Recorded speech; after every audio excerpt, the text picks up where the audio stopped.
Ladies and gentlemen, excellencies, distinguished guests, good morning and welcome to day 2 of the 3rd edition of the Budapest Global Dialogue. It's great to see you all back here for a packed day with a very exciting lineup of speakers. The Budapest Global Dialogue, co-organized by the Hungarian Institute of International Affairs and the Observer Research Foundation, brings policymakers, academics, and other experts from around the world to the heart of Europe to think collectively about how we respond to the changing world and build a more resilient future. We will begin day 2 with a keynote address by Péter Szijjártó, Minister of Foreign Affairs and Trade of Hungary. Minister Szijjártó has guided Hungarian foreign policy through a decade of significant global transformation. And since this year's theme is Back from the Brink, focusing on the urgency of reconfiguring the international order, we are very lucky to have him here with us to set the tone for the sessions and discussions to come. We ask that you please remain seated after the keynote speech. There will be no break at this time. Our program will continue with a plenary panel discussion titled Sovereignty and Contestation: Has the Globe Finally Fractured?, which will explore how global multilateralism is being reconfigured and security redefined, and what this means for states large and small. Our first coffee break will take place after that panel. Now, without further ado, please join me in welcoming Minister of Foreign Affairs and Trade of Hungary, Péter Szijjártó, to the stage.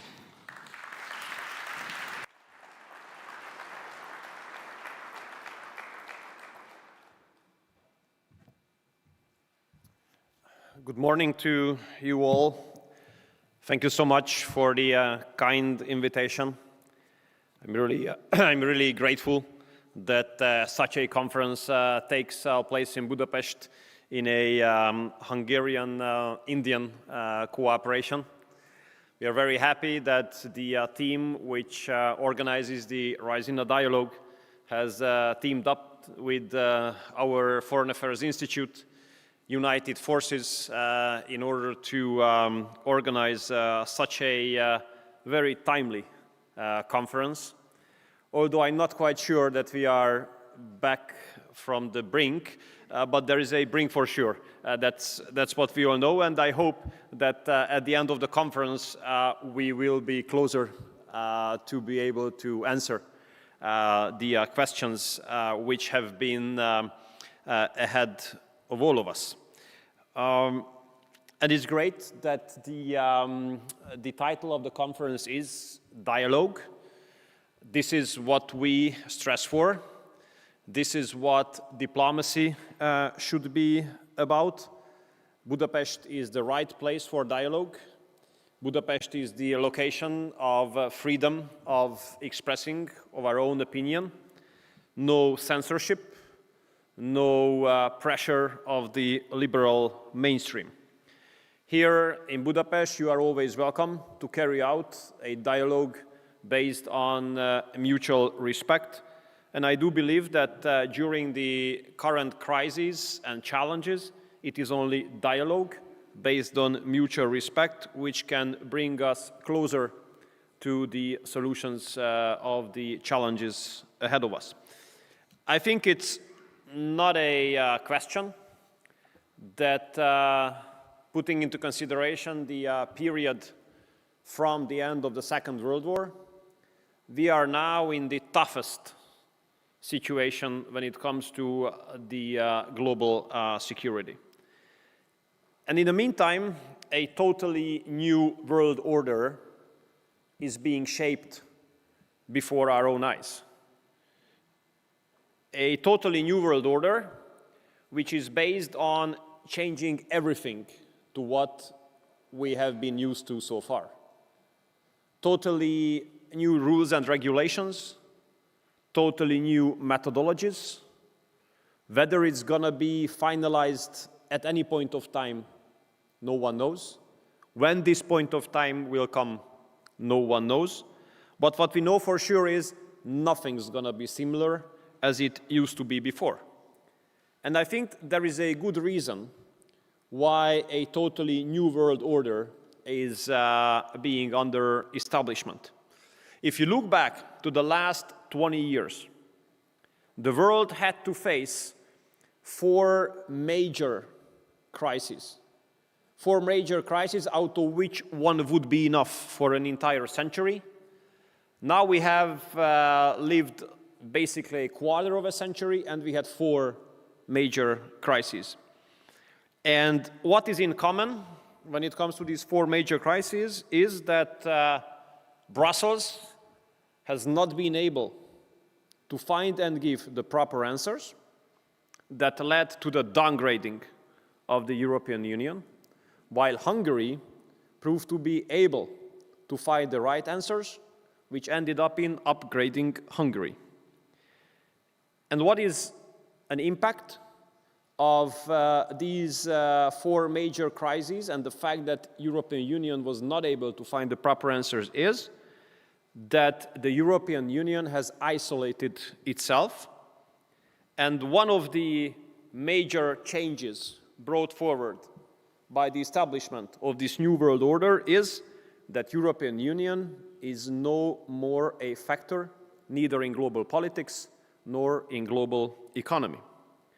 And if someone considers this as an exaggeration, may I raise the question that I observe it properly, that the European Union has no seat around the table where the topic is how to settle the crisis of Europe.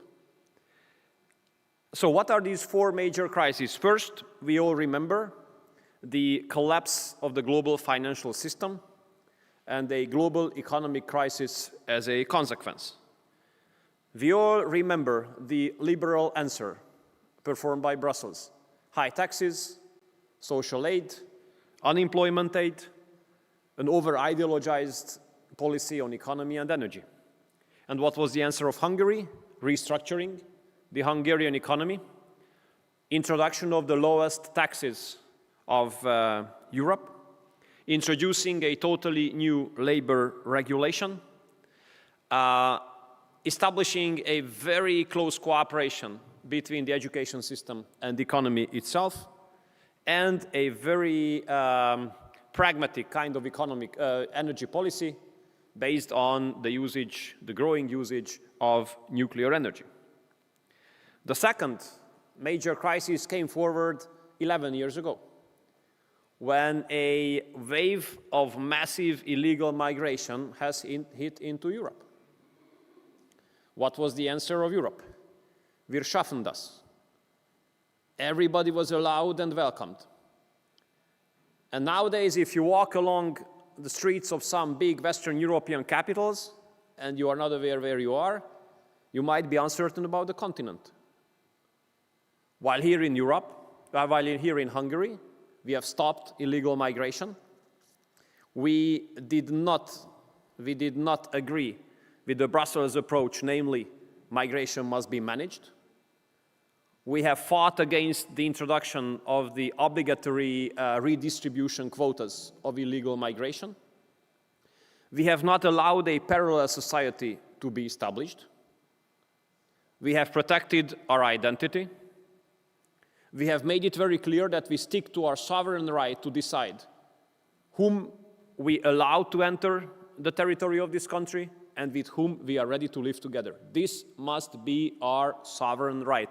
That right must not be taken away from us. And you see the outcome. Hungary is a country with 0 illegal migrants.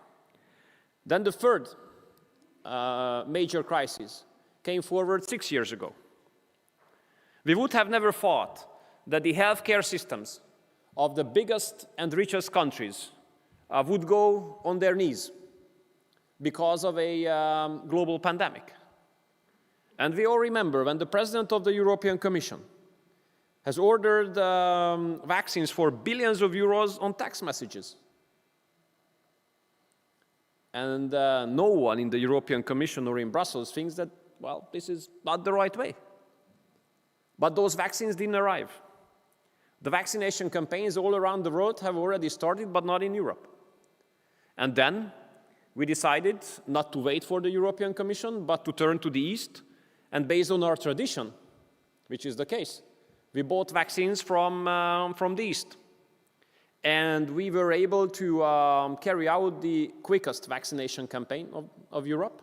And we were able to reopen our economy among the first ones. Of course, we were faced with a huge propaganda campaign that buying vaccines from the East is dangerous. But there are some in the room who are Hungarians and have been children during the communist era, when we only got vaccines from the East, and my observation is that we are still alive. And the fourth challenge, the fourth crisis we have faced with has been the war itself. I don't think anybody would have thought that towards the end of the first quarter of Europe, there would be a war in the heart of the continent. And here a major mistake was, many major mistakes have been committed by the European Union.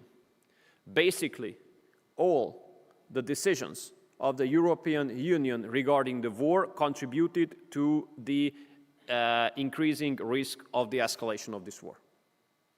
And here in the neighborhood, we found this very, very dangerous. We are the only country in NATO and the European Union which has never delivered any weapons to Ukraine. We are the only ones who were brave enough to speak in favor of peace from the very beginning. And I do remember that those European leaders who are now speaking in favor of ceasefire have attacked us like hell after the peace mission of the Prime Minister to Kiev and Moscow when he argued in favor of ceasefire. At that time, they considered ceasefire as a cuss word. And now they argue for it. 2 weeks ago in Brussels, on the last meeting of the foreign ministers, it was a consensus among the foreign ministers after a statement of one of our colleagues that the European Union is not prepared for peace. That was said. Literally, that was said. And that was agreed by the others. European Union is not ready for peace, is not prepared for peace. This is the first time it is being said openly that it is against the interest of Brussels to make peace in Ukraine. It is obvious that the European Union has been undermining the efforts of President Trump to make peace in Ukraine. Many of the people had a secondary feeling of shame when President Zelensky was escorted by the European leaders to Washington to avoid him making an agreement with President Trump on peace. If the Europeans had not undermined the efforts of President Trump, I do believe that peace could have already been made in our eastern neighborhood. And I see that there is a total frustration in Europe because of the isolation. As an outcome of that, European leaders consider the war in Ukraine as if it was their war, our war, which is not. Russia has not attacked any EU member states. There's a war between Russia and Ukraine. It is not our war. Ukraine is not fighting for us. Ukraine is fighting for itself. Therefore, we don't owe them anything. And we are heavily against of sending the money of the Hungarian taxpayers into a war with which we have nothing to do and for which we bear no responsibility. But look at the isolation of the European Union. European Union has isolated itself from the major players of global politics. European Union has isolated itself from the United States. Remember the competition among the European leaders since 2016. Who can make more nasty statements on President Trump? Remember that. Just to please liberal media. Just to be on the headlines for a day. Bad news to the Europeans. It is not only us who remember those statements, but President Trump does as well. The European Union has isolated itself from China by an awkward position, suggesting as if we were systematic rivals with China. I mean, who wants to go in a rivalry with the Chinese system? It's their system. We are our own one. Why should we be in rivalry when it comes to systems? Let's look at where we can work together, where we can cooperate. The European Union has isolated itself from Russia by Of course, by the sanction regime, which has caused more harm to the European economy than to the Russian, honestly. And by basically throwing the model of European economic growth into the wastebasket. The European model of economic growth was very simple. A clear combination of the developed Western technologies and the cheap Russian energy. Okay, it has been broken, but what's next? No alternative strategy. I don't call it as a strategy to buy energy more expensive and less reliable. This is everything but a strategy. And when it comes to the continents of the future, the European Union has isolated itself by putting these LGBT issues as preconditions ahead of any kind of rational cooperation in the field of trade or economy. And to the contrary, I have to tell you that Hungary has been upgraded based on the 16-year-long successful strategy of foreign policy. Our strategic goal was to make the 4 centers of global power be simultaneously interested in the success of Hungary, where we succeeded. The Hungarian Prime Minister is the only leader in Europe who can talk to the American, to the Russian, to the Chinese, and to the Turkish president in the meantime. No other European politician is able to do that. The Prime Minister is in a personal friendship with the American president, while he's able to negotiate successfully on the basis of mutual respect with the Russian, with the Chinese, and the Turkish presidents. So Hungary's strategy was successful, has been successful, while the strategy of Brussels has failed. The European Union is basically the major loser of the new world order. The strategy to divide the world into blocks has failed. And this new world order is a patriotic-based world order. The new world order is basically a product of the global patriotic revolution. And we are proud that Budapest was the destination, was the location from where this global patriotic revolution has been started. And of course, with the fact that the leader of the #1 superpower of the world is a patriotic leader, this revolution got a new boost. And this new world order is based, unlikely to the former one, is based on bilateral cooperations, is based on intergovernmental cooperations, is based on personal respect, where friendship and loyalty are values. And Hungary, unlike the European Union, is among the winners of this new world order. While the world was moving from a crisis to crisis, we have reached huge achievements here when it comes to economy. We are a country of less than 10 million people, but there are 1 million people more having jobs compared to 10 years ago. Hungarian people have to pay the lowest tax rates of Europe. Hungarian people are paying the lowest energy prices of Europe. And our family subsidizing system is a world champion. I don't know about any example in the world where mothers would be exempt from paying personal income tax lifelong. And you know, while we were suffering from the impacts of the war during the last 4 years, these 4 years have proved to be the most successful years of Hungarian economic history when it comes to investments. The most investments have been arriving to Hungary during the last 4 years. The most factories have been built. The most jobs have been created. And Hungary became one of the league leaders of the global technological revolution. And what is behind these successes? Well, I do believe that partly the fact that we look at dialogue as the essence of diplomacy. Being introverted, Arguing for the world to be divided into blocks is easy. You don't need a very high level of intellectual standards. You can enjoy the appraisal of the liberal mainstream for a couple of days.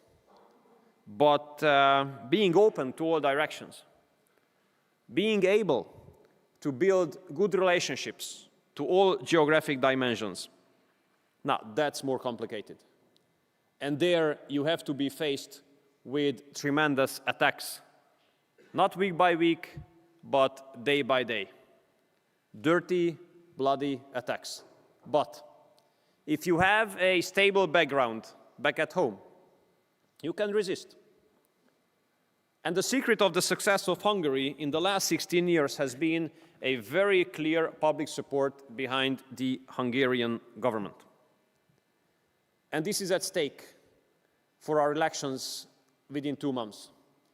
Whether Hungary will continue its sovereign, national, political strategy, aiming at achieving national interests, or those who are being delegated from Brussels would take over to fulfill the wishes of Brussels. That's what's at stake. That's what the Hungarian people will decide upon. We hope that they will make the right choice, and Hungary will continue its sovereign Hungarian path, which proved to be successful so far.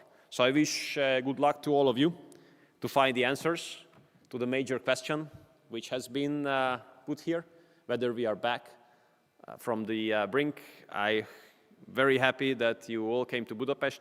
I hope you will enjoy. I wish you all the best. Thank you for the invitation, and thank you for your kind attention.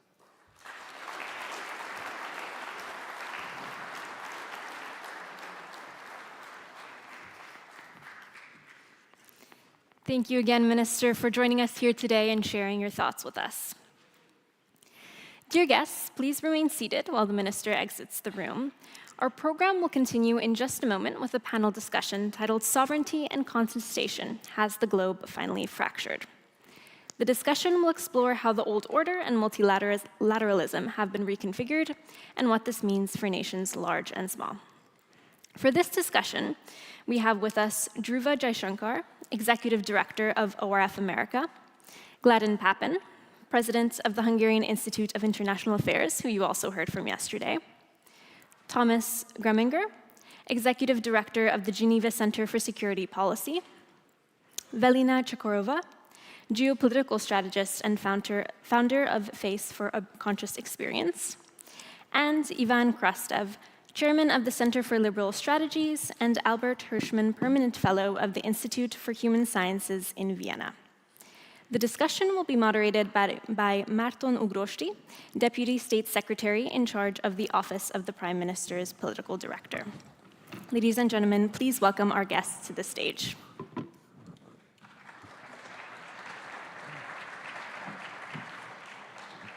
Ladies and gentlemen, Your Excellencies, good morning. Welcome to the third edition of the Budapest Global Dialogue. I would skip the introductions because most of these people next to me are very well known, and if you by any chance don't know them, just Google the conference program and you will find all the necessary information. What we're trying to disentangle here on stage today is that why the previous world order went wrong and what comes up next. And this is obviously one of the most complicated questions of our time. So just to make the most out of this 1 hour that we have today, let me start with Gladden, who's also filling in as a Hungarian today, because some of the major issues we're facing is that what happened to the rules-based international order, whether something like the rules-based international order ever existed, and whether that rules-based international order was based on any kind of liberal principles that it claimed to have for about 35 years since the end of the Cold War. So Gladden, you go first. You've started off with a very dangerous question, because whenever you ask a former professor a question about the rules-based international order, you're inviting a 45-minute answer, but I'll try to be brief, just to put down a couple of flags or suggest a couple of points. Well, I think, as I mentioned yesterday, that right now we're in a kind of interregnum in the global political order, not only from a geopolitical standpoint. It's not clear to everyone what's happening to the world order. I mean, we can have strong views about it, but if it's not clear to everyone, then there's no answer. And also, it's a kind of intellectual interregnum. Basically, the concepts that were used to understand the world order were built up in a certain way. And I think that story goes back to the end of the Cold War, and particularly to the intellectual arguments that were built on both sides of the Cold War. And so in the West, the tendency right after the end of the Cold War was to say that our ideas were the reason that we won. And there's a certain truth to that, because the ideas of freedom are very important and played a role in the strength of the West. But somehow we let that view go to our heads, or we let ourselves kind of fall in love with the image that we were projecting. And eventually that caused or provided the environment in which some bad decisions were made. It changed our focus such that bad decisions or decisions which weren't made in a substantial national or real interest, those decisions were justified on the basis of their correspondence to this intellectual regime. And of course, having grown up in the United States, I see it from that perspective. And I know that the experience of this order was different in every country and different in Europe as well. In the United States, it went from being an industrial powerhouse to a country which in the last few years has discovered that it was dependent upon many of its rivals for critical components even in its defense manufacturing processes. So this was a kind of accident that came about. It's hard to blame anyone, to pin the blame on any one thing in particular, but that's one example of a problem which we're now trying to reckon with. At a certain point in the 1990s and early 2000s, people thought, well, it doesn't really matter where things are made. So if these little components are cheaper to get from somewhere else, then all the better. Global prosperity is net increasing. They had like global happiness studies. At one point at Harvard, the happiness course, like the psychology of happiness, was the biggest course with 1,000 people, and you had very sophisticated charts about how net global happiness is increasing, and all this kind of absurdity. And so now we're facing a reckoning with the consequences of that. And just to make one final comment, right now the discourse is dominated by this kind of bipolar intellectual structure. Either we have the rules-based international order. This is the argument that's still made by the existing liberal classes, or outside of that, there is weeping, gnashing of teeth, and a raw power struggle that's very similar to Hobbesian intergovernmental state of nature, something like that. And so according to the rules-based international order crowd, the only way that we will obtain a workable international situation is by going back to and subscribing to the same rules, or recreating those, as Mark Harney said, among smaller groups of states. But instead, maybe there is a third alternative. We don't know exactly what it looks like, but it seems to me that unless and until states are able to articulate their own interests, identify their real strengths, seek to resolve weaknesses where they are weak, and come to a realistic assessment of their situation, unless and until that point is reached, we likely will enter an area of greater chaos. But the main point that I'm trying to make is that I think this bipolar intellectual structure, where it's either the old order or there's something that's completely chaotic, and this is used to kind of bully us into one way of thinking, I think that is a structure that's rapidly falling apart. Ivan, I would like to turn to you, because you've been looking at both the rules-based and the liberal components of the world order that existed up until the very recent times. was it truly so, or were we just required to believe that there is something like the rules-based order? Because if someone looked at the history of the last 35 years, you might also quote Orwell, who said that all animals are equal, but some animals are more equal than others, which was clearly the case when it comes to global politics. And if you could also focus a little on how this touches upon Europe as an entity, that would be, I think, very enlightening. Yeah. Thank you very much. Is there or not liberal order very much depended where you sit. And from this point of view, for sure, there was rules and there was double standards. This was there. But on the other side, this was an opening. That the economies, there was an opening of the world, and it was a reality.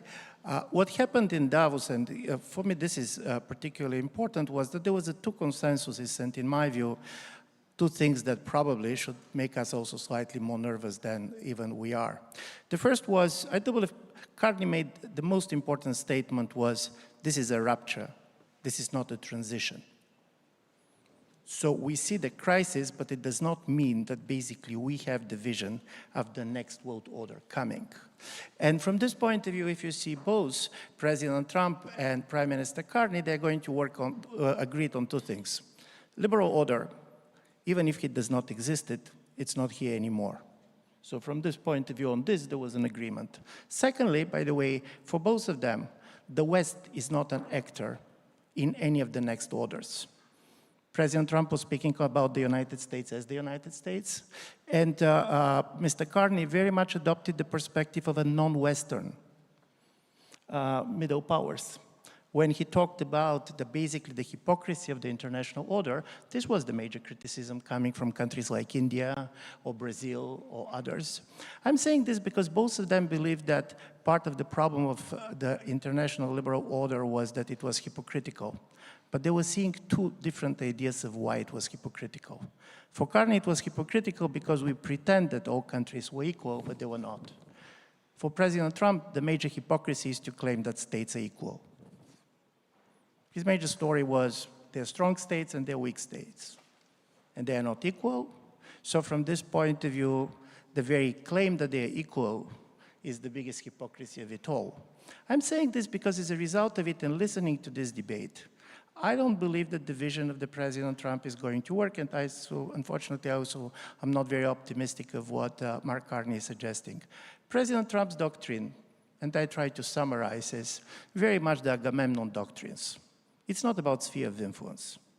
It's about that you have the major story of the United States is not that the United States is better than others, but the United States is stronger than others.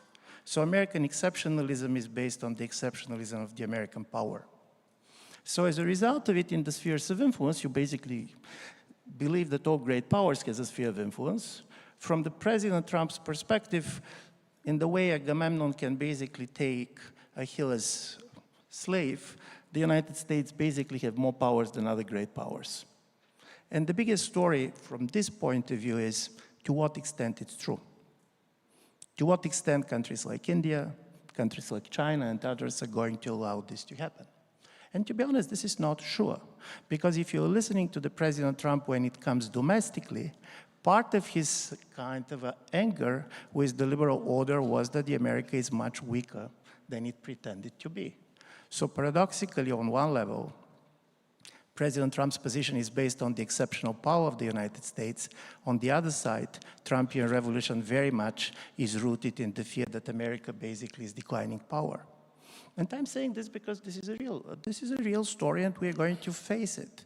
The minister said that it is a nationalistic revolution in the world. It's true, but be sure that in the nationalistic revolutions, there's going to be a clash of nationalisms. And it was very clear during the Greenland story. In a certain way, the problem of sovereignty is that different nationalisms are going to affirm themselves, particularly in a much more democratic age in which people are running. And Prime Minister Carney also, when he talks about the middle powers sustaining a much more integrated world, it's also not going to be easy to happen. Because the middle powers has different interests, they're very competitive, they go in a different way, and also negotiating this common interest takes a long time. And one of the things that in my view has changed dramatically in the world is the speed. Listen, we like people who have been taken from a slower train to a fast train. And in 1990s, we have the illusion that we know the direction. Now the direction doesn't matter. What matters is the speed. And I'm saying this because as a result of it, we are going to be prepared for, in my view, at least a decade of disorder. And the real story is how small countries and mid-sized countries are going to deal with this. And for Europe, this is a major question. I'm listening to foreign ministers saying how well Hungary did and how badly the European Union is doing. Some of his criticism is legitimate, but to be absolutely honest, part of the strengths of Hungary was that it was part of the European Union. It was the veto of the European Union that allowed Hungary basically to part some of the role that it was playing. I don't want to be small Hungary in a world in which basically middle powers compete.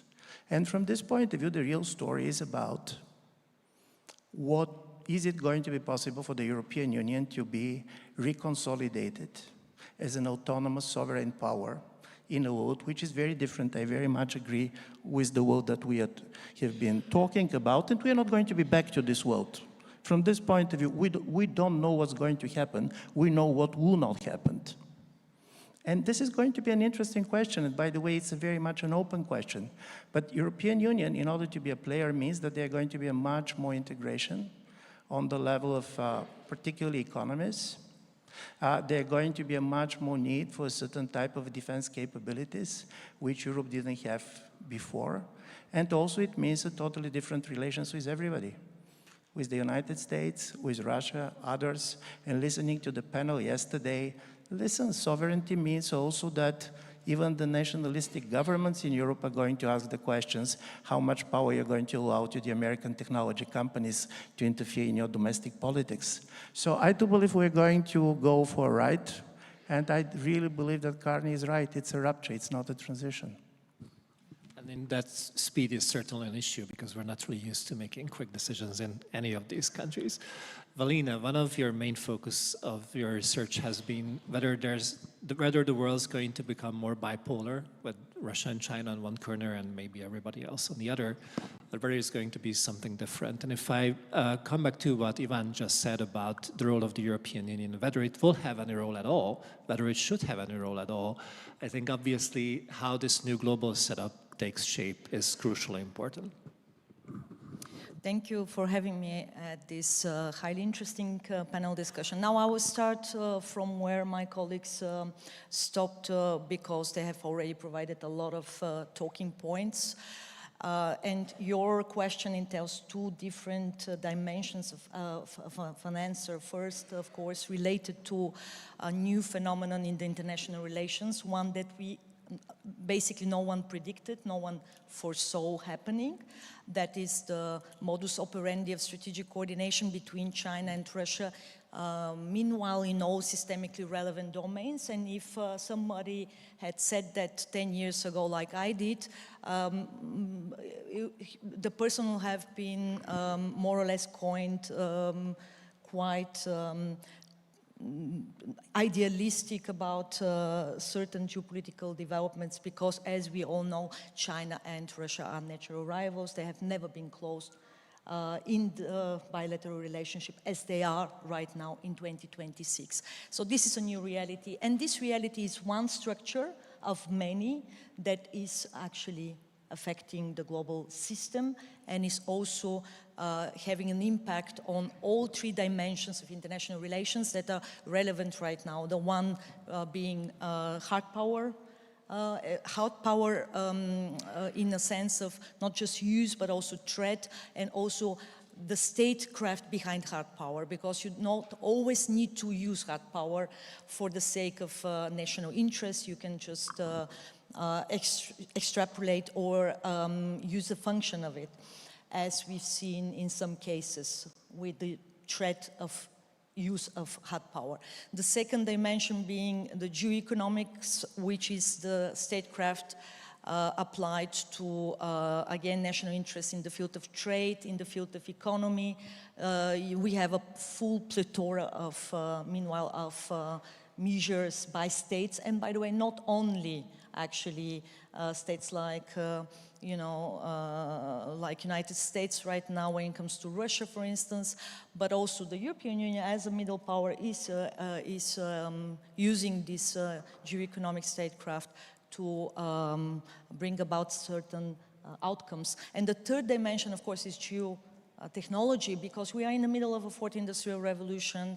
The winner takes all. This is the mindset. We have two front runners, everyone else. That means also middle powers such as the European Union are actually lagging behind, and either they will be joining one of the front runners or they will have to come up with a third solution. We don't know yet. We are in the middle of it. So it's a full swing of three different dimensions simultaneously happening. So the response by China and Russia right now is that they have to stick together, because by sticking together, they reduce the threat to domestic instability and chaos. So they want to actually prevent the chaos from outside, the volatility from outside entering their space. Think of the military purchase happening in China. This is a clear example, but also because of the overlapping interests, and this is the second dimension of this Dragon Bear. Why is it so actually efficient without the necessity of entering any strategic alliance, without the need to enter a military pact? They haven't signed really, I mean, they have signed, of course, joint declarations, and they have an agreement which is now 25 years plus old, but the reality of this modus operandi is that it's actually happening through organic top-down coordination, meanwhile in all relevant levels. And the second main factor why it's still strong and it's getting stronger is, of course, their common approach to this, what Ivan actually outlined, Pax Americana. The United States have a mindset that they cannot allow any other strategic or systemic rival to emerge on the global arena, that they will be the only power that will write and underwrite and impose the new rules of the game. That is the mindset of the Americans while entering this new phase of the international relations, and the Chinese and the Russians want this to prevent this. So to go back to the question, it's not a rupture, it's not a fracture. We are not there yet. We are still very much intertwined. The Chinese and the Russians are coordinating to reshape, to change certain realities, of course, for the sake of their interests. When it comes to the Europeans, now we are in a very awkward position. Our main strategic ally is fully entering all these arenas of competition with the mindset to win.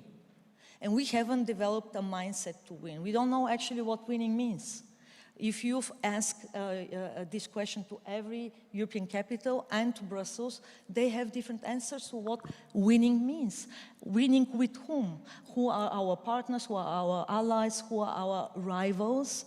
Who are our competitors? So in that sense, I think that Europe is currently sitting between two geopolitical chairs, but also two geoeconomic chairs. And on the side of technology, I also don't see the answers here. I agree, of course, no technological supremacy should be allowed to interfere with the own sovereignty, but at the same time, what's the answer to that? What's the alternative? So the point here is that there hasn't been an answer to the Dragon Bear phenomenon. In fact, Russia would have never started a war of that scale without the sustained long-term oriented support by China. And China now in 2025 clearly said it's not in our interest for Russia to lose the war against Ukraine. So what are the Europeans doing about it? And I think that this is a clear sign that we are now in the next phase of these international relations. And what's the next phase? It's managed confrontation. We cannot allow this system to enter into a stage of a full-scale abyss, full-scale collapse. Nobody wants a collapse. So the Dragon Bear is still cooperating. The Chinese are cooperating with the Americans. The Russians are now talking to the Americans.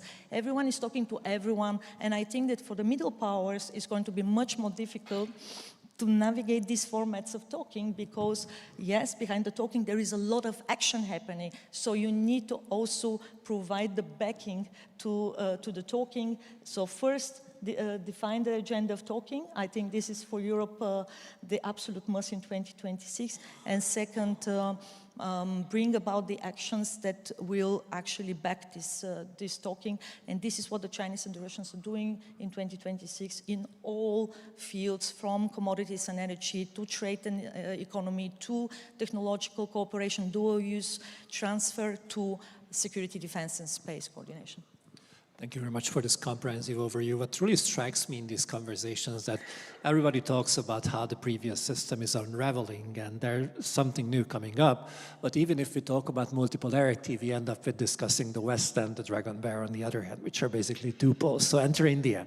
I think India has arrived to this juncture a little bit earlier with the India First policy and Prime Minister Modi's new ideas and new posture of Indian foreign policy about 10 years ago. But still what we see is that most of the discussion is centered on these two major poles. I also think because of laziness, if I can put it that way, because we got used to the bipolar setting for more than 40 years, even 80. So it's very convenient to go back to these schemes. How you can break that up and how you can navigate between these two poles, especially if you want to become a pole on its own right. Thank you, and Jorgel Kivanok, and it's really good to be back here in Budapest. Look, there's not a lot to add. We heard a lot last night, yesterday evening, this morning from the Hungarian foreign minister and from my co-panelists already, and there's a lot to agree with in what they say. But I think, just taking a step back, international orders come and go. Right? There's still a lot of nostalgia for an old international order, particularly in Europe. I see that a lot. In India, we don't necessarily share that nostalgia for the post-World War II international order. It was a difficult time for India. But I mean, just to put in some context, the room we're in dates from 1896. There have been 5 international orders at least that have come and gone since this was built, right? This was a decade after the Berlin Conference, which carved up Africa. This was the heyday of the colonial sort of international order. We had then sort of World War I, we had an interregnum, a brief interwar international order. We had arms control treaties from that time, which people forget about now. And then World War II, obviously the Cold War. The fact that we can't even come up with a single name for what followed the Cold War is quite telling. And perhaps historians of the near future will delve into that. We'll have a consensus, but whether you call it the post-Cold War order, the rules-based international order, the liberal international order, somewhat reveals one's approach or one's attitude towards that. The one thing I think that all of these international orders have, which we sometimes skirt around, is they all required either a hegemon to enforce that international order, which actually Carney in some ways referred to in his Davos speech. In some ways, there was always a double standard because you had a hegemon. Or it required a concert. That is, the great powers had to come together and figure out some broad rules of engagement for the international order, which is what happened in Vienna in 1815, it's what happened in Berlin, and it's what happened in San Francisco after World War II. So, neither of those things is going to happen soon. We don't have a hegemon, or at least a country that is willing, wanting to behave like a hegemon right now, nor do we have a concert of major powers that are willing to come together and change the rules. We can go over all the reasons why that post-Cold War international order came to an end. Elites versus populism, immigration, inequality, COVID, conflicts. But in some ways, another breaking point that hasn't, again, been mentioned much so far is the collective realization of overdependence, that every country was overdependent on others for something, whether it was for energy, whether it was for security, again, particularly relevant in the context of Europe, less so in Asia or the Indo-Pacific, whether it was for immigration, and whether it was for the means of production. And that's something that even implicated the United States as well. So we have this, I think, again, we can all sit and diagnose the problem. But the question I think everyone is contending with, even though we recognize this problem, is that everyone is in some ways overdependent on the United States for markets, for technology, and at least for Europe for security, and overdependent on China for the means of production. So again, we're reverting in some ways to a world where there's stronger emphasis on sovereignty, on hedging, where everyone is seeking multiple partners and multiple options, seeking new markets, but struggling again sometimes to reshore or bring home domestic production. I would just sort of end on the idea again, not rocket science. I'm a little more skeptical that this interregnum than Gladden was. I think that this interregnum will last for the foreseeable future, because I think things are coming to a head, and I'll give you why. One is, I think there are just geopolitical contests underway, three major ones that I will briefly mention, and the resolution or the conclusion of these, whether they are active conflicts or peacetime security competition, will have a profound impact on shaping whatever emerges out of this. So whatever the conclusion of the Ukraine war looks like will have, again, whatever you may think about it, will have implications for Europe and for Russia directly, and for others indirectly. Whatever happens in the Middle East, where you have multiple, quite powerful, quite potent and independent actors, as well as major powers involved in various ways, is going to have implications for the future international order. And whatever happens in the Indo-Pacific, which is turning into a much more zero-sum competition between the US and China, even if we may have over the next 12 months an attempt to engage by the Trump administration to engage with Beijing. Whatever the outcome there will also have a very significant effect on China's ability to play a major role in the international system, or the United States continuing a role. But there's a fourth factor as well, in addition to these theaters of geopolitical competition, which is technology. And in certain key emerging technologies, right now it's about AI in particular, the focus is on AI, but it is beyond that in some ways. It's going to be much harder to hedge. It is going to be very difficult for countries to say, I want to borrow a piece of this from here and this from here and integrate it all together without it having a security, sort of domestic and very deep economic and security impact. And so again, we're moving from a clash of civilizations, if you will, to a clash of automations. This is going to happen. And so I think some of these decisions are going to have to be made even starting now, and maybe they already have. There is a certain path dependency that is going to bring to an end this interregnum much sooner than we think. And so if we're having this conversation a decade from now, I don't think we will be saying, throwing our hands up and gnashing our teeth about the end of the old order. We will be discussing something very different and very new. It always fascinates me that how we always get back to the idea and the threat of uncertainty when it comes to international relations and inability to predict what's going to happen. And I absolutely agree with you that technology is a dimension that we often overlook because everybody is focused on hard power, number of ships, everything else, which we know. And technology is moving ahead so quickly, it's really hard to keep track of. Thomas, I turn to you finally in the first round. We tend to say that in Europe and also for smaller countries, the margin of error is really low when it comes to understanding the new system, which is coming and finding our place within that. And Switzerland has for a very long time been very successful in navigating this uncharted territory. But I wonder if this new setup which is emerging is still something that small nations can understand and influence on the other hand as well, because if you want to shape the world in a way which benefits you, you obviously have to take a stake in that, and you also have to take responsibility for what's coming up next. And I think one of the major questions about sovereignty is that if you make sovereign decisions, you are responsible for those sovereign decisions, whether they're good or bad. And this is also, I think, part of the reasons that frustration with you is growing, because occasionally the responsibility part goes missing.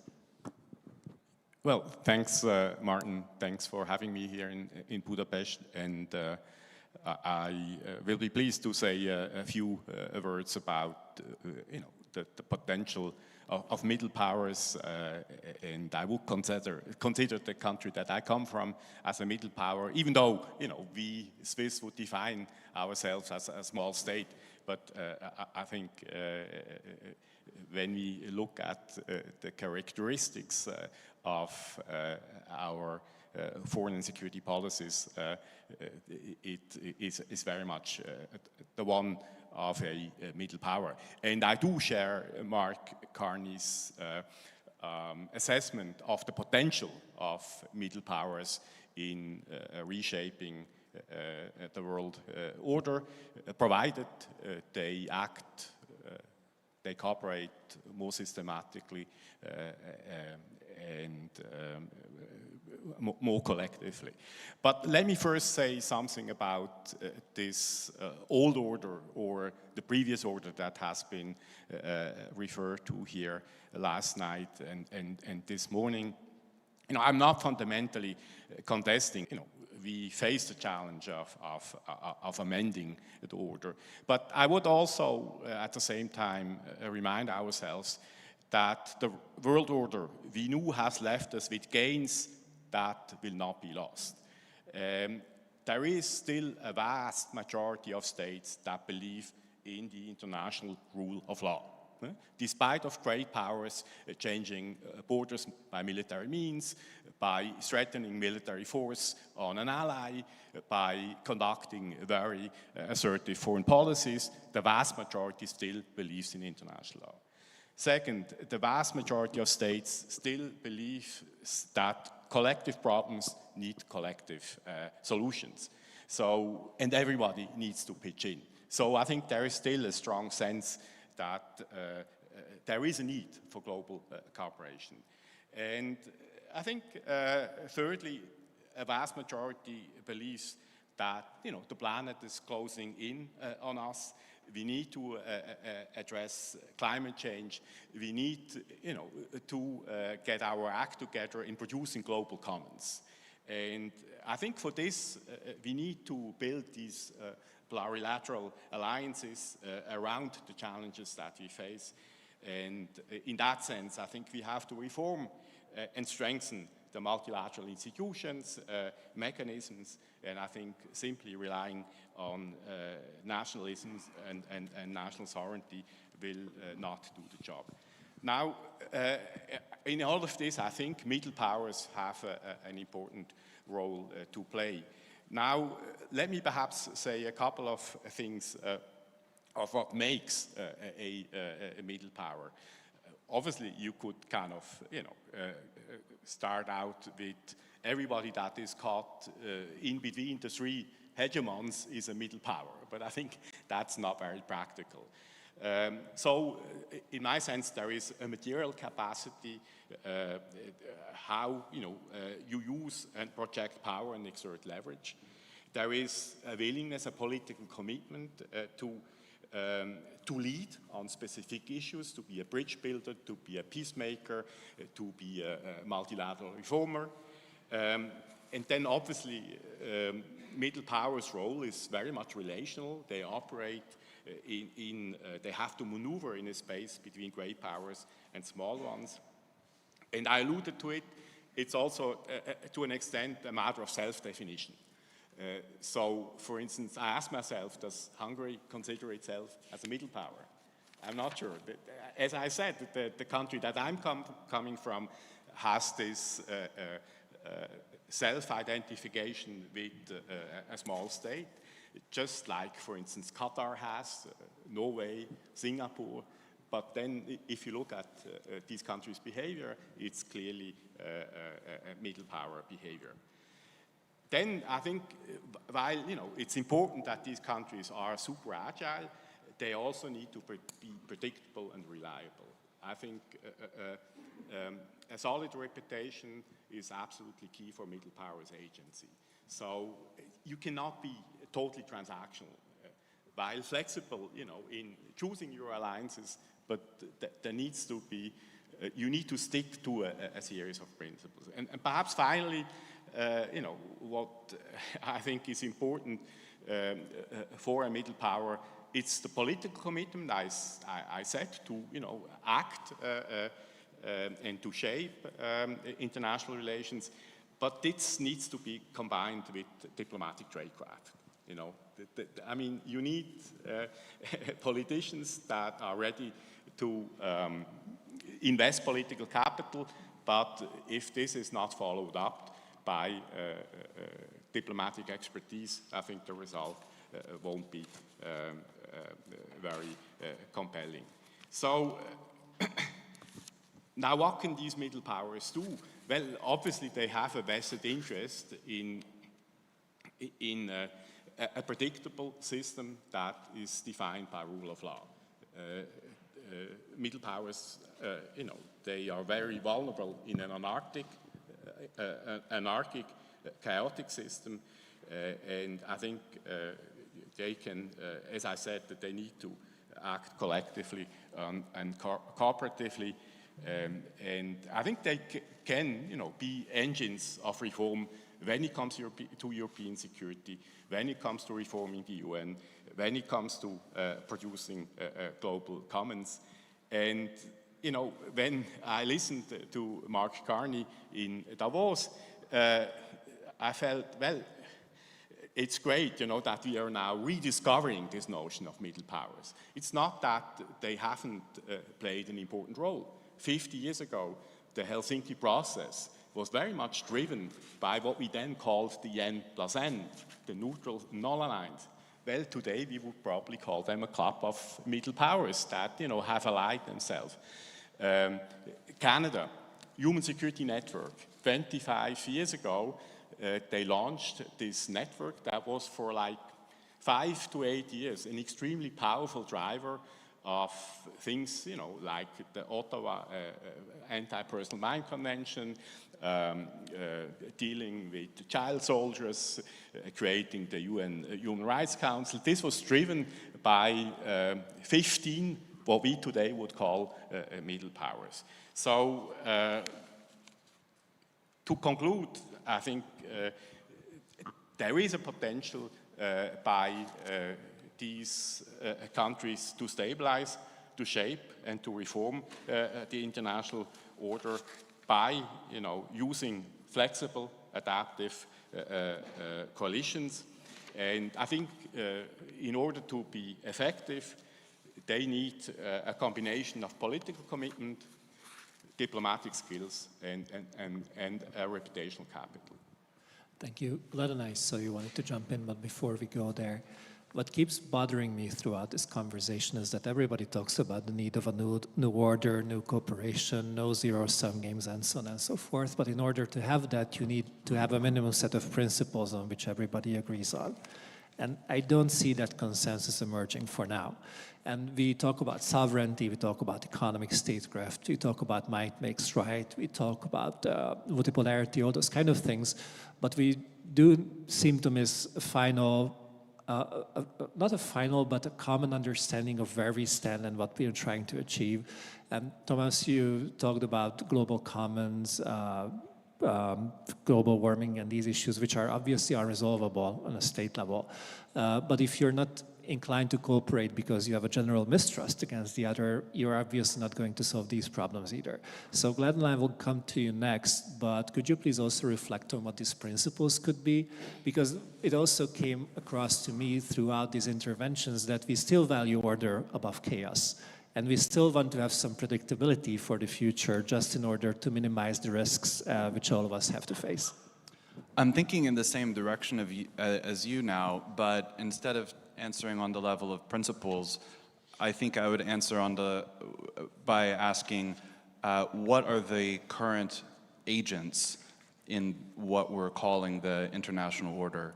And I think maybe we're talking too much about global order, and it's a risk of conferences like this. Maybe we're talking too much about global order and not enough about defining who the political agents are. One thing that happened, I think, during the construction of the post-Cold War world order, and I think it's something which makes it distinct from most of the other recent international orders, is that it very quickly dispensed with the nation. And I know that this is a common trope at these conferences, and maybe this one in particular. But I remember when NAFTA and GATT were approved, I remember the major trade deals of the 1990s. And in the US, each and every one was sold to American voters as being in their national interest. Even though maybe the statisticians at Harvard or wherever were thinking about global happiness optimization. But that was not the case with the introduction of these things. And nevertheless, that was quickly left behind. So the dynamic was we're going to sell NAFTA and a free trade zone to the American voters, and we're going to build a bridge to the 21st century, as President Clinton said, through the tech bubble and switching to a services-based economy. That's the path to the future. No one made the argument that's the path to breaking middle America and ruining the Midwest and destroying industrial towns. No one said that because no one would have voted for it. They said, this is the path to a rational future, which will be better for you. It will be better for you if Walmart replaces all the mom and pop stores, because it's better. Why should we sit around making things when we can just buy them cheaply on credit from foreign sources? And then when it didn't work out that way, the very people who were sold on this stuff on the basis of their national interest were accused of being nationalists in a bad way. And so that perspective has been lost. Now, when we come to talking about the forthcoming or future international order, there's understandable apprehension. I think I've seen maybe 5 or 10 articles with some variation of, we shouldn't throw the baby out with the bathwater, we can't leave behind international law, we can't leave behind international norms.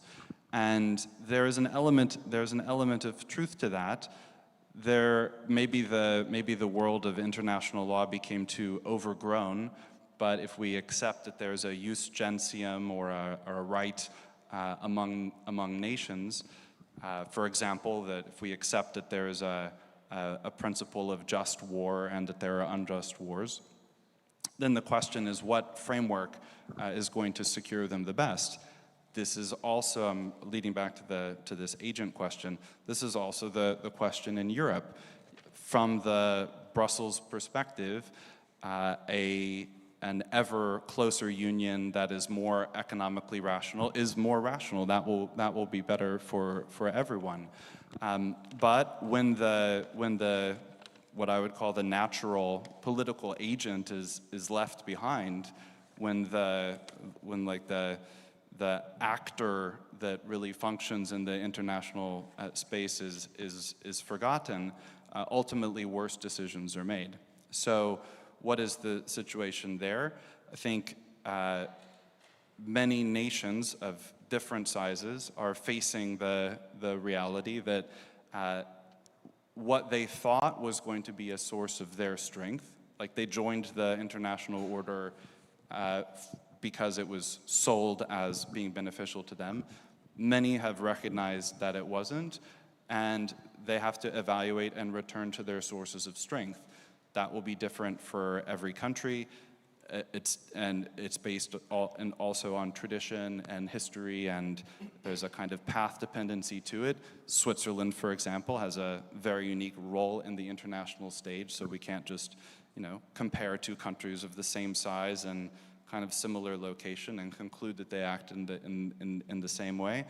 Hungary will have a different role. Same for the other countries in Europe. To make one provocation then, I think where we're headed is to basically a clash of the Board of Peace and BRICS. So right now the situation is that BRICS has begun to articulate itself in recent years as a flexible, multipolar, ad hoc multilateralism, something like that. You take all the words and kind of stir them up. But we've got the liberal international order and the remains of it on one side, and then this different set of ad hoc arrangements on the other. And I think what Trump is doing with the Board of Peace is proposing something kind of like that, but on the Western side. It involves many of the same countries that are involved in BRICS. It does not involve many European countries, with a couple of exceptions. It depends upon, say what you will about it, it's easy for one to roll one's eyes at these new constructions which are coming up, but it's trying to be based more clearly on national interests, where the leaders who are involved are making ad hoc agreements, and it may encroach upon the dragon bearer. It may encroach upon certain countries that are closer to the BRICS world. So maybe that's where the clash lies, or not the clash, but maybe that's where the contest lies. There are, like, nations have their own interests. There are goods in the international space that many of them agree upon. There can be ad hoc agreements about water, energy, nuclear cooperation, trading zones, and maybe it'll be more overlapping. But I think, it was early in the Trump administration. I think even Secretary Rubio said, well, it's clearly entering a more multipolar era, but from the U.S. perspective, not the one that's articulated by the BRICS powers. When the Russians talk about multipolarity, they were making an argument against the Western system. So again, I think that's maybe a hazy area, but I think that's where this logic is going to take us. Ivan, the principles are one of the questions, but the other is, coming back to what you said on the European Union, is that whether we can define the European interest as the sum of the national interests of European countries, or whether there's a separate set of European interests on which we might have to find some common understanding in order to be more successful in the years to come. Thank you very much. And to be honest, I am slightly less enthusiastic about Board of Peace. For me, it always looks like a private golf club in which you go with $1 billion contribution. But I'm saying this because for the European Union, it cannot be taken for granted that in this order is going to act as an actor. European Union can become an actor, can become a middle power, it can fragment. And this is also quite clear, because the problem is if we're going in economic terms to also move to a space which is much more protectionist, what is the size that you can protect? Can Bulgaria go protectionist? What is the economy that you're going to protect exactly? So from this point of view, the size matters in this world which we're talking about. And for the European Union is how to be an actor in this world. And this is not an ideological question, it's about the problem, can we be such an actor? And here many things are going to be not easy. Because countries and Europeans, we can have common dreams, but our nightmares are very national. For example, when the foreign minister said the war between Russia and Ukraine is not Europe's war, it sounds in one thing in Budapest, but try to say this in Tallinn or in Warsaw. And I want to hear how the Polish nationalists and how the Estonian nationalists are going to react to this. So from this point of view, Europeans who should decide.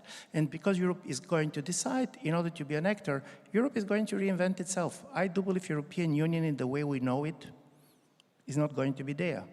But there are going to be probably a much more closer cooperation between countries that believe that for them European Union matters.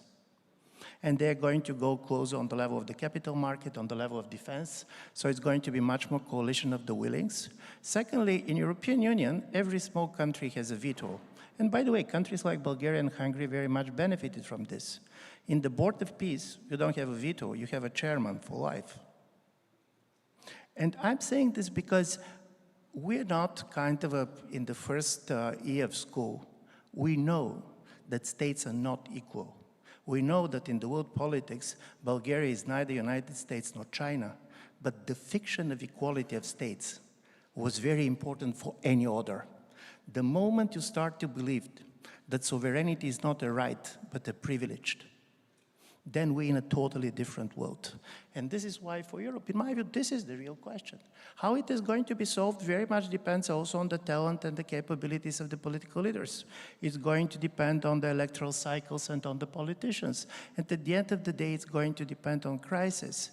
And Europe, by the way, is in a much more difficult position to anybody else. But we're in a period in which identities are going to change.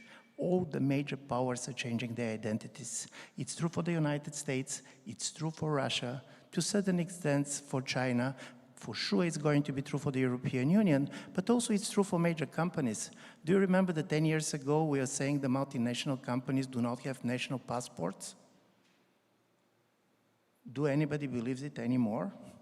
So I do believe we're in a period of a kind of a major change of identities, and we are going to end not simply, and we cannot explain what is happening simply as a shift of power. We are going to come with a new world order which is going to be based on a different agents. Velina, you mentioned the rule of law, which is obviously can interpret it as a certain set of behaviors which lower the cost of being mistaken and making mistakes and making the behavior of the other party more predictable, or whether this is something which is based on what has been called values for the last 35 years, which is a very specific set of ideas characteristic of a certain part of the world and not necessarily the rest. Which approach would serve the New World Order better?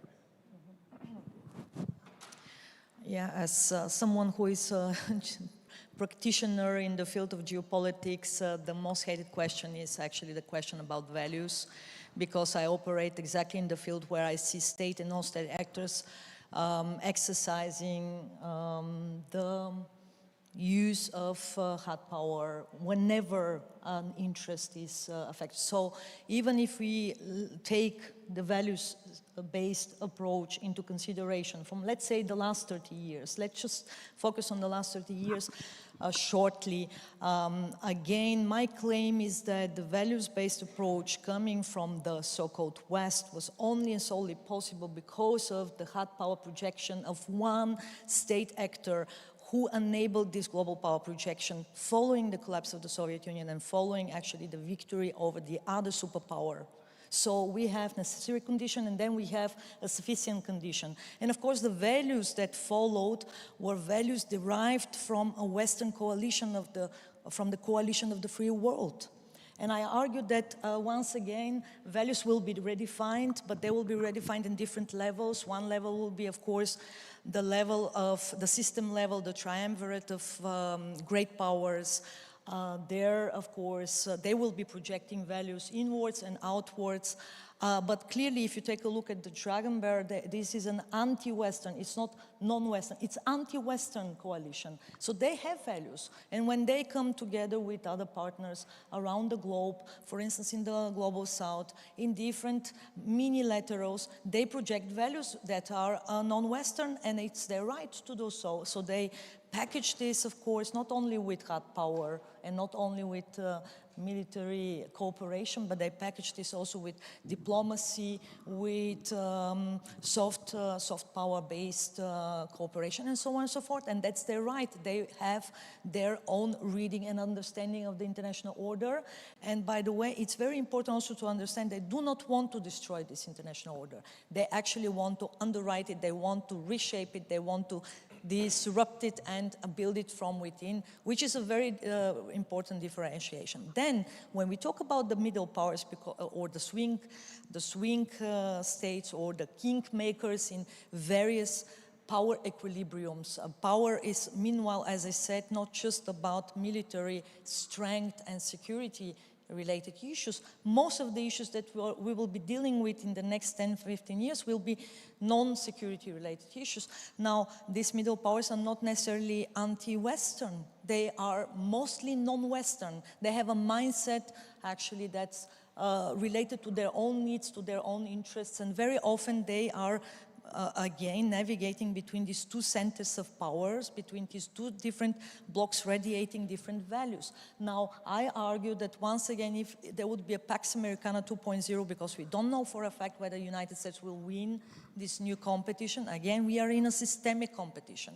It's all-win competition in all terrains simultaneously, and the mindset coming from China and United States, and Russia by extension, because Russia took a side long before making the decision on Ukraine.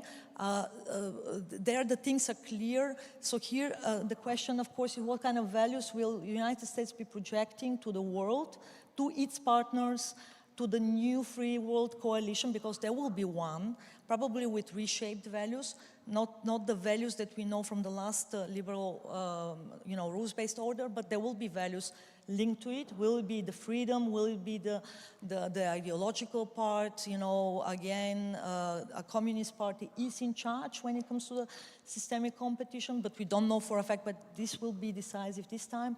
And I argue that the part that we are now underestimating is actually the one related to the role of the non-Western bloc of countries, because this is not going to be a non-aligned bloc this time. These are countries with ambitions, these are countries with significant geoeconomic and geopolitical leverage. These are countries that can combine the strengths and their interests in different formats. We are seeing this clearly. I think this is what Carney was alluding to, basically realizing that Canada is now on this meta level of interactions, and they will be defining their own values through their engagement. They will be finding common denominators. But maybe a last point, I think there is one common value that I extract from this dire stage of the international relations, and that is that there is zero interest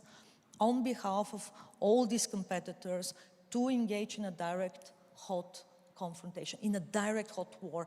The rationale to prevent conventional and nuclear confrontation against each other, I think this in itself is the value that we need to cherish and we need to build on, and we need to, use as a stabilizer for the next phase of the international relations.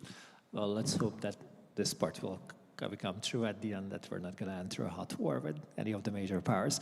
Dhruva, conscious of time, just a very quick question. Obviously, if you want to become a major power in this new setup, that comes with a cost. Part of that is soft power, part of that are the values that you stand for, part of that is the image that you radiate, part of that is how you're trying to attract these countries that Velina was alluding to.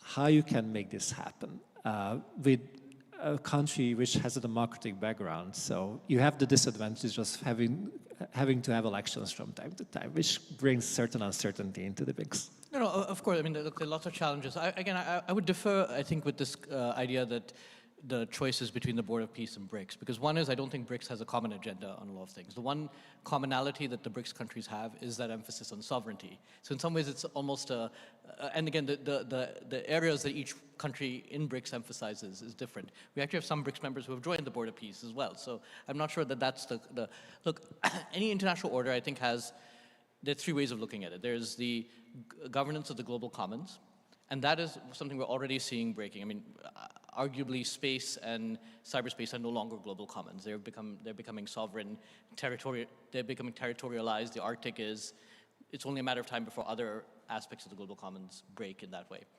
Second is the rules of engagement for economic commerce, economic transactions across borders. And this is something I think we started taking for granted. We thought this was going to be something that would override. I remember all those books and articles about, this is going to be the future, the sovereign state's no longer going to matter. But the fact is, I think that is now being dialed back. And so I think all of that we're realizing rests on the security order. And until that is resolved, the rest of it, I think, will all flow from that, right? Which gets into, I think, 4 very interesting debates that are taking place internally in 4 regions. I'd say in Asia, we have the clearest idea what that debate is, which is, are countries comfortable with a Sinocentric order or not? And that Sinocentric order is a manifestation of the Chinese Communist Party, right? So actually, I think Edward Luttwak is here. He has, I think, the best description of what that is, some slightly provocative description. But I think that is the internal debate. And what we're seeing, for example, in elections in Japan right now, is the Japanese public resoundingly saying, we are not comfortable with that Sinocentric world order. And it's playing out differently in different capitals. The second one, I think, is in the Middle East. Are we going to go in a direction of a more progressive Middle East or more conservative? And in some ways, the litmus test is that recognition of Israel is in some ways a bit of a litmus test to that. So that is what happens in Iran is going to affect that. The third debate is a European debate, which we're part of. Ivan actually just very nicely captured what the essence of that is. And the fourth one, the one that I think is the most uncertain that we're all watching, is the debate in the United States. And even within the Republican Party, there is a debate, because there's not a common idea of what those values are that they stand for. Is the future a realm of influence future? Trump would like to see maybe a new Yalta, right? Is that good? Is that something? But not everyone in his party agrees with that view, right? Is it a more recessed United States? Is it an alternative international order? I mean, remember, only 17% of Americans right now back MAGA or associate themselves with MAGA so it's not the, and so I think we're having a very schizophrenic debate in the United States. And these will all affect the question of values. India has its own internal debate, has its own role. I would just say the one thing, coming back to what I said in my opening remarks on technology, what India is trying to advance on the technological front, we're going to see this in the next few weeks in the AI summit that India hosts, is something very different from what the US or China or even Europe is advancing, which is an open system, what we call digital public infrastructure. And that, I think, is what we're going to see in the technological realm. We're going to see aspects of that in other areas as well. So if you want to know, like, what is India's values in an international order, I would point you to that. Last word goes to Thomas. Most of the countries of the world are not great powers and not even middle powers. So in this new setup, do the weak have to suffer what they must, or is there another way out? Pardon? I didn't get your question. Yeah, most of the countries of the world are not great powers and not even middle powers. So do the weak have to suffer what they must, or is there another way for them to survive? Well, that's why they have to team up, and that's why they have to act much more systematically in a collective way in order not to basically be trampled upon by the three hegemons. And I think this is not going to happen automatically. I think you need, again, you need political leadership to create these different alliances and to make them effective. But I think the potential is there, and as Mark Carney said, I mean, you sit at the table or you're on the menu, and I think I agree with that. But just on the value thing, I think this is a very important point. I would also clearly subscribe to this idea that if you want to build trust and confidence among states, I think this basically starts at home.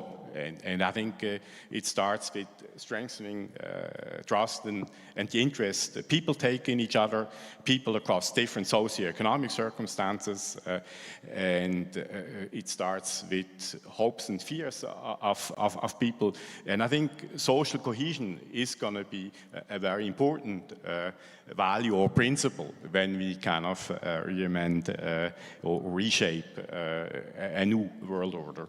And finally, I also, wouldn't totally agree with this binary choice, Board of Peace versus BRICS.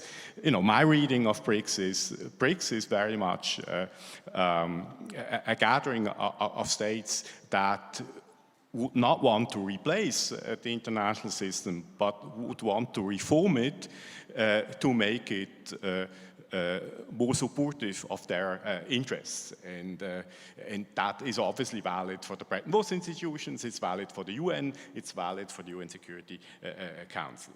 The Board of Peace, again, I think more than half of those that have joined it still see it as a body to see through the Gaza peace plan.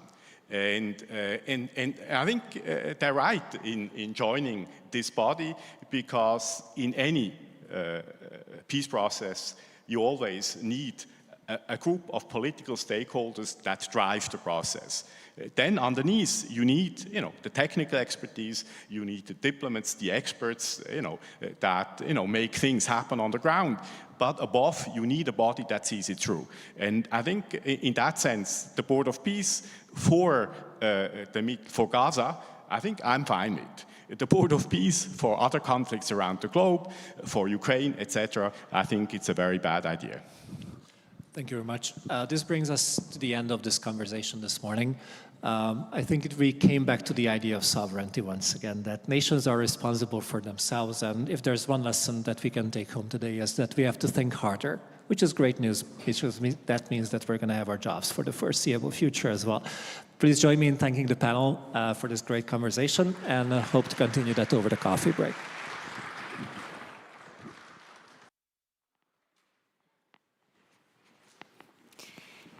Thank you so much to all of our speakers for such an engaging opening session this morning. It's now time for a short break. We have some coffee, tea, and other refreshments waiting for you outside.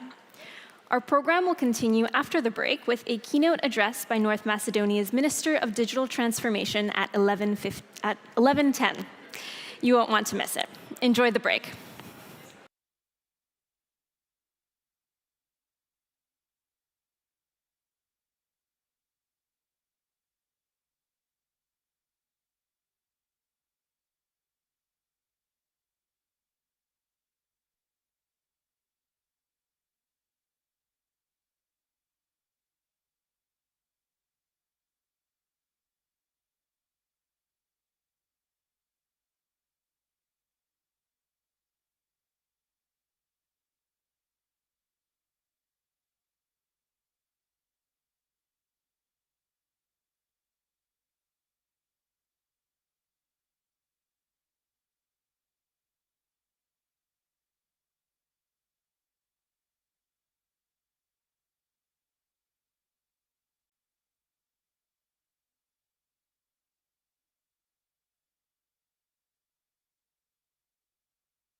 Ladies and gentlemen, please take your seats. We're about to begin.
Welcome back.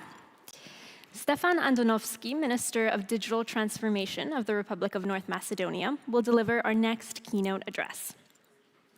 Minister Andonovski has been at the forefront of driving his country's digital transformation agenda, championing innovation, cybersecurity, and public sector modernization.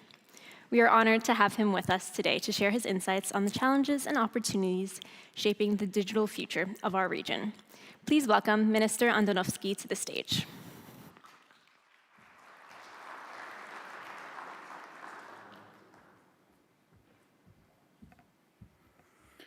Dear Excellencies, distinguished guests, ladies and gentlemen, it is a privilege and honor to join you here in Budapest for the Budapest Global Dialogue 2026, and I wholeheartedly congratulate the organization for this event. The purpose of my remarks today is very simple, but hopefully thought-provoking, to discuss how the digital domain, often treated as a separate policy space, has become central to diplomacy, peace, stability, and sovereignty, and to propose a practical, human-centered approach to digital transformation that helps our society step back from escalation, strengthen resilience, and expand cooperation even in a fractured world.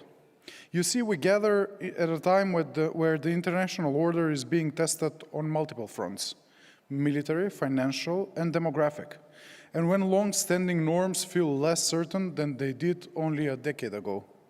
If you permit, maybe the current international order is a disorder in itself. It is a moment when multipolarity is an evident reality, not a mere discussional topic. And we're not talking about multipolarity in a historic realms, we're talking about regional multipolar order. And therefore, in this moment, technology should not be understood only as an enabler of growth. Very often, it also is an amplifier of power, and sometimes an accelerator of conflict. For many years, the global digital story was told as one of convergence: more connectivity, more trade, more exchange, more shared prosperity. And there is for sure truth to that. But today we also see another story unfolding, one of fragmentation, cyber attacks, strategic dependency, and competition for technological advance. The question is no longer only what can technology do. The question is more who controls technology, who owns it, who benefits from it, and who is protected by it, but also who is exposed from it. That is why back from the brink means in digital terms. I believe it means preventing the digital world from becoming a space where misunderstanding and conflict grow faster than trust and cooperation. Because when cyber attacks target hospitals, energy networks, water systems, transportation or financial infrastructure, the consequences are not virtual, they are profoundly real. Disrupted lives, weakened institutions, and heightened risk of escalation. When disinformation degrades public trust, it becomes harder for democracies to govern and for societies to remain cohesive. When supply chains for critical technologies become tools of pressure, sovereignty becomes conditional. In such an environment, many countries, especially smaller ones, ask how to remain open to innovation while staying secure, how to participate in global digital markets without surrendering autonomy, and how to protect citizens' rights in a world where data can move faster than the law. From the perspective of a small country such as Macedonia, these questions are not theoretical. We're a small country, but we sit at an intersection of regions, markets, and strategic interests. As a member of NATO, we know the importance of alliances and partnerships, but we also know that the strength of any partnership depends on the resilience of each of the partners. We also know our limits. So allow me to offer a principle that guides how we approach digital transformation. Digital sovereignty must not become digital isolation. True sovereignty in the digital age is not the ability to build everything alone. It is the ability to make independent choices, to protect critical functions, to diversify dependencies, and to cooperate from a position of resilience. Or in other words, sovereignty is not about closing doors. It is about having the capacity and the confidence to keep doors open without being vulnerable. Essentially, it is the ability to form strategic partnerships in the digital age and remain true to them. What does that mean in practice? Let me share 5 short priorities that I believe can help countries come back from the brink in the digital domain. First, cyber resilience must be treated as national resilience. Cybersecurity cannot be a technical add-on at the end of a project. It must be built into how governments operate, how infrastructure is procured, how public services are delivered, and how crises are managed. Second, we need trustworthy digital public services that strengthen and not weaken the social contract. Digital transformation should make the state more transparent, more accessible, and more accountable. Third, we must pursue interoperability and open, secure standards. Countries get into strategic trouble when they are locked into single vendors, single systems, or single points of failure. Interoperable systems built on standards that allow competition and diversification are not only good engineering, they're a good strategy. Fourth, human capital is the foundation of digital independence. And like Minister Siartos mentioned, the connection between education and society and economy, a country can import hardware, but it cannot import legitimacy, capability, or social cohesion.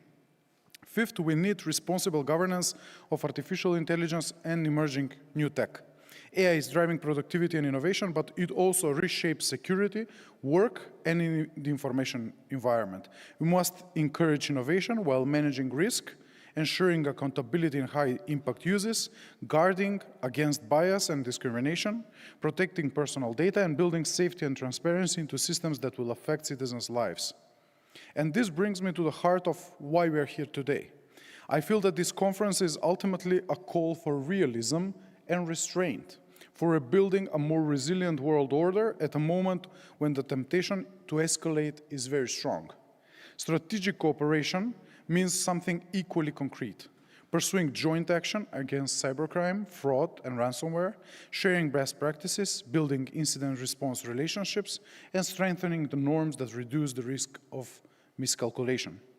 So I invite us to think about digital transformation not only as a national project, but as a shared responsibility to build systems that are secure enough to be trusted, open enough to support innovation, and fair enough to support social cohesion. My country is committed to this path, to modernize public services, to protect critical infrastructure, to invest in skills, and to engage with strategic partners like Hungary and across the world and beyond in the spirit of resilience and constructive cooperation. Let me close with a final reflection. The safest digital future will not be built as a bunker. It will be built as a bridge, secure, resilient, and worthy of public trust, so that societies can remain connected without becoming exposed, and so that progress reduces the risk of conflict rather than increasing it. Thank you again for the opportunity to address you today, and I wish the Budapest Global Dialogue successful and impactful discussions, and also new iterations in the years to come. Thank you very much.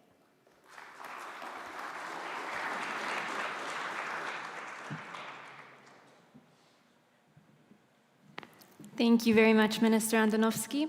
The Minister will join our next panel, which continues in this vein. Titled From Tech Utopia to Tech Polarity, The Race to Own the Century, this session will explore the fragmentation of the tech landscape, the rise of digital sovereignty, and the contest for strategic advantage. I now invite the rest of our speakers to join us on stage, including Juan E. Bartolome, former Secretary for International Defense Affairs at the Ministry of Defense of Argentina, Angeliki Depululu, Public Affairs Director of VNO Group, and Mohammed Faisal bin Abdul Rahman, Research Fellow at the RSIS Institute of Defense and Strategic Studies. Tricia Ray, Associate Director and Research Fellow at the Atlantic Council Geotech Center, will moderate the discussion. Let's give our guests a warm welcome.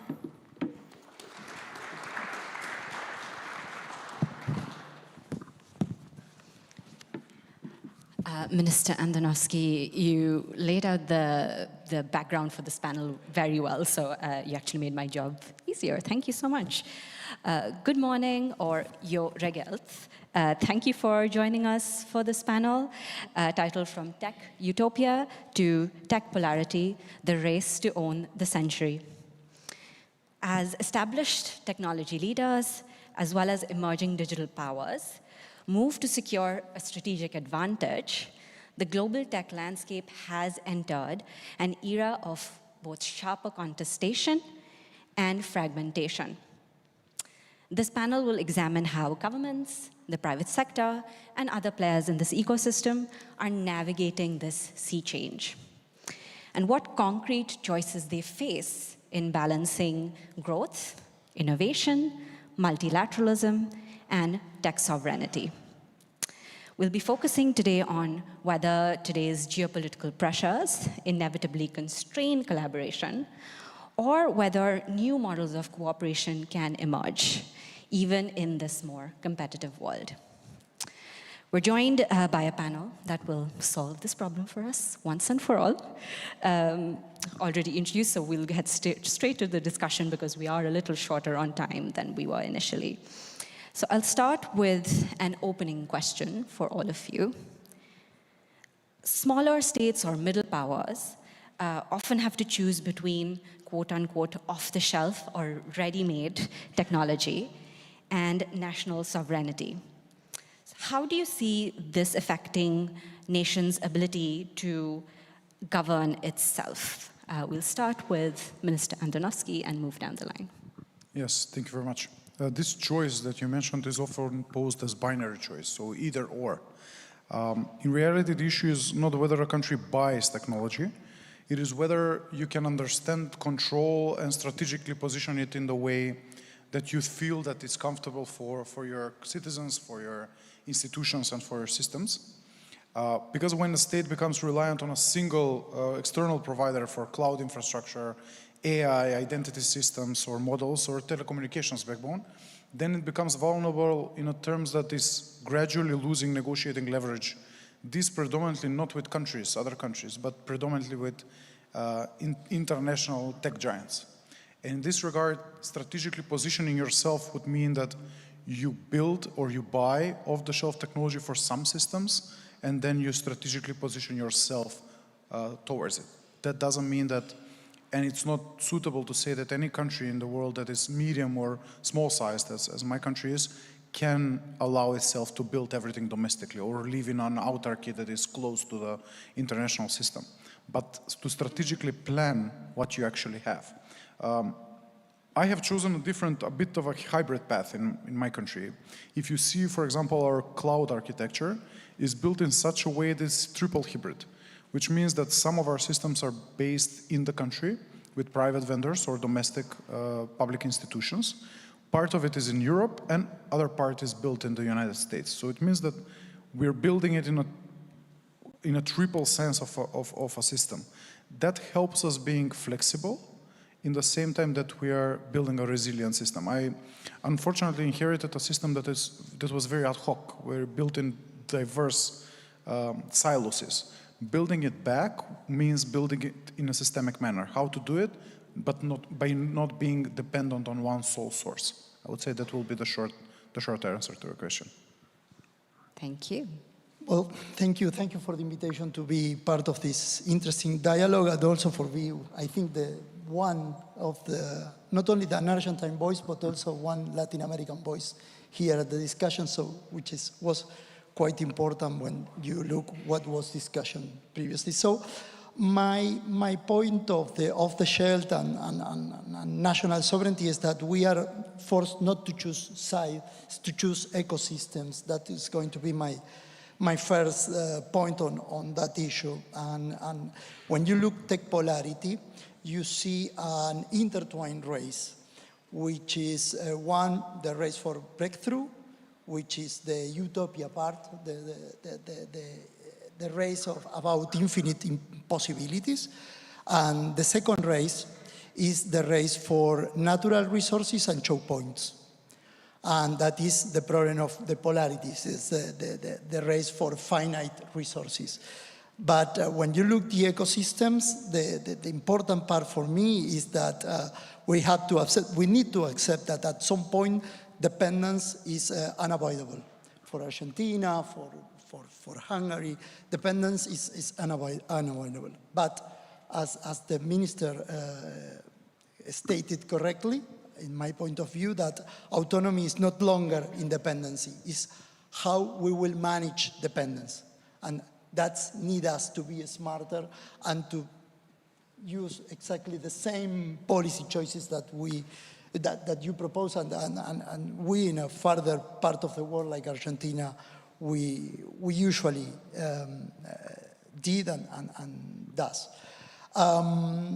The other important thing that we live in a context of interdependence, the weaponized interdependence. So when we look at the tech polarity, the first race, which is the race for breakthrough, rewards tempo, as it was previously stated. So buying mature system and plugging into dominant ecosystem can compress, in our case, research and development cycles, shorten kill change, and accelerate adaptation. But the key question is what is going to happen with the second race, which is the race for resources, infrastructure, and choke points. And that's the problem, that when integrations turns into vulnerability. Suppliers can weaponize access and denial through licensing, export control, spare parts, and other ways. And use this idea of panopticon layer of network system to expand visibility and leverage. So they can use the connectivity in their favor against us. So in our way, the solution for middle countries like Argentina is as I said, manage dependence and nationally build fail-safe that allow us to keep to prevent the single switch pressure and to avoid abuse in the suppliers chain. Great, thank you. And first of all, thank you for the invitation. I'm also very happy to be here and also share my perspective among these distinguished speakers, actually, and our moderator. So, yeah, I'm actually Public Affairs Director at VNO Group. I lived quite many years in Brussels, over 10 years, 11 to be precise. Now I'm based in Athens, Greece. I used to work also for some tech companies, including Meta, Huawei, but also was advising the European Commission for quite some years. So I believe that I in a way represent the industry perspective, and let's say have also a global vision of how the Europe thinks in a way, but also other tech companies coming from either US or China. At the same time, I'm not representing these companies today. I'm representing mainly my perspective and as an expert on these fields, but also, the company I'm currently working. So on this particular question, I don't think that the real choice is between using ready-made technology and losing sovereignty. The real issue is whether countries keep choice and control, as also Mr. Antonovsky said, and or whether they become dependent on systems they can't actually influence. So ready-made technology is often the right option, and it can be faster, cheaper, and sometimes safer than building everything from scratch.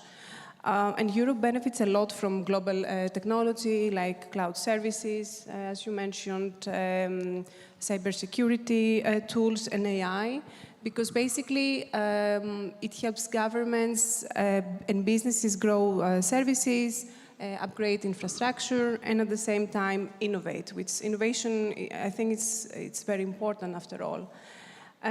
So the problem starts when use turns into lock-in, and it's something also that the other co-panelists actually shared previously. So if a government can't fully understand how a system works, can't check it properly, can't set clear requirements, and can't switch providers without big cost or disruption, it's then when I believe decisions can start being driven by what system allows, not by what elected leaders decide. And that's when sovereignty is tested, I would say. So the goal shouldn't be nationality versus technology. The objectives should be resilience and options. In practice, that means that we need clear rules and smart procurement processes. It means, so the governments basically avoid lock-in, as you described previously, systems that work well together through common standards, strong transparency and security for important services, and also a real ability to change provider when needed. So governments, I believe, should have this choice when they decide to change provider to be able and have the capacity to do so.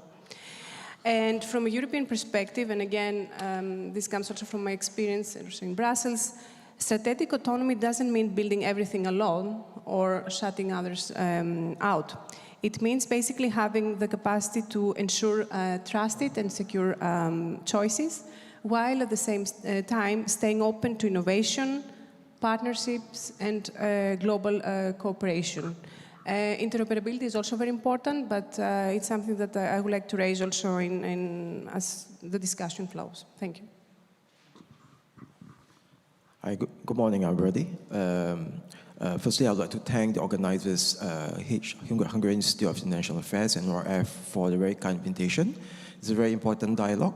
And I come from a country in Southeast Asia, Singapore, which is a small state, as well as one of the most digitalized states in Asia, in particular in Southeast Asia. Now, the questions that the kind moderator has put up is very, very relevant to where I come from, my region.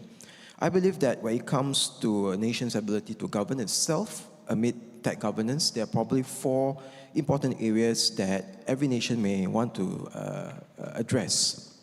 I think firstly, it's about bargaining power. Now, it's a fact that technology is not about only its functions, but where a country features in the global digital domain, in the geopolitical dynamics of the digital space itself. So I feel that a nation should strive to make itself an important node of the technological ecosystem. Why so?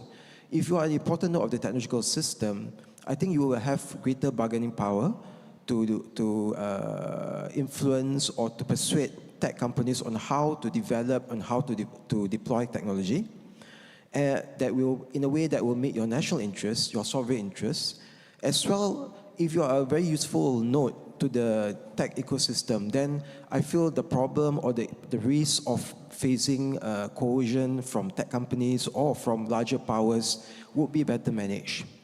The second thing is actually on resilience, which I think some of my fellow panelists have mentioned. I feel that resilience is it's not about choosing side in the technological competition. It's about adopting a strategy of flexible partnerships where you have options and in order to prevent an over-dependence on any particular technology supplier or from any particular country which supplies this technology. This is the idea that is necessary in order to manage any risk if disruptions does happen, especially when there's conflict or the technological competition between the major powers become escalated. The third thing I think is on tech governance. Countries embrace technology, but the standards, the norms are set by the bigger powers or by the tech companies. But are all these standards or norms, are they actually aligned with our national interests, with our sovereign interests? So nations should develop the capability to set their own norms and principles on tech development. Make it useful by selling the ideas to even other countries, probably other middle powers. So when you come together as a substantive market size, you probably have greater influence in terms of tech governance. And the last point I want to raise is about the defense of the digital domain. While we may rely on external suppliers for our technologies, I think that nations should also develop its own domestic capabilities and talent in terms of detecting threats in your digital systems, having your own tools to also detect or independently assess some of these systems, whether there are certain vulnerabilities, and take the necessary actions to basically minimize the risk. Thank you. We heard a range of perspectives on this question now. There was the point of being flexible and resilient, also concerns about surveillance, if I'm hearing that right. But then also an emphasis on choice and safety above all, and then what systems can technically allow in terms of what governments want out of them. So we'll dive into each of these aspects separately, of course. But I'm going to ask a question to Minister Andonovski again. You, in your remarks, talked about building bridges, not bunkers. Great phrase. And my question to you then is, can we apply conflict resolution frameworks to this tech race? And then is this winner takes all sentiment right now too aggressive for mediation? For me, it's not a surprise that the best authors in conflict management in the past couple of years are writing extensively on how tech influences peace studies or how tech is included in the negotiations of the new age. Just see Christine Bell, for example. There is this landmark text of hers that's called titling practically what is called peace tech. And she analyzes how in the new trends, technology defines or shapes narratives in terms of conflict mediation. There is a mentality of at least winner takes most, if not all, in this realm. And there is an effect on the networks, on the platform's concentration, and on frontiers that can compute and create strong incentives for domination. And if you see the tech giants in the world, they strive for domination in the realm in order to guide countries towards, for their profit, for sure, but also for their influence. And also, I think that the downside risks are shared. I think that we have to focus on specific conflict prevention tools, similar to crisis stability measures. I talked about a bit in the speech about restraint, and I think the rules of restraint around, especially around critical civil infrastructure, have to be set among ourselves as countries, but also among these tech companies, because attacks on hospitals, on energy grids, water, or core financial systems easily translate into real-life escalation of violence, escalation of conflict. And if in the past we would think about Geneva Conventions and how countries or terrorists would not attack or would try to circumvent key critical infrastructure like hospitals, like energy grids, today we see attacks on the energy grids that are daily, that are done through cyber attacks but have the similar or the same effects. And I think in this realm, confidence building measures are key. And I mentioned a bit about strategic partnerships. You know, what we've built as country with Hungary is a prime example of how strategic partnerships can work in the economic field, but also in the digital affairs field. The same, I'm thinking about the United States. It's this approach that you build confidence measures within those partnerships, because I believe that the world will not be dominated by international organizations, will not be dominated by international liberal peace. We've seen that it's scattered, and it's with the conflicts that are constantly going on, even in Europe. We've seen that this world order did not fulfill its own promise. What the future holds is, I think, strategic partnerships that are built bilaterally, regionally, and building this partnership will be probably the key to conflict management.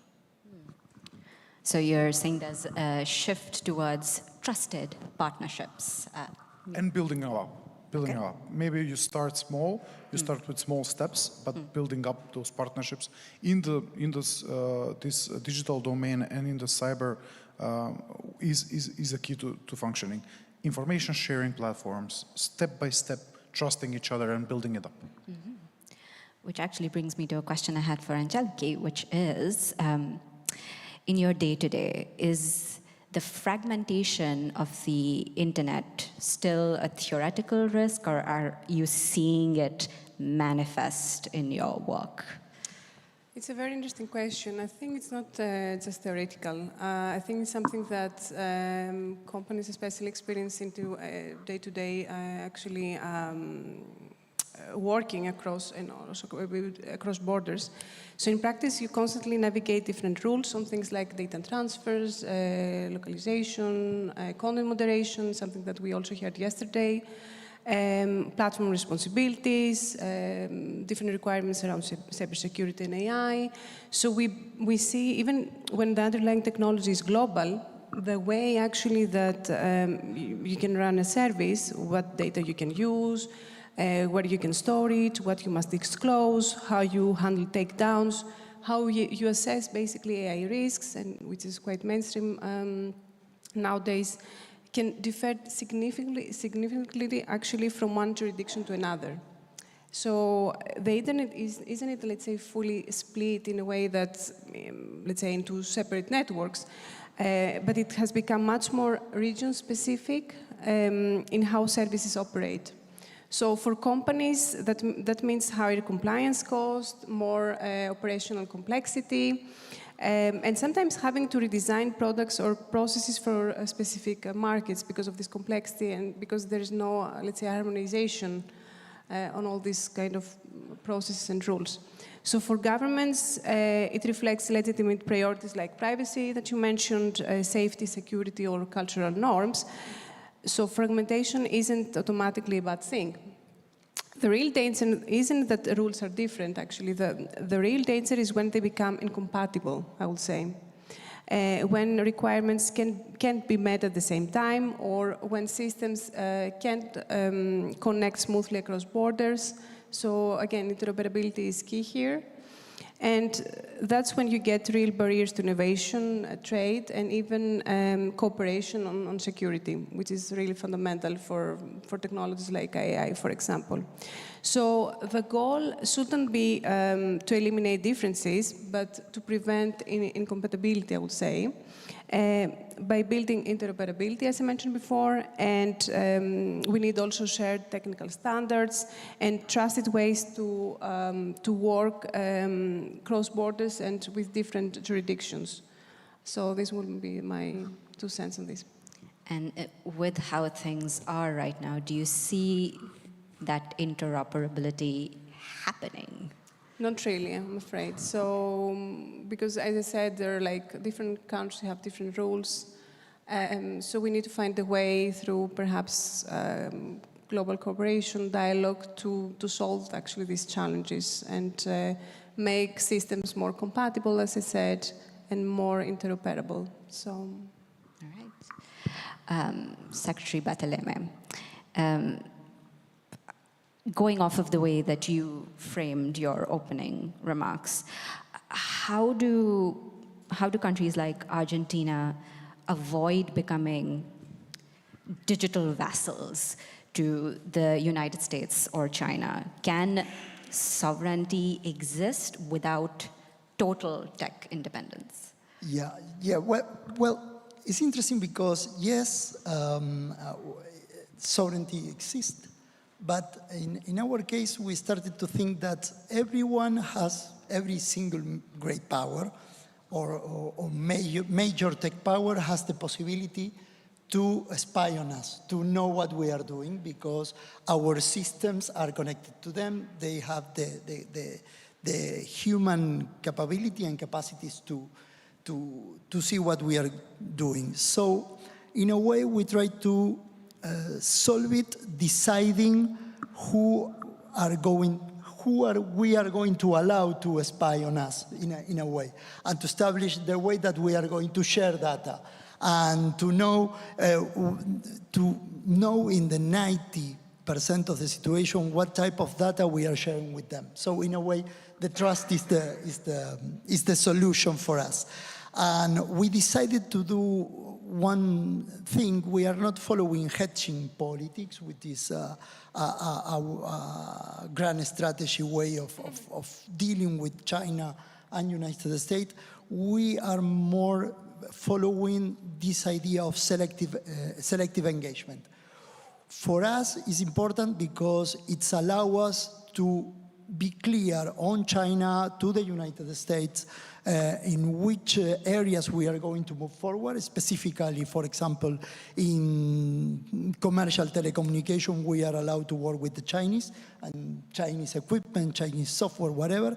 But in the defense domains, even if that creates some noise because we have some difference, we still have difference with the United Kingdom. We decided to work closely with the United States, closely with Europe, and assume their standards as our standards. So we improve our cybersecurity capabilities. We find new partners in AI technology with the Western world, specifically in the defense domain.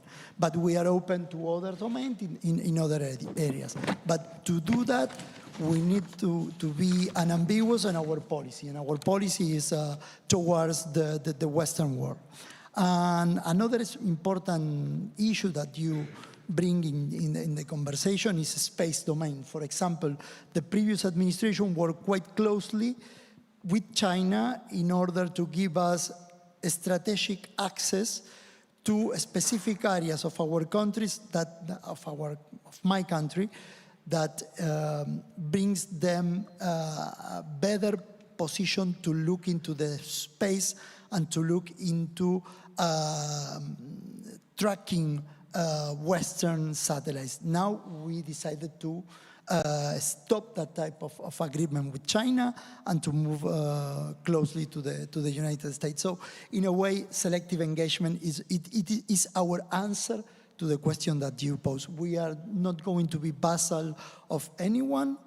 We are deciding in which area we are going to work specifically with each country. Thank you. I like that phrase, selective engagement rather than hedging. Faisal, question to you. You've done some research, for example, on influence operations and disinformation. Is the polarization you see, especially on tech platforms, making societies, and this is also a question of resilience and sovereignty, more fragile to external influence? And can we regulate our way out of it? Thank you for the question. I think there are some key terms in that question where if we have more time, we could actually unpack more. For example, what do we mean fragility of society? What does it entail? What do we mean by polarization of technological platforms?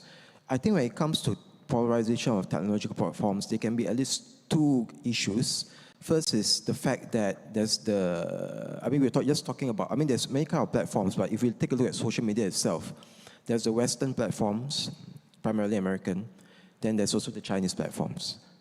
They operate on two different ecosystems, and that's already a kind of technological polarization. But even within the Western platform, which is very much well used in my part of the world, there's also polarization within the Western platforms where there's different views on different issues, be it political issues, social political issues relating to domestic politics or domestic policies, relating to strategic security issues regarding the foreign policy and defense policy of the country.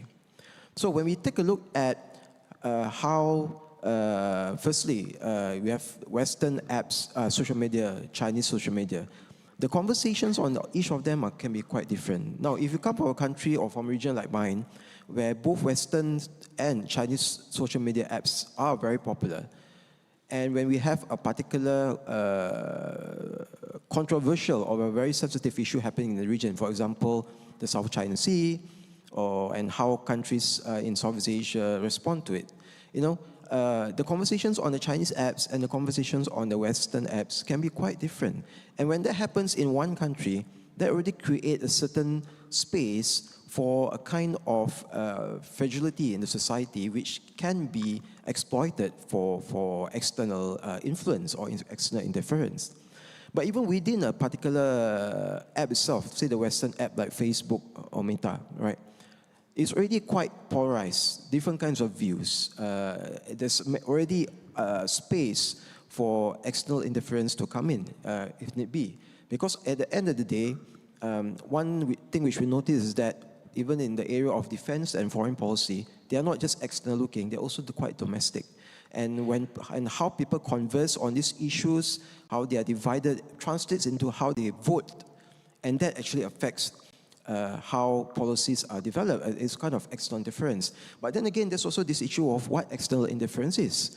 Do we have evidence that certain narratives that appear to be adversarial, are they really the work of some external state actor? Or is it the work of tech giants who kind of align with a certain state actor? Or is it just organic conversations? So regulation, I think, is definitely happening. It is one of the knee-jerk reaction from my part of the world. But whether it works or not, I think it is still open to debate. But it's happening. But I believe that beyond that, regulation is not the silver bullet to address external interference. It's about nations understanding what identity or what values are very important to its nationhood. And whether the influence or the narratives coming from abroad actually challenges this national identity to the extent that it actually endangers our sovereignty or our national cohesion. So this external difference, I feel, is definitely something which is very relevant and crucial today, but it has to be handled in a certain way that does not actually suppress good discussion or relevant discussion about a topic, because people have different views, different opinions, and they should also be listened to. If I may, just a comment on regulation. I believe that regulation should focus on, should follow always a risk-based approach rather than on the technology, regulate the technology actually itself. It needs to be proportionate, needs to ensure legal certainty for companies, especially for small and medium enterprises that do not really have the right resources in place for compliance costs, and focus on innovation, because over-regulation often hinders innovation and can have actually the opposite results to things like, sovereignty or strategic autonomy. This is my 2 cents. And let's dive into that, because we have been talking about trust and values more in an abstract level. Maybe we can narrow down to a specific technology, artificial intelligence. That's all the trend right now. That's what most countries are talking about. Is it possible, as you see the world right now, to have a global set of AI ethics or regulations or frameworks? Or are we doomed perhaps to a Western AI versus Eastern AI ecosystem? I think we see shared principles on AI. What we don't see is common rules between West and East, I would say. There is already broad agreement on ideas like human oversight, safety, accountability. What differs is how countries implement, actually, these principles and how they manage the trade-offs. So rather than a divide between, as you rightly described, between Western and Eastern AI, we're likely to see different governance approaches built on common norms. So the real danger is losing dialogue between them, I would say. So we need better, let's say, alignment between the two, because the principles, the shared principles are there. It's just the way we apply these principles that differ. Interesting. Secretary Batelem, I saw you shaking your head. Do you have an opinion on this? I'm sorry. I'm sorry for that, but I think that the key question is who is controlling tempo as a power. And let me go back to the early 2000s. Ray Kurzweil wrote a book called The Singularity is Near in 2005, I think. We didn't get yet to the singularity era. We are not living in a singularity era, but we are living in the singularity process. Every single component of the singularity are now feeling it. So because regulation affects time, and time is the key question for the second half of the 21st century, we are not going to find a common ground on regulation. And if I may, because we are talking about tech polarity and this issue of regulation, for example, there's a good movie where the Western society decided to move out from the artificial intelligence, and the Asia societies decided to create a safe haven for the artificial intelligence and work together with the humans' artificial intelligence. Unfortunately, I don't remember the name of the movie. But the key question is that as soon as that happened, the Western world started a war against the East Asia protecting artificial intelligence. So it is quite difficult because real advantages are there, and as I told, the competence that we live on prevents that to happen. Minister Andonovski, do you, continuing this line of questioning, do you see this current tech race as a new Cold War? Or is the complexity of digital independence, as you laid out in your remarks, mean that we're creating something very different? For sure, there is a sense of arms race logic around this. Everything that was discussed, I really like the answers to the last questions. When you see about space, AI, quantum, for sure you will see that there is a tendency to strategically compete with one another. There are two key differences, I would say, to that logic of the Cold War era. First one is interdependencies, or a sort of interoperability that is not always thought out, maybe is not planned, but it's occurring. When you compare how arms were developed in the Cold War era, you have blocks. So one bloc develops its own arms and struggles or competes with another bloc. Today you have the whole world in one phone, in one smartphone, one tablet, because you have TikTok, in the same time you have Meta. Data flows. Countries use the same cloud providers, and there you cannot put a border on the competition. Hardware as well. One country decides that they want to have 5G equipment that is produced in China. Another one, like my country, forbids it. So there is not you cannot block them out. And the second aspect, which I think is very important, is the role of international companies, especially these tech giants. If you see the situation of the relationship between Microsoft, OpenAI, Meta, look at the conflicts that happen in France between the French government and these companies, or the Swedish government and these companies. So this is internal Western, let's say, competition. I wouldn't say that they're fighting only with Chinese companies. They're fighting internally in their, let's say, value-based systems with these companies, and the role of these companies is also very interesting. If you, for example, one thing that the European Union pushes on us as a country is the Digital Services Act. And when I say what can a country of 1.8 million do in competition with Meta or in competition with, you know, these huge online content platforms, how we can put challenges to them or obstacles to them, how we can forbid them to put out advertisements in our country, it is a quick key question. For us, as a small country, it will remain what I would call a smart adaptability. That will mean that you put focus as a sovereign on some of the key aspects that you can control, government certs, security operations centers, platforms for information sharing. I believe those ones should be sovereign to the furthest possible extent. And then you have to give out some space to everything else that is going on. That's why you will never see me put out a regulation forbidding Facebook ads in my country, because that will block out the whole of the country that can go on these platforms. What would a Meta do if I did this? They would say, okay, no Facebook for Macedonia. And that is, for them, 1.6 million people is nothing. For us, it would be stopping media freedom in an area that is, we've said that will be open to the public and will be transparent. So I think it's a fine balance, and you have to balance it out every single decision that you make, because it's always something that is tricky and that is out there. Just a quick comment on that. We are evaluating and underestimating the role of corporative and state-to-state espionage. When you look, the Chinese drone program is exactly a copy of the American drone programs.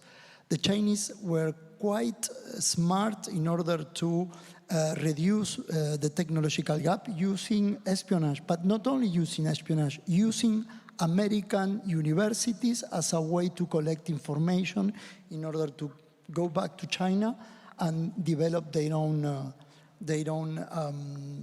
military capabilities, technological military capabilities. So we need to start to look deeply on covert operation, for example, on key industries on defense. On the note of policy recommendations, I suppose, we have a little under 6 minutes left, so a lightning round to all of you. And I'd like for you all to propose like concrete recommendations as we close this panel. If we are to preserve this interconnectedness that many of our countries have benefited from, the interconnectedness of innovation, while respecting national sovereignty, what is one agreement or policy, either the national level, regional level, globally, that you'd like to see signed in the next 5 years, let's say, starting with Faisal down the line? All right, from my point of view, I want to bring back the idea of cyber norms, right? And one of the 11 cyber norms in the United Nations is that a country must make sure that all information and communication technology in that country should not be used to create a harmful impact on another country.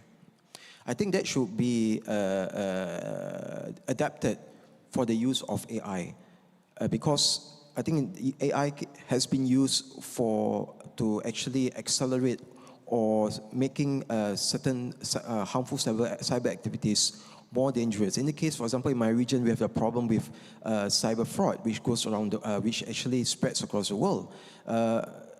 AI is being used to make cyber fraud more agile. And when that becomes a problem, a regional problem, an international problem, then you have the Americans coming in, you have the Chinese coming in, then you even have regional powers like Thailand trying to use military means to put a stop to it. So I think this is the use of AI, the policy, be it national or regional, on the curbing the use of AI for harmful means is something which I think we should be looking to for the next few years.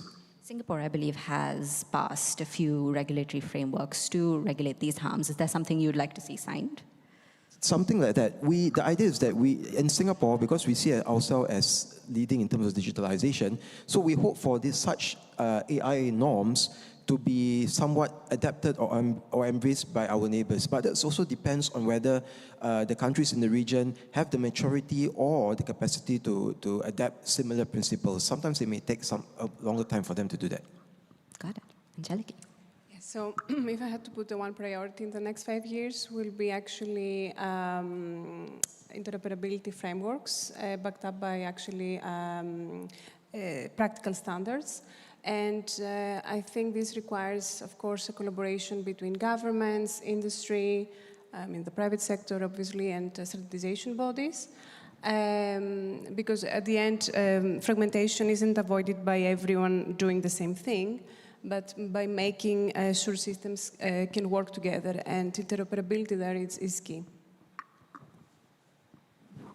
For us, it's going to be choosing the right partners and keep building the fail-safe in order to have good friends, but in a way that we can manage what we wanted to do.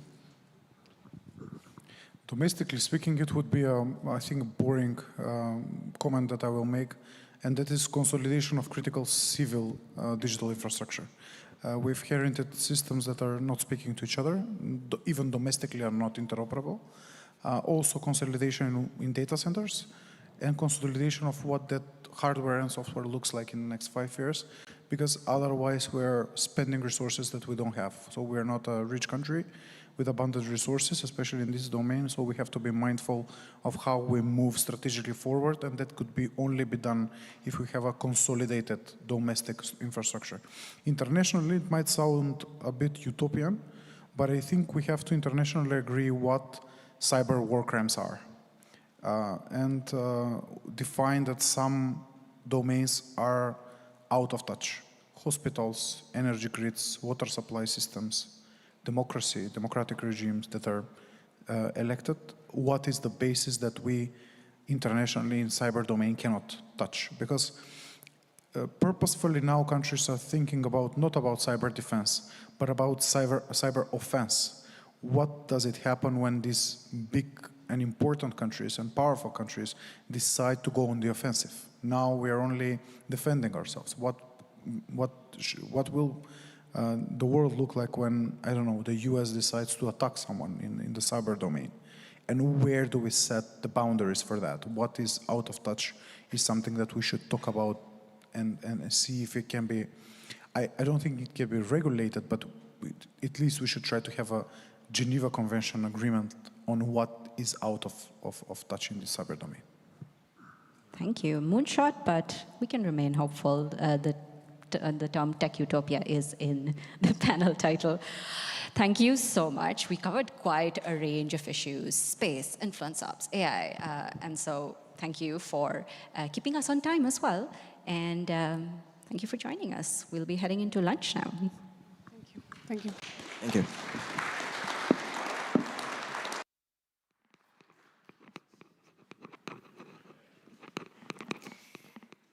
Ladies and gentlemen, that wraps up the first half of our day. We now invite you to continue the conversation over lunch, which will be served downstairs in the hotel's restaurant. Our staff will be able to guide you there. Just make sure that you take all of your belongings. Our program continues at 1:45 with our next keynote address by Maka Bocsarishvili, Minister of Foreign Affairs of Georgia.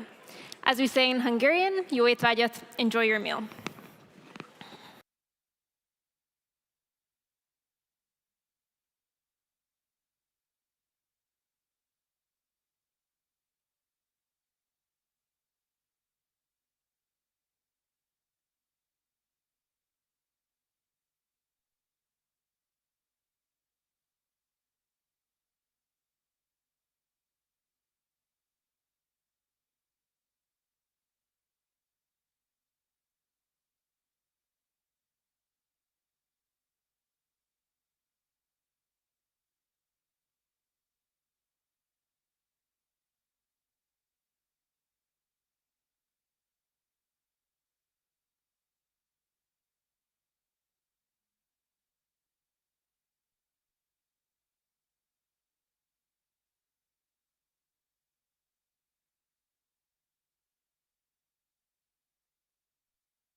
welcome back. We hope you've enjoyed your lunch. We begin the second half of our day with a keynote address by Maka Bochorishvili, Minister for Foreign Affairs of Georgia. In her current position since 2024, Minister Bochorishvili leads Georgia's foreign policy at a pivotal moment. Few are better placed to speak on how states can respond to the dynamics shaping our world today. Please join me in welcoming the minister to the stage to deliver her remarks.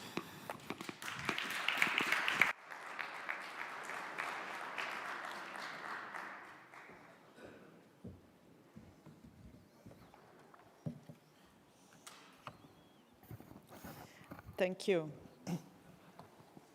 Ladies and gentlemen, distinguished guests, it's a really great honor and pleasure to join you in Budapest for Third Global Dialogue.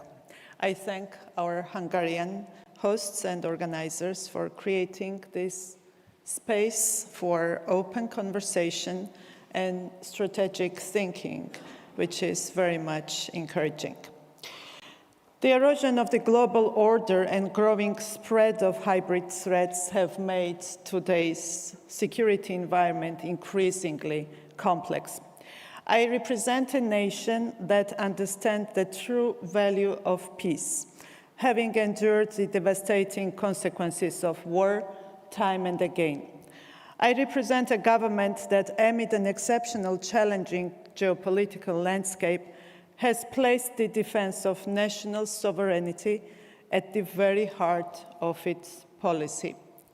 Georgia is an ancient nation that has served centuries of turmoil by preserving its Christian and traditional values, and that continues today to defend this principle with resolve and conviction. In today's challenging environment, the concept of sovereignty has emerged at the center of political debate in different parts of the world. Sovereignty is not about isolation or rejection of cooperation. It is about our responsibility. It is about our right and duty of nations to make decisions based on their own history, their own interests, and democratic will of their own citizens. Without this foundation, no security architecture can be sustainable. In recent years, Georgia has been placed under unprecedented international scrutiny. We have endured deliberate and unjust attacks conducted under the claimed defense of democracy, yet directed against the will of Georgian people, their elected government, and the legitimate actions of the state. We have clearly seen how international institutions and even our genuine European aspirations can at the time be misused or as instruments to exert pressure on sovereign nation and to challenge its sovereign rights.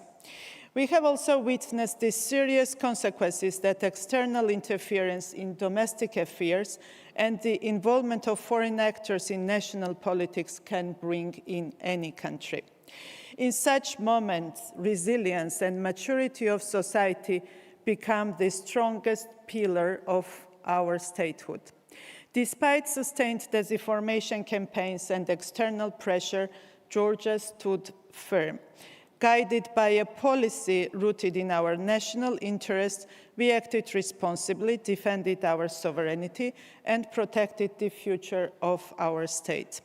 Georgia's experience illustrates this clearly. Situated at the geopolitical crossroads, facing unresolved conflict and constant external pressure, Georgia has chosen stability over provocation, dialogue over isolation, and long-term national interests over short-term political gain. This approach is not a sign of weakness. This is about survival and, the most important, peace. For Georgia, peace is not an abstract notion. It is a vital necessity. Nearly 20% of our territory remains under Russian occupation, a powerful reminder of the cost of conflict and the fragility of security. Every day, the lives of our citizens, our communities, and our future are shaped by this reality. That is why Georgia cherishes peace, not only as path to development and stability, but as a moral and strategic imperative. We often face unfair criticism, yet it must be stated clearly. Georgia is a country that has proven itself a reliable partner and has made substantial contributions to transatlantic cooperation. It is a nation confronting one of the world's most difficult geopolitical realities, without the protection of a security umbrella and without membership in any military alliance. That is why peace is our foundation and the only guarantee of our security. It is promise of a future where our children can live free and safe. Security is not only military, it is also economic. Without economic strength, political independence is fragile, and the promise of better life is at risk. Despite regional instability and global shocks, including the pandemic, energy crisis, conflicts, and disruption of global supply chains, Georgia has demonstrated remarkable resilience and sustainable economic growth. Our GDP has expanded steadily, foreign direct investment has increased, and key sectors such as tourism, logistics, agriculture, technology have shown strong recovery and innovation. Strong fiscal discipline, structural reforms, and transparent regulatory environment have strengthened our foundations, making Georgia a reliable partner and increasingly attractive destination for foreign investments and businesses. Our ports, transport corridor, and trade infrastructure connects the region and beyond, positioning Georgia as a hub for commerce and opportunities. This success is the result of bold policy choices, open markets, and unwavering commitment to stability. It shows that small nations, even in the challenging region, can achieve great things through vision, courage, and determination. This brings me to a principle that defines Georgia's role in the region. We seek to be a connecting bridge, not a dividing wall. Geography has placed Georgia at the crossroads of Europe and Asia, with access to the Black Sea, linking continents, markets, and people. This position carries both responsibility and opportunity. Our role as a bridge benefits Europe by enhancing connectivity, supporting the diversification of energy supplies, and opening new markets for trade and investment. It is also a bridge of shared values. In this way, Georgia is not only securing its own future, it is strengthening Europe's stability, prosperity, and resilience, with the Black Sea serving as a gateway to regional cooperation and partnership. Guided by history, courage, and principle, Georgia remains steadfast, a nation committed to peace, democracy, and values. Our path is clear: to protect our sovereignty, foster stability, and serve as a bridge of opportunities and cooperation. Excellencies, in today's interconnected world, security challenges extend far beyond traditional military or economic threats. Disinformation, the manipulation of facts, and the deliberate spread of false narratives have become powerful tools to destabilize societies, weaken institutions, and influence the political choice of citizens. These threats are global. They cross borders and easily as internet transmit data, and they affect every nation, every society, large or small. For countries like Georgia, which faces both external pressure and unresolved conflict, defending truth is essential. Truth is the cornerstone of our resilience, our society. It allows citizens to make informed decisions, enable institutions to act legitimately, and to provide a shared reality upon which security, democracy and development can be built. In confronting modern threats, the defense of truth is as critical as the defense of borders or maintenance of economic stability. To conclude, in a world of shared risks, true security depends on responsibility, dialogue, and unwavering commitment to peace, stability, and cooperation among all nations. Thank you very much, and wish you good discussions.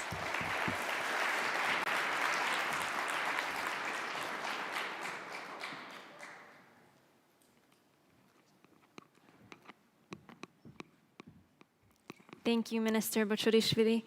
It's been an honor to have you with us. Our next panel focuses on the future of global security, titled Peacemakers and Peacekeepers, in search of a keystone for global security.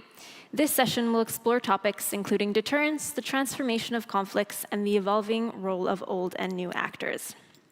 The session will be moderated by Tamás Baranyi, Director for Strategy and Board Member at the Hungarian Institute of International Affairs.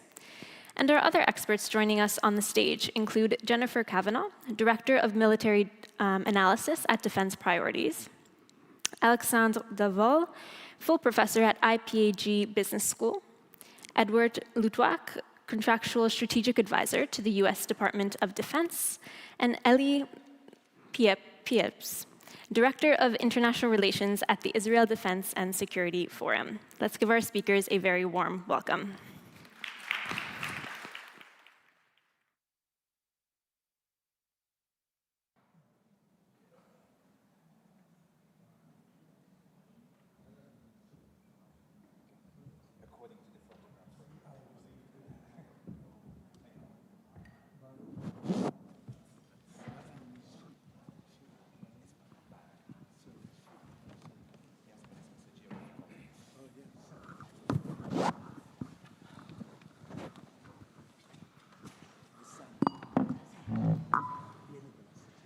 Okay, thank you very much for all of you for coming, and thank you very much for our audience to have come and is ready to listen to our conversation, which will be an easy one because it is war and peace. And Leo Tolstoy could write lengthy novels about that, so we are not expected to find all the keystone issues here. And we have sorrowfully lot armed conflicts today in the world. But for a first question, I would just pass around what kind of conflicts do you see the most important in terms of being a geopolitical flashlight, and are they inching toward conclusion or further complications? And I would suggest to go like this at first. So please, Eli. Very good. Well, thank you so much. It's a pleasure to be here. I need to say at the outset that speaking at a conference titled Back from the Brink, and coming in from Jerusalem, from Israel, every Israeli feels that we are very much back from the brink. And I think as we've been discussing how close we were to the brink and where the brink actually was, one of the concerns that we have is it just the brink, or are there many brinks? And I think that actually is the part of the point of your question, or the intro to our the beginning of our discussion, is there are many different conflicts, and one of the challenges that we have is that a lot of the times that we think conflicts are put to rest, they are actually just pushed down the road. They aren't concluded. Perfect example is Israel. Israel is going to be celebrating its 78th anniversary in a couple of weeks. And there's a talk that Israel's never really been at peace. We've been at war pretty much from day one. And it's because every war that Israel has concluded not with a peace agreement, it's concluded with a ceasefire. And we fear that we are in this exact same situation again when it comes to Hamas, the war that we fought over the last 2 years in Gaza. We are right now in a period of ceasefire. We're very much trying to get to something beyond that. But ceasefires are convenient. They work initially. But does that establish any kind of stability, something that we could all plan on, and something that it provides a future in our conflict, both for Israelis as well as the Gazans? The Gazans are the ones who are living under Hamas for decades and are only going to continuing living under the thumb of Hamas if Hamas is not destroyed. It's a very big challenge, but that's, I think, is when we look at other conflicts, first we need to make sure that we resolve the conflict that we are currently engaged in, and the one on Israel's borders is not fully, is not resolved yet. Thank you. Sir, Mr. Lutvak. Yes. So what would be your introductory thought about war and peace regarding these present conflicts? Well, I'm influenced by what I just heard. That's the right way of conversation. This gentleman comes from Israel, and as you know, Israel has been at war, actually, since it was established, because many of its neighbors don't accept its independence. And what is this tragic result has been? I myself took part in 2 of the wars as a volunteer from the British Army in 67 and 73. What is the result of this terrible tragedy? The tragedy result is that young Israelis become soldiers. And women also become soldiers. This does not prevent them from getting married very soon after military service and making children. And does not prevent them from studying, because apparently the level of technology in Israel is higher than in Afghanistan. Actually, somewhat higher, significantly higher. So war apparently does not prevent you from having universities, education, and technology, does not prevent you from having children, therefore it does not prevent you from having a future. So in which case, I would say that Israel suffers from an illness that should be quickly contacted. You know, you have somebody who suffers from a disease, and he is happy and successful. So what you do is you go and be very close to him, hoping that it is the kind, communicative, contagious disease, and you might get it too. We just heard the foreign minister of Georgia, and without war, what would Georgia have ever been? There's a famous Surami Hisar in Surmi fortress in Armenia, in Georgia, the famous fortress, Georgian life, the Kartveli culture in Georgia, the Queen Tamar of Georgia. All of this was the product of conflict. Georgia always existed next to a big empire. First it was the Roman Byzantine Empire, Georgia, and it comes from that. Then it was the Ottoman. They were always threatening to arrive there. And then there's the Russian. And if you go to Georgia, you see that it's a product of a special history. Hungary can claim the same thing, except in Hungary's case, it wasn't enemy empires. The empires were never enemies. It was the Trianon and so on. And what comes out of Trianon was a most talented Hungary of history. The best Hungary of history was the result of Trianon, because all the intelligent people came back from Slovakia, which I called New God, Magyar Ország, right?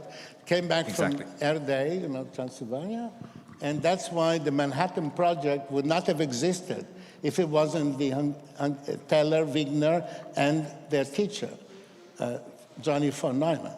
Without them, no Manhattan Project, because everybody else in the world thought you need 300 kilos. 300 kilos of enriched uranium, not 3 kilos. They made a mistake by 100, except the people who studied here in Budapest, mathematics. So your attitude is negative. My attitude is positive. And in fact, I was brought up in school in England and the British Army before I volunteered to Israel, and Britain was created by a war culture.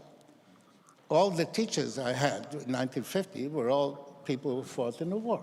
My Greek teacher lost a leg in El Alamein, in our school, taught Greek. And what happened to the British when they took war out of Britain, that the Brit started dying. They had the moment of revival in Falklands because they sent a whole fleet, 12,000 miles, with no possibility of rescuing it if any mistake happened. And that was the only moment where everybody in England was happy, everybody. So I don't accept this analysis of it. Now, the reason why Israel was blessed with these wars is also because it was a scene of diplomatic activity called peace process. Peace process. And the reason why I believe that Ukraine war could last 50 years is because there is a peace process and people wanting to peace process. You do not end wars with the peace process. You end wars by fighting the war until the war itself creates peace.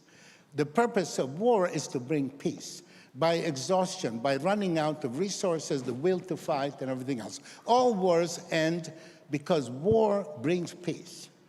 Now, if you create an institution that comes in and stops the war with ceasefires, armistices, and then futile negotiations, ridiculous negotiations that lead to nothing, you get the eternal war like Ukraine.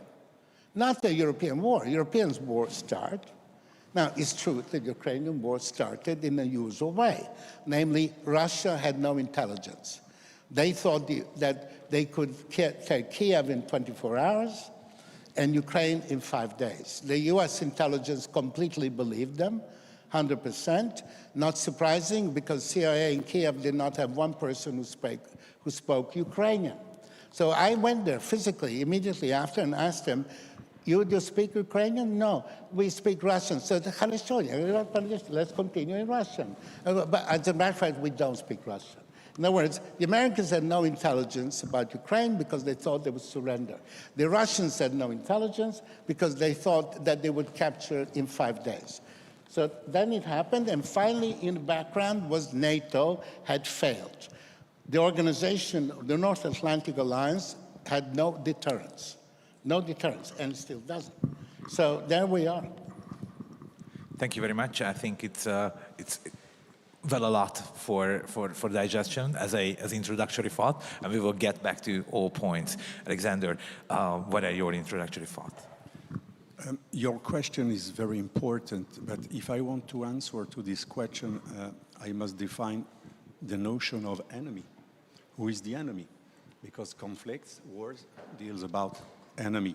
The problem when you belong to what we call the liberal hegemony ideology, you want to extend your ideology to the global world. To the world, you want to extend your ideology everywhere, and it leads to reactions. And if you define the enemy only concerning from the point of view of morals, what is good and bad, you cannot define an enemy, because sometimes you have a friend in Carl Schmitt definition, of course, not in friendly definition. A friend can be a bad guy. We have some friends, the West has many friends that are bad guys, anti-democracy. They kill many people every year, like Saudi Arabia and such other countries. Then if you define the enemy only from the definition of morals, you cannot know who is your enemy. An example, we define Qatar as a friend, because the West is only defined by materialistic, capitalistic, free market definition, not anymore civilization. The new West is not anymore something rooted in identity. The West is only free trade. If the West is only something global and free trade, Qatar, that is backing Hamas and Muslim Brotherhood everywhere, can be considered as a friend. But it's a big mistake, because Qatar is promoting everywhere jihadism and also political Islam. I make the difference between jihadism and political Islam. Of course, Muslim Brotherhood are free in America, in France, in my country. It's full of Muslim Brotherhood. They have many mosques, like Salafism, Saudi Salafism, the Islamic Worldwide League. Those radical Islamists that are supremacists, they want to dominate the world, to establish a kind of worldwide caliphate. They are completely free in Europe, because we don't know anymore how to define an enemy. An enemy is the one who wants to replace you, to take your place and destroy your system, your territory, your population, your institutions. And if I conclude with Ukraine, Ukraine is absolutely the enemy of Russia, and Russia is the enemy of Ukraine, of course. But is Russia the enemy of NATO? No, not yet. Is Russia the enemy of European Union? No. But Turkey is, because Turkey is occupying 37% of northern Cyprus. And Turkey wants to take many Greek islands and already took a part of the sovereign sea, making a deal with Libya. Then a country that is member of NATO, Turkey, is facing European sovereignty, is jeopardizing 2 member states of European Union. But Turkey is not defined as an enemy. Like Qatar, those 2 countries, they finance jihadists sometimes, and always political Islam. And the aim of political Islam is to destroy Europe. And massive immigration, for me, is the main threat if it's Islamic massive immigration not controlled. I don't criticize, and I conclude, immigration in itself. But if you bring Muslims, millions of Muslims in Europe, okay, if you integrate them, assimilate them, but if you give them to the hands of radical Islamists that are, I repeat, completely free in all Europe, of course, it's a long-term, very, very dangerous bomb. Thank you. Thank you. Thank you for those thoughts. I mean, the basis of which is very much touching me. It touches me deeply because I'm teaching geopolitics, and my first phrase is always, so first you have to be sure who you are, then look at the map and identify who is your enemy and who are your friends. So I was reassured by your introductory intervention. And finally, Jennifer Kavanagh, we've been aloof in philosophy, and I'm wondering if you take us back to the earth or continue in this sphere. I think back to earth. I study military things, so very concrete. All right, so I think I'm going to disagree with my co-panelists here on a couple things. I don't think that we're close to peace in either of the ongoing conflicts. And that's primarily because neither of these conflicts has a military solution. They are fundamentally political problems. They are over political issues. And military means cannot solve those problems. Even a battlefield victory can't solve those problems. So while I agree that you're not going to get to peace until both sides agree that fighting doesn't make sense anymore, or until one side is defeated, the only way to have a lasting peace is to actually address the core political issues at the heart of the conflict. And so if you look at Ukraine, the Ukraine-Russia conflict, for example, this is about what orbit is Ukraine going to be in? Is it going to be in Russia's orbit, or is it going to be in the Western orbit? It's about the security concerns of each side, Ukraine and Russia, and it's a security dilemma. So the only thing that's going to end this is resolving that security dilemma, and that's a political solution. Same thing in the conflict right now between Israel and Hamas, or Israel and its neighbors. You need a political solution. Even defeating Hamas doesn't solve the problem. The Israeli-Palestinian conflict goes back way before October 7th. So to me, it's the wrong means. You're never going to get peace until you recognize that military solutions and even solving the military conflict isn't the answer. And so that brings us to this question of like, well, what's actually happening in these peace processes that are going on? And I think we're dancing around the real issues. Like, just to look at Russia, Ukraine as an example. There's this idea that we can trade Western-backed security guarantees for territory and that will end the war. That's not going to end the war. I don't even think that's good enough for a ceasefire because it doesn't fundamentally address either side's security concerns. Nothing the West can promise at this point is sufficient to have Ukrainians believe that they will be secure in the future. The current arrangement, that trade, doesn't address Ukraine's military capabilities or whether or not it's going to have enough to defend itself. And it knows, Ukrainians know, that they're the only ones that are going to fight for Ukraine. And it doesn't even come close to addressing Russia's security concerns about NATO expansion and whether or not there are going to be Western forces in Ukraine. In fact, some of the security guarantees promise that that will happen. So to me, it's just like a fundamental non-starter. And until we start a new process where we agree that we're going to deal seriously with the political issues, and I'm not saying that's easy, that's hard, it takes a long time. That's why it needs to happen while fighting is going on. We're just not going to get to peace. And so, then my broader point, taking a step back, is why are we in this situation? There's obviously lots of reasons why these conflicts continue to endure, but I really want to point to, in both of these conflicts, the U.S. has positioned itself as the peacemaker, the one who is trying to negotiate peace. And I think that abstracts or distracts from the fact that the US is actually the reason why these conflicts are going on and why they endure so long.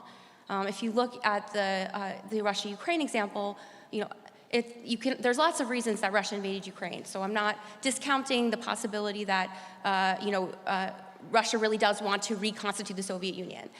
Certainly there are imperialistic desires, but in my view, it's fundamentally about a security issue. It's fundamentally about NATO expansion. And who drove NATO expansion? The United States. Why? Because after the end of the Cold War, it became the only thing that could sort of continue to expand American power, make everyone a democracy, impose liberal values on everyone. NATO was the vehicle for doing that. And so in that sense, it's the US that was kind of behind this whole thing. It's US arms and weapons that continue to arm Ukraine, that prolong the conflict. So, in that case, I think the US is clearly a player. And then in the in the case of Israel, I mean, it's impossible to discount the role that American military power plays in the Middle East in backing Israel up. Israel, as a state, would have to make a different set of security calculations if it didn't have an implicit US security guarantee. And I think that would lead to very different outcomes than we currently see. So I'm not pessimistic about peace in the long run, but I'm very pessimistic in the short run because I feel like we're dealing with the wrong issues and you have the wrong players at the table. Okay, we have then 4 panelists who are very much pessimistic about the prospect of peace. That's the bad news, and the good news is that it underlines the importance of peace just as much. I would give the floor now to Mr. Lutvak because I think he has immediate answers. Remember, the United States refused to sell The mic, sir. Mic. Sorry, my mic. United States refused to sell any weapons to Israel. When? Until 1962, when they agreed to sell a small number of anti-aircraft Hawk missiles. And only after the '67 war, when the French withdrew, because Dassault, President de Gaulle believed they would sell many more airplanes to Arabs. They failed in that enterprise. Only then the United States, after Israel had defeated Soviet-trained forces in the '67 war, the Americans reluctantly sold the lowest type of aircraft, the Skyhawk, which was the smallest jet fighter you could call a fighter, the smallest, slowest, and so on, very reluctantly. So it was only after the Israelis had defeated the Soviet-armed and Soviet-trained forces of the Arabs, only then they sold a few aircraft, reluctantly, only because the French dropped out. So this idea that it is an emanation of American power is a total falsehood.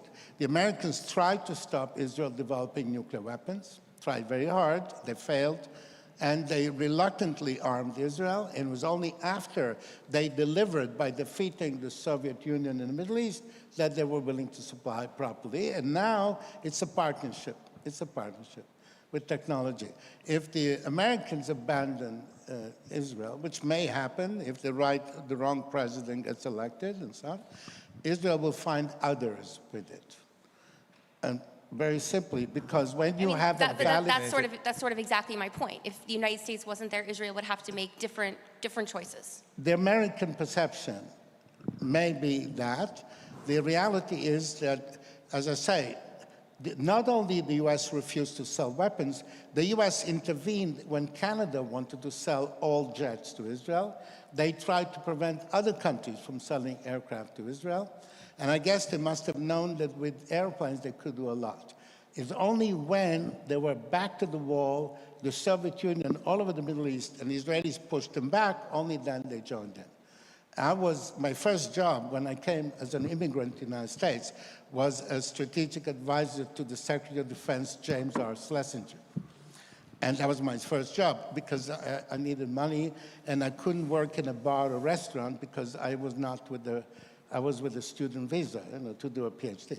So in the Schlesinger office, I encountered this attitude. It was only much, much later, after Reagan, that there was an attitude that Israel was an ally, instead of being the cause of all our troubles in the Middle East. Sorry, sorry, with all due respect, I think this is a sub-branch. It's a misperception of conflict. But I didn't say that Israel was the root of all problems or the root of all U.S. No, problems. no, So I'm just saying that conflicts are misinterpreted. Shall we go? Misinterpreted. They're always misinterpreted. People view, for example, Georgia. Some people were very pro-German because we had the Georgian president who recklessly risked the survival of the republic because of his attitudes, and now they have pragmatist people who live the way Georgians always live, which is survive next to an empire without being destroyed. What if we just go back to the main current? Now, just a precision, Israel recently decided to build its own weapons because it fears that in the short future, perhaps America will abandon partly or fully Israel. It was a very strategic decision after the 12 days war in past June. Okay, so what if we just go back to the main current? So I think if there is something that everybody quite agree is the importance of the political process also, alongside the military feat. I think there can be peace. I mean, I'm talking from a theoretical point of view. If the political players involved in a war, they agree to postpone their showdown. So it may not be, complete, lack of resources, what they face at the end of the war when they decide to make peace, but also it may happen that they just decide to postpone. Can you have such a scenario for either the Gaza war or the Ukraine, whatever you think, Ali? I'll take the stab at Israel's war with Iran, which includes Gaza, includes all of the proxies. Gaza is a metaphor. Yes, metaphor, exactly. But that's where obviously it began on October 7th, and it expanded well beyond that. I think peace really can only occur when there is significant deterrence. When you have deterrence that is going to prevent our enemies from trying to go ahead and attacking us. Gaza, or Hamas, is completely focused on the destruction of Israel. That's part of their charter. It's not something that you really can negotiate with, and I think I'll express that in terms of optimism. Edward, I'm actually quite optimistic about the future because Israel is seeing its future not through rose-colored glasses, but accurately. We knew there was a certain extent that we felt that there was going to be a war in Gaza. With Hamas, we saw the infrastructure that Hamas was building, but we didn't want to address it head-on because a war is messy and war we wanted to avoid, and we worked at diplomacy and we worked at avoiding war until it was thrust upon us on October 7th. We spent 20 years, Israel vacated Gaza for 20 years. Trying to, in any way, trying to avoid the war that we just fought for the last 2 years. Israel has demonstrated a capability, a military capability, an economic capability, and frankly, the resilience of the Israeli people to fight the war. That is something that is one of the elements and the ingredients that can lead towards a stand-down, a ceasefire that means much more than a ceasefire could lead to something much more durable. It demonstrated a will to enforce red lines. Once, obviously, one red line was crossed, but outside of what's crossed into our borders. But when you look at Israel's enemies on its other borders, with Hezbollah, Lebanon, Houthis, which jumped into the scene as well, all Iranian proxies. Israel has begun to enforce red lines in a very clear way. And when you have the combination of military capability, a will to enforce those red lines, and clarity to clarify what those red lines are, then we are start putting together a framework of what can lead to a durable peace, something that is much more than just a ceasefire that gets us from one conflict to another conflict, but one that really has an ability to transform the region to a place that I think we all wanted to go to. Thank you very much. Can I just Mr. say, Luttwak, unlike please. my Israeli neighbor here, I'm not a pessimist as he is. I believe that war will continue, and with it, the effects of war the same as throughout European history. How was it possible for a collection of small countries to dominate the world, destroy empires, the last one in 1918, the Ottoman Empire. How could countries, I don't mean Britain and France and so on, I mean Denmark had colony in West Africa. The Dutch had big colonies, of course, in Asia. The Portuguese had colonies. How did they do it? Through the process of war. Europe was created by wars. Wars that brought peace. When the peace arrived, whatever was destroyed, and buildings were mostly made of wood, were burnt, was built twice the size. The warriors wanted women. Women wanted warriors. They made children. The population grew. That is how Europe lived. And then somebody came along and took out the engine. It was not an evil person. It was the arrival of nuclear weapons. It was the Second World War being so more destructive than previous wars, plus the arrival of nuclear weapons, so they took out war from European life. Ever since then, Europe has been declining, not in the ultimate way, biological decline. No children, disappearing. So the wars of history always ended by exhaustion. Exhaustion. They run out of the desire to fight. They run out of money, of gunpowder, of horses, men. Finally, you make a peace. That peace lasts 30 years, 30 years, 40 years. Then you rebuild everything twice as it was before. That has been the European engine. And Putin is the only one who is a competent historian, because when he invaded Ukraine, he did not invade it with the European army, because Russia is also post-heroic. He invaded it with an 18th century army, like the army of Frederick the Great. There were mercenaries recruited in Buryatia, Cavassia, Cherkessia, and so on. They had mercenaries. Then they had, like the British in Wellington, in the battle against Napoleon of the British army and the famous victory of Waterloo, there were 30,000 Englishmen. The others were all foreigners. That's how you fight. Now, the attempt to remedy these fundamental forces by having diplomats meeting each other, it's called the diplomatic process, has no possibility. Putin knew that Russians were not willing to fight. He built his mercenary army, and what is the big deal is that the Europeans, for the first time in history, did not arrive in Ukraine as volunteers. The Italian War of Independence would have been impossible without volunteers. The Greek War of Independence, Byron died there.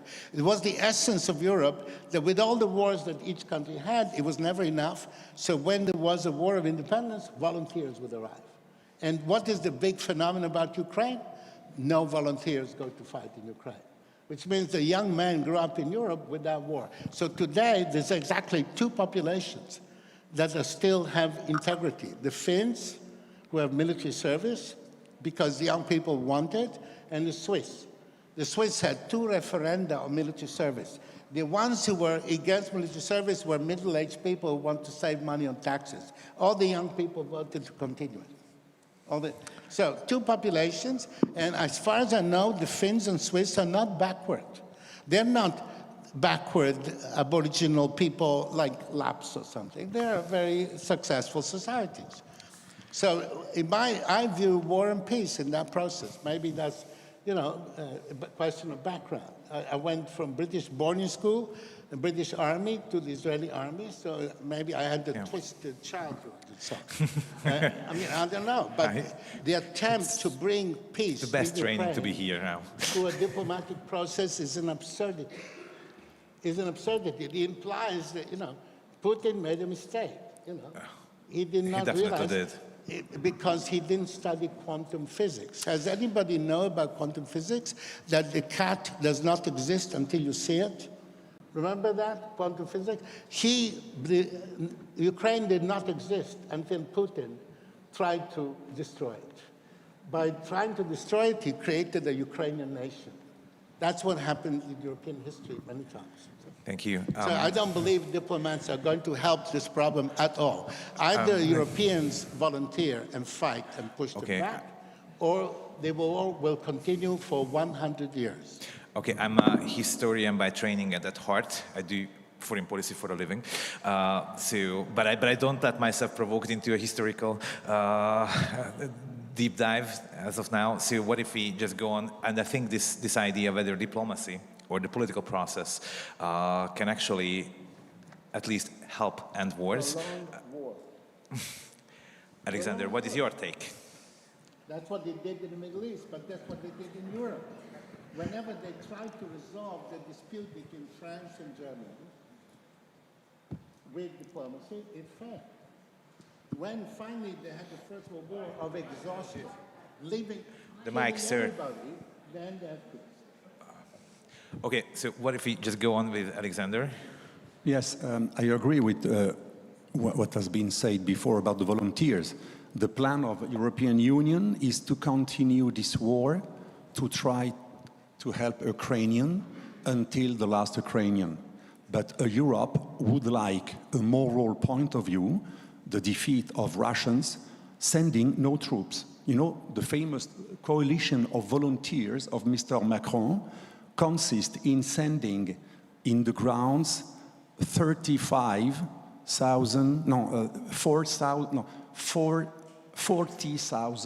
militaries maximum after the ceasefire and very far from the front. It does not afraid any Russians. Then it means that we don't want to make this war. Then we would like this war to continue, contrary to Mr. Trump, that is quite pragmatic because he has no morality. The advantage with Mr. Trump, we can make peace with the Trump plan, because the Trump plan is not based on morals. It's based on reality on the ground. The European plan is based on morality. And you know Max Weber, ethics of responsibility, what can be done, and result and consequences, versus ethics of convictions. Convictions is good when you have the needs, when you have the tools. But European has many convictions, morality, to defeat Russians, sending nobody on the grounds until a ceasefire and very far from the front. Then the European Union plan is absolutely horrible. It consists in the name of not ceding, in the name of moral, to make the war continues, as said Mr. Ludwig just now, until the end of the result of the strength balance. And we know, the European and American secret services, they know that in 1 year and a half, it's very possible that Russia will reach the most important aim they have, to conquer all the Donbass that has been annexed. They wanted a negotiation, withdraw from the Donbass of Ukrainian troops, but they say, no matter if we don't make peace now, you don't want this Trump 28 points plan? No problem, we will take it. But after 100,000 deaths more. This is a cynical plan. Europe wants peace, but it will just not end the war. It will make the war longer. And it's the absolute contradiction of good principles, like the evil of good principle, you know, the famous book of realistic theorist. Thank you very much. Jennifer, please. So just one response to that, and then I'll go back to your original question about fragile ceasefires. But I agree that the European plan is horrible and is based on morals and this idea that there still can be a just peace, and that one thing that Trump did, which was a real departure from Biden, was to come in and say there won't be a just peace. It will be a bad peace, and we're going to have to live with it. And I think that is an important acknowledgement, because that is the reality, whether we like it or not. However, I still take issue with the way the Trump administration has approached the peace process in the sense that Trump wants a deal. He wants the war to end, and I think he wants that because he really does want the killing to stop. Like, I think that is genuine. But the details matter a lot to Putin, and they matter a lot to the Ukrainians. And you have to deal with the details to get a peace. And so I think there's a little bit of a disconnect between this idea that we want peace, we want it to be quick, and we want it to include business deals, and what is required to actually have a sustainable peace. And so this gets to the question of fragile ceasefires. So can you have a fragile ceasefire? Yes, you can have a fragile ceasefire that lasts for a little while. I think on the one hand, I have real concerns about that because my view of these repeating conflicts is that usually every round is worse than the one before. So look at the first intifada versus the second intifada versus the subsequent wars versus the October 7th conflict in Gaza, like each time it's more violent and worse than the time before. So I worry that as we kick the can down the road and sort of say, well, we'll deal with it later, the next time is even worse. Same thing in Ukraine. There was 2014, now there's 2022. 2022 is definitely worse than 2014. 2014 wasn't good. On the other hand, there is a school of thought where if you can get a ceasefire and then have some kind of political process, you can keep delaying conflict to the point where it just becomes unpalatable and unappealing for both sides to restart conflict. You've kind of shifted your economies back to peacetime, you've kind of, you've moved on, and restarting the war and all of its hardships becomes very hard for both sides. But the problem, of course, is that if it does restart, and if we do sort of let these wars keep going, it's not like, the consequences of World War I and World War II are horrific. Now we have even more advanced and more terrible weapons, more nuclear weapons. So my worry is that the end isn't like exhaustion, it's like nuclear holocaust and we're all dead, right? Like that's not out of the question. It's not likely, but it's not out of the question. If we have this view that we just keep fighting till we're out of weapons or out of resources. From the US perspective, however, this idea of fragile ceasefires I find much less appealing for two reasons. The first is I wonder who the guarantor of this ceasefire is, and is it going to be the United States? In the Israeli case, it's the United States, and what they're talking about for Russia, Ukraine, again, is basically the United States, right? Like, even if it's a European coalition of the willing, the coalition of the willing is only willing if the US is the backstop. So it's effectively just like a US security guarantee once removed. And that, as someone who wants to see a smaller military footprint and would like to see, the elimination of most, if not all, of these extended US military commitments, I don't want that. I don't want the US to take on more responsibilities. And I worry that if these conflicts keep reoccurring and the US then has a stake, it just means more likely the US gets pulled in. So I didn't like the Biden administration's response to the war in Ukraine, but at least we didn't send troops, right?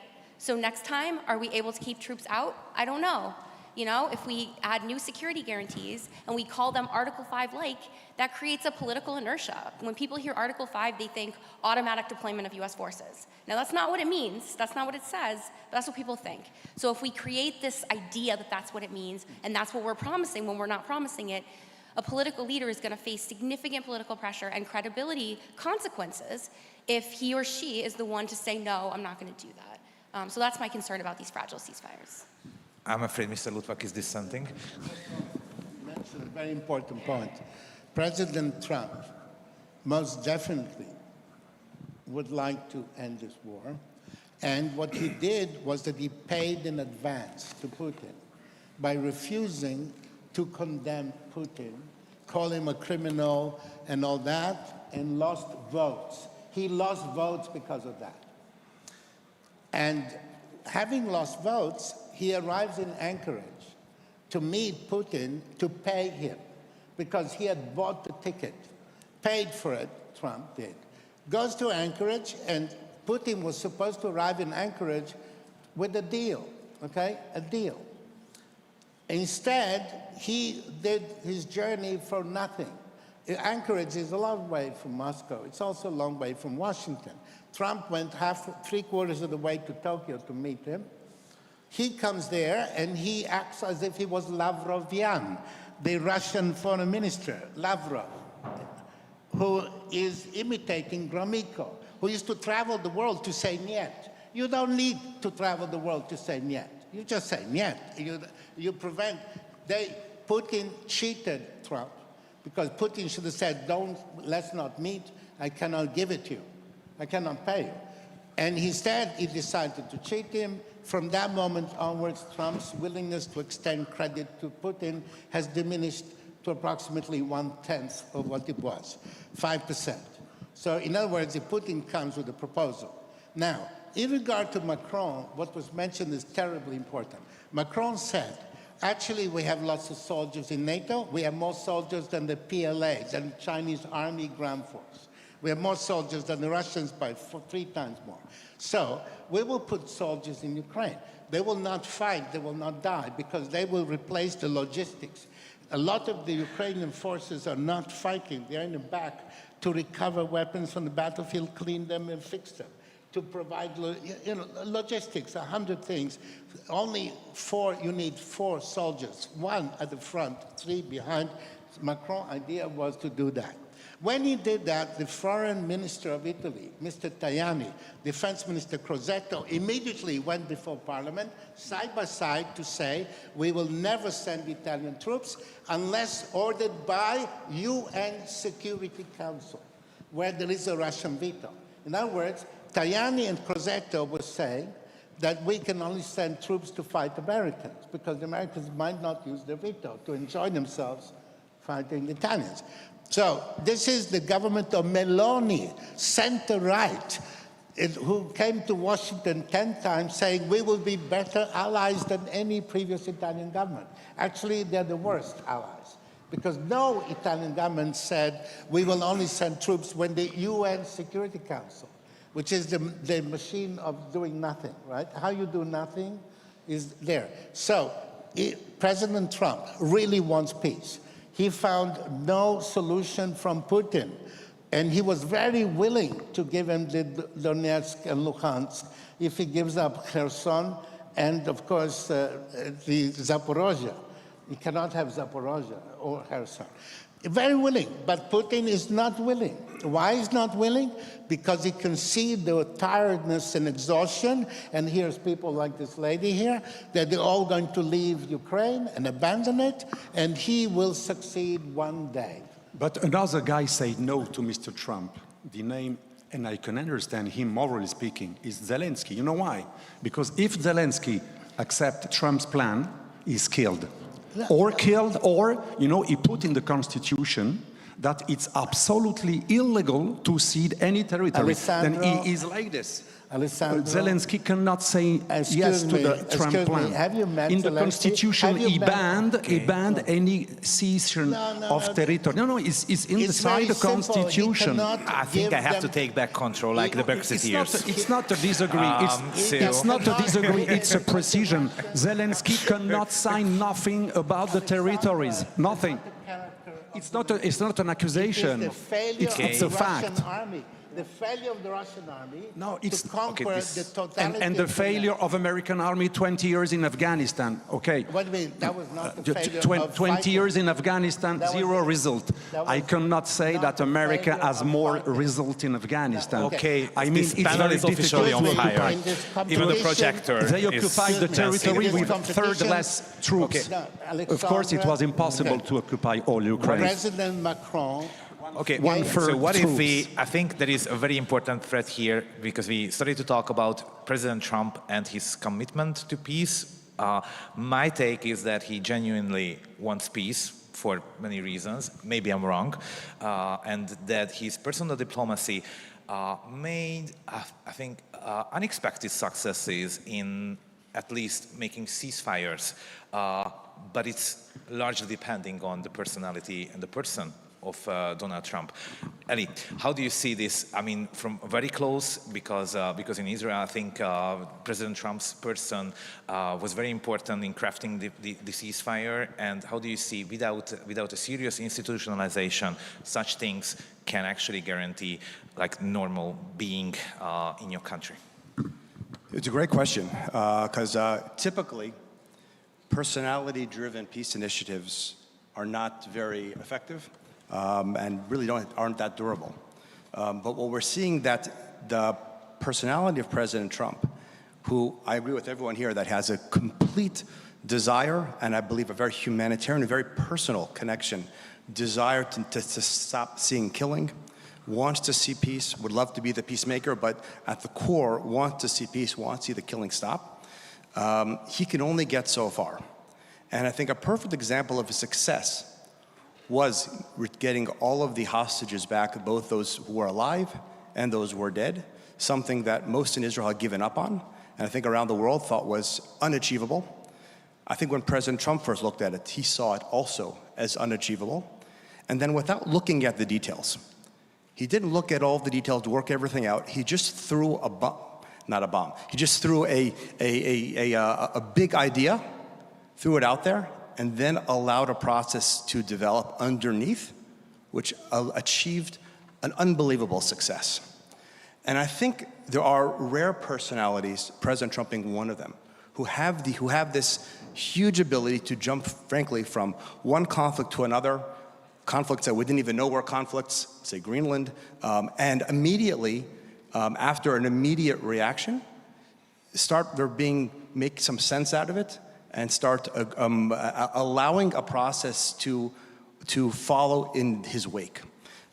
We see that with Israel, and I do expect that when it comes to everything that is happening, there are things that are happening with Gaza, there are things that are happening with Hezbollah in Syria that Israel is uncomfortable with, but we're working with the process because we know we want to achieve a durable, sustainable end, something that hopefully is more sustainable than what we've seen in the past.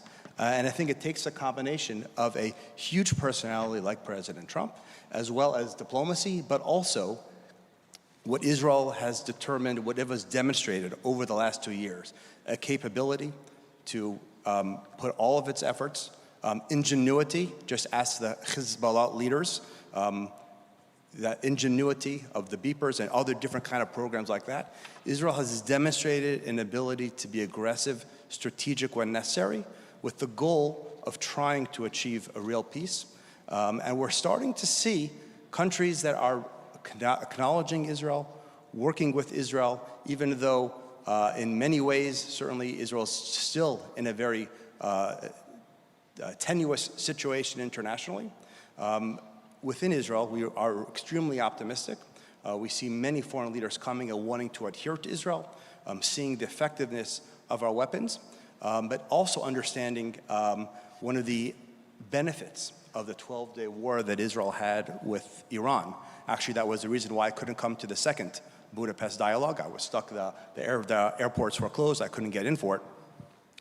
But it was a perfect demonstration of something I think that Jennifer was referring to, of how Israel and the US, how Israel demonstrated the best way to be an American ally.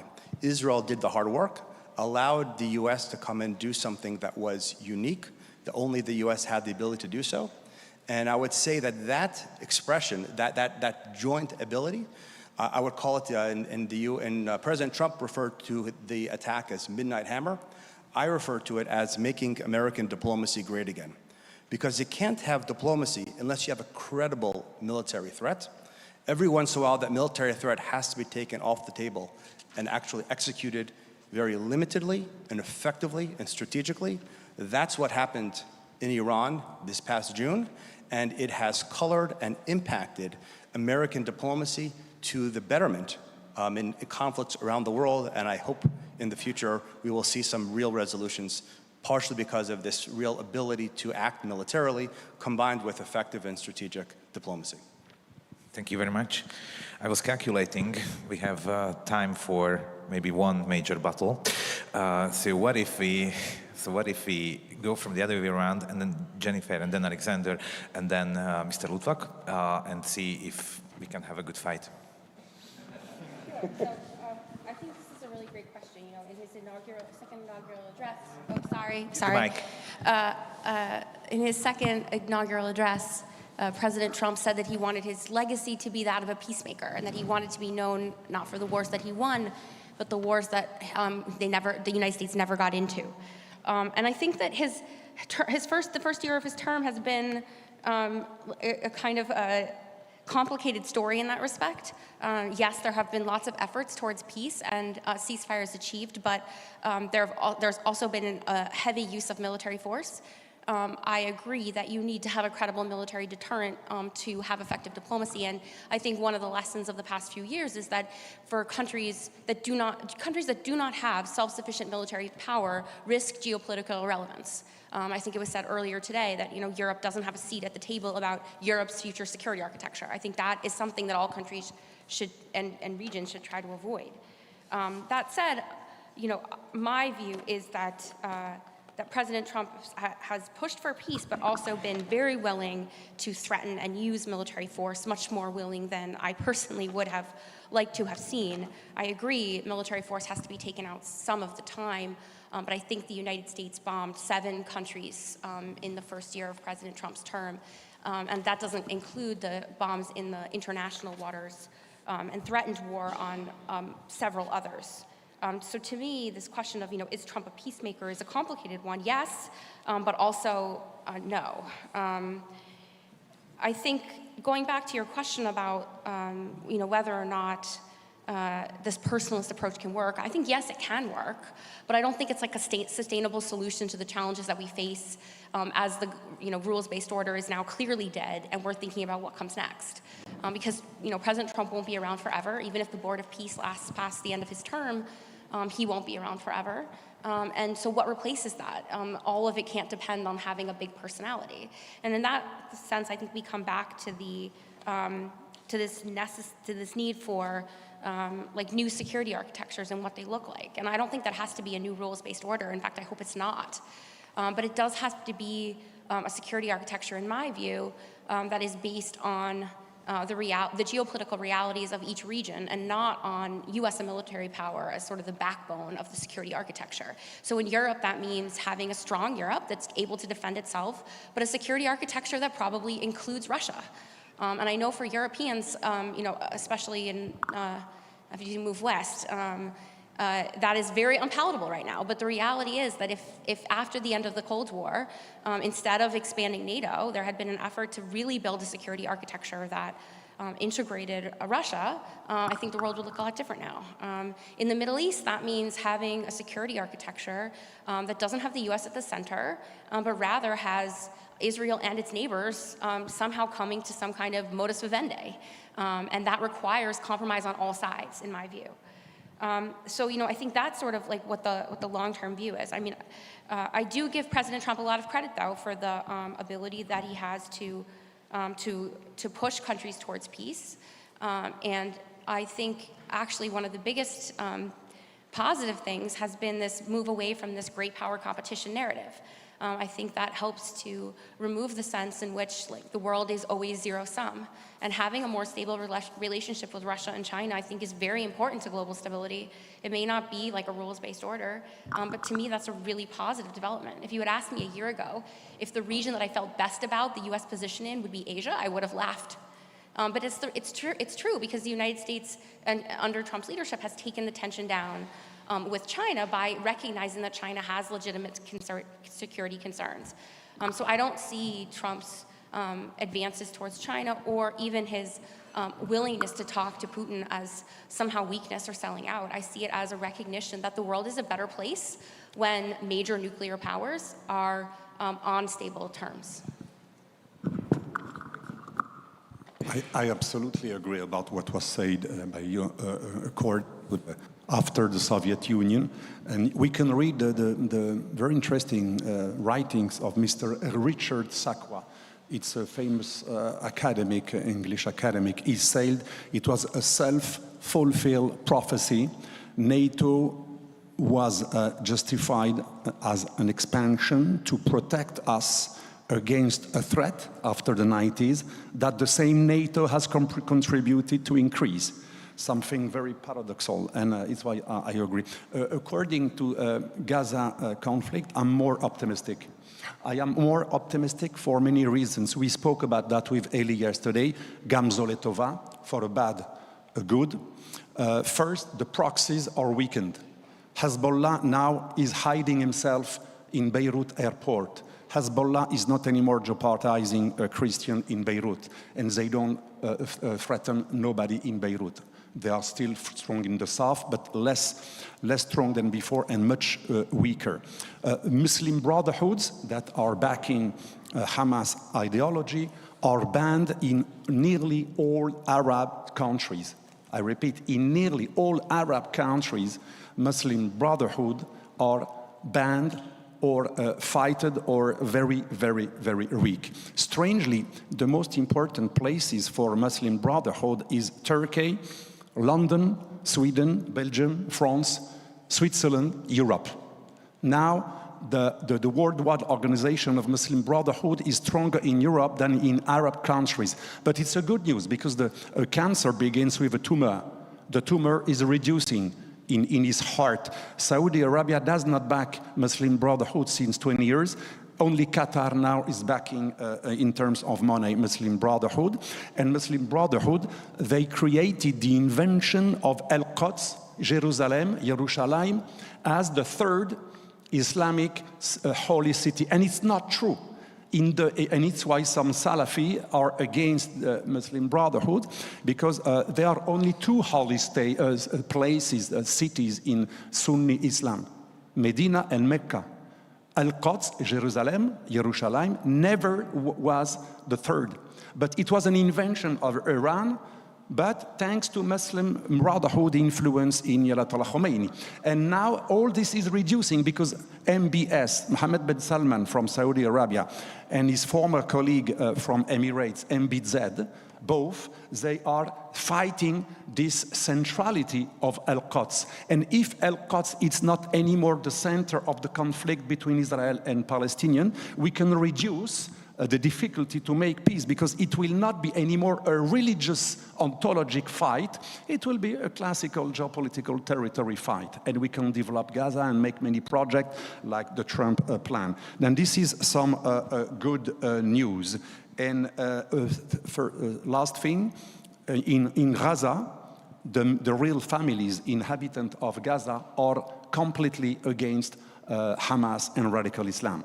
And thanks to the fact that 22 Arab countries abandoned, Hamas since last summer, no one is supporting Hamas. Hamas is no more solution for military or politically means. Then now Hamas is becoming isolated. It will finish in Gaza. And it can be replaced, and it's my conclusion, by some traditional families, the real inhabitant of Gaza before the settling of many refugees from outside, the real family of Gaza, supported by Mohammed Dahlan.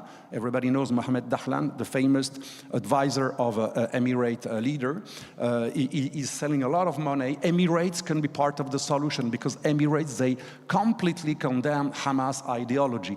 Then I think it's not so difficult to make peace on the middle term in Gaza. It's horrible what happened, but the 7th October was a very, very big mistake for Hamas and even for Iran, because now Iran lost the strength of its proxies. The proxies that was very useful for Iran are weakened. Then the 7th October was something horrible, a little show, a catastrophe, but Gamzoletova, that led to a reshaping of the governance, the possible governance in Gaza, because, I repeat, all the Arab states now abandon Hamas. Nobody is support, and they all said that they want an alternative to Hamas in the future, in the second part of the plan for Gaza.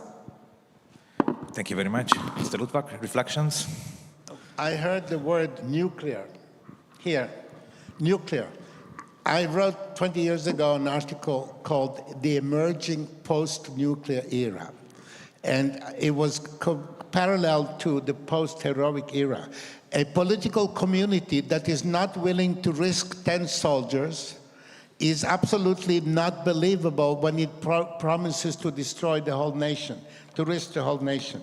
The emerging post-nuclear era was first identified clearly by the greatest strategist of 50 years, Krishna Swami Subramaniam, who is coincidentally the father of the Indian Foreign Minister Jai Shankar Subramaniam, I think, who has a grandson here running around this conference.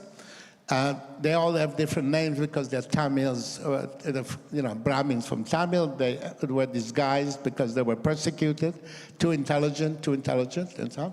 So anyway, Krishna Swami Subramaniam explained that India should have nuclear weapons, that India should have very few nuclear weapons, not hundreds like these stupid Americans, Chinese, and Russians.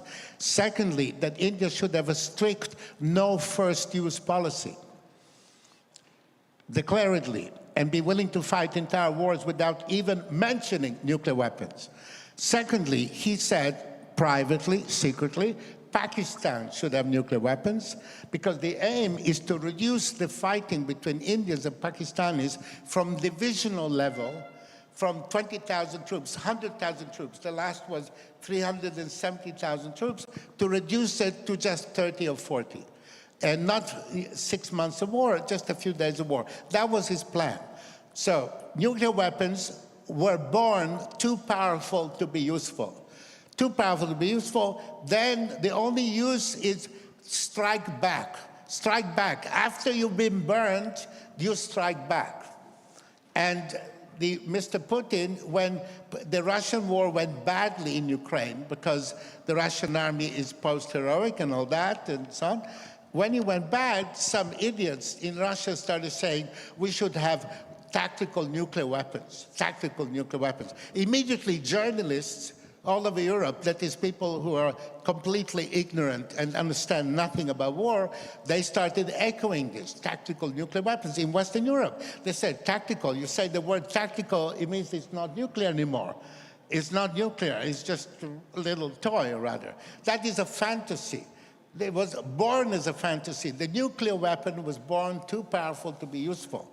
And Mr. Putin, it fell to Mr. Putin to make a speech saying our nuclear weapons are to only if Russia, not our army, not our air force, faces imminent destruction.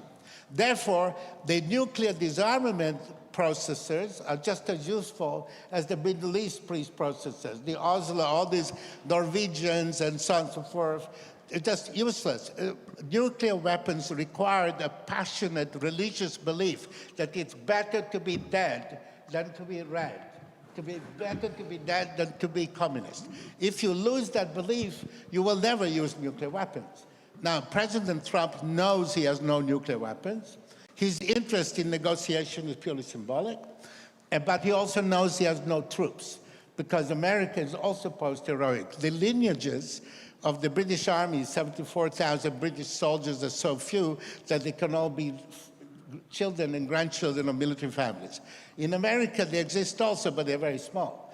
They're a very small American community of real fighters. I never served in the American forces. I served in the British forces. I know everybody there wanted to go to war, okay? Macron, on the other hand, had to cancel Operation Barkhane, an operation that required a maximum total of 6,000 soldiers at the peak that controlled the entire Sahel. And all of these countries, which is Mali and all the others, have now controlled by jihadists, a few jihadists on motorcycles who are willing to fight and die. Why did Macron cancel Operation Barkhane? Because 5 soldiers died. 5 soldiers died. Sarkozy sent troops to Afghanistan. 10 soldiers died in one fight, one afternoon. And he gave them Grand Chevalier de la Légion d'honneur, all the dead, 10 of them. Then he went to Afghanistan to apologize to them, to the other French soldiers. Then he went to the families to apologize. And that is how France lost the ability to be a military power. That is, now we have 6 countries in Africa who have fallen to jihadists and motorcycles. So there is no nuclear weapons. And it turns out there's no Russian army. And you mentioned my friend Zelensky. The reason Zelensky cannot make the deal is because the Russians are unable even to conquer the whole of the Donetsk Oblast. They're not able to control all of it. Luhansk, they are far from controlling it. In Kherson, they have a margin. In other words, the Russian army is not good enough to allow Zelensky to make a peace. You cannot make a peace if the enemy is not visibly advancing on Kiev. They are progressing. So what we have here is a complete collapse. My only comfort in this, since you keep talking about the Middle East, I mean, it's very strange you talk so much about the Middle East instead of our problems here in Europe. Well, my only consolation is that the same thing is happening in the world of Islam. The only places where Islam is enthusiastic is in Toulon and Toulouse and Thiers and Trévise and so on. It's not in Iran itself. The regime has brought about the collapse of the religion, and you can see it, by the way, not in talk, fertility. The number of babies born in Iran is about the same as in Switzerland. you know, even less than Switzerland. So they don't make babies, they're not Muslim anymore. In Saudi, the reason why our friend, Bin Salman was able to abolish all the religious police in one day and nobody said a word, is because in Islam it collapsed too. All of us who've been to Saudi Arabia have been going on tours outside Riyadh with Pakistani drivers who stop 5 times a day to pray while the Saudis talk and smoke cigarettes and chant among themselves. In other words, their religion is collapsing. So we're going to have a very interesting situation here where, unless your optimism is correct, and I hope not, then the only people who will still fight will be the Jews in Israel against residual Muslims, which is a very appropriate thing. Well, if I can just very appropriate. Transition from that. The reason why there is, you're talking about nuclear weapons. The reason why the Saddam Hussein never got a hold of nuclear weapons was not because of negotiations, diplomacy, was because of Israel.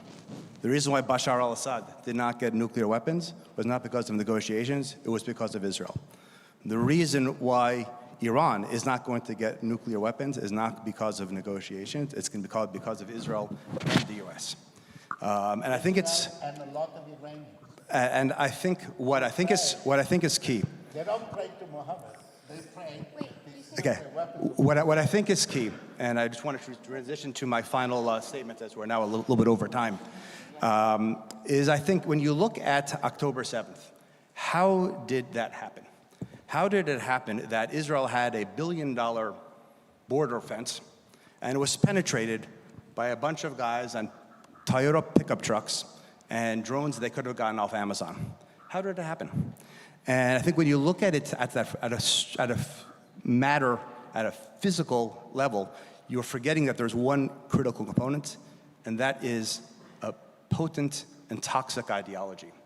When you combine the ideology of Hamas, that their desire to destroy Israel, they saw the odds and they were willing to go and fight regardless. They're not looking at diplomacy, they're not talking about that, they're talking about destruction of Israel. And a way that it was concretized was the way that Israel and Hamas called the war. Hamas refers to the war as flooding Al-Aqsa. Al-Aqsa, Jerusalem, as you mentioned earlier, is not particularly close to the Gaza border. Gaza border is in the south. Jerusalem is much further away. But they called it flooding Al-Aqsa. Why did they do so? Because they are driven with ideology. Israel, how did Israel respond to the war? Israel called the war iron swords. No ideology. Iron is strong, sword is something used in warfare. That's it.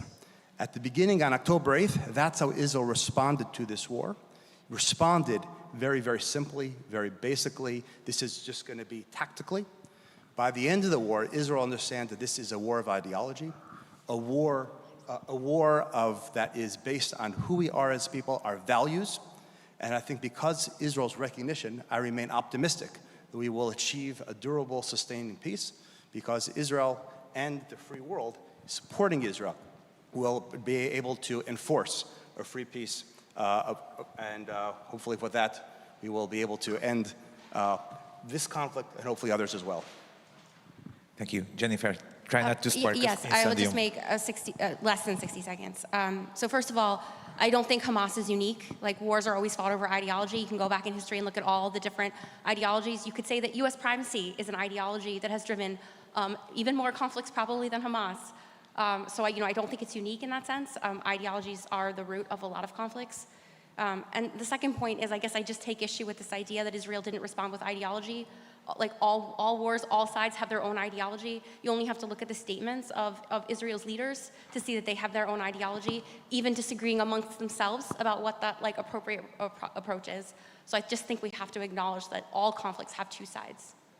Yes, I wanted to precise No doubt there is, something. but I'm saying at the beginning there wasn't. And then Israel has, obviously you need to be engaging in ideology. Ideology is a big part of it, and there is an evil ideology and there's a good ideology, and you need to be able to be clear on which side you are. I wanted to precise about Libya because Ludwig mentioned Libya and Africa and jihadists in Libya. You know what happens in Libya, and I think the West must be concerned and must update its strategy. In Libya, France, England, and Hillary Clinton administration and, of course, Barack Obama administration, they made a war, and you know that, using former Al-Qaeda fighters from Libya. Belhaj. Belhaj was the chief of Libyan group of Al-Qaeda. And with the money of Qatar and our French, American, and English secret services, we trained jihadists from Al-Qaeda to kill Mr. Gaddafi. And this collapse of Gaddafi provoked an immense spread of weapons in all Sahel, and this is the result of this liberal hegemonic war. When the West wants to extend wokeism abroad, but plays with radical Islam in Libya, but also in Syria. You know what happened in Syria? To make fall Bashar al-Assad in 2011, the CIA made a special covert operation, you know, Timber Sycamore. And you know what is it? Timber Sycamore consisted in helping 6 jihadist groups, like in Libya, to make fall Bashar al-Assad. The result, now we have Joulani, a former creator of ISIS and a former creator of al-Nusra in Syria. And you know why we help them? It can be understandable. To make loose from Russia is based in Syria. But what the first thing he did? He went to Moscow to say to Russians, we will conserve your Russian base in Syria. Then the West is playing with fire outside and also inside. I was in London this summer.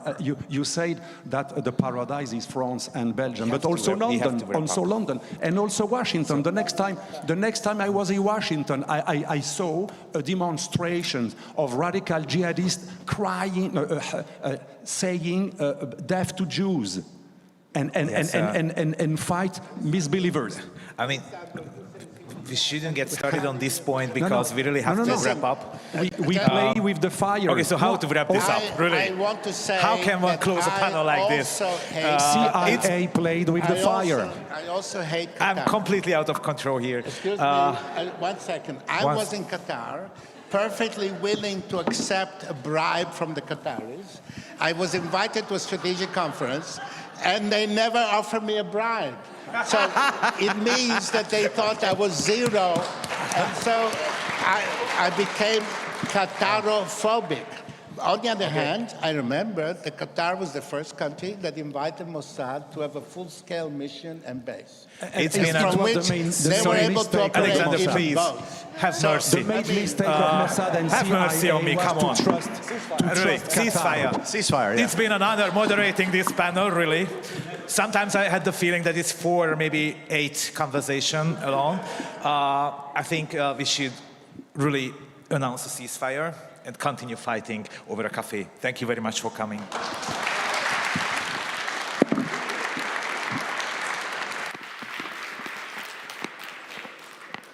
What a fiery panel. Ladies and gentlemen, we now have a short coffee break before our next panel discussion, Black Gold Blackmail, the Revenge of Energy Geopolitics. Enjoy something to drink, grab a bite to eat, and join us back in this room at 3:40.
We'll be starting.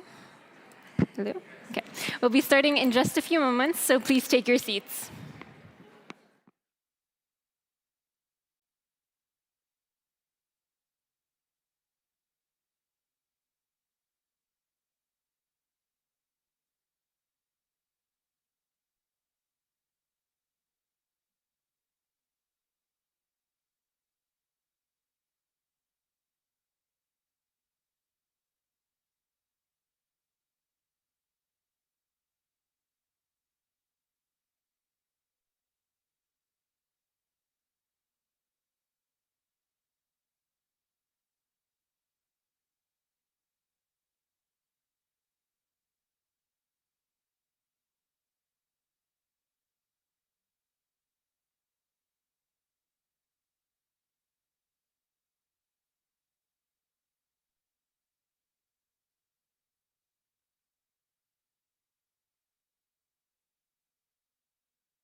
Our next panel turns to an area that's once again a major theater of geopolitical rivalry, energy. This session, titled Black Gold Blackmail, The Revenge of Energy Geopolitics, will explore topics including energy security, supply chain vulnerabilities, and even potentially the geopolitics of critical minerals.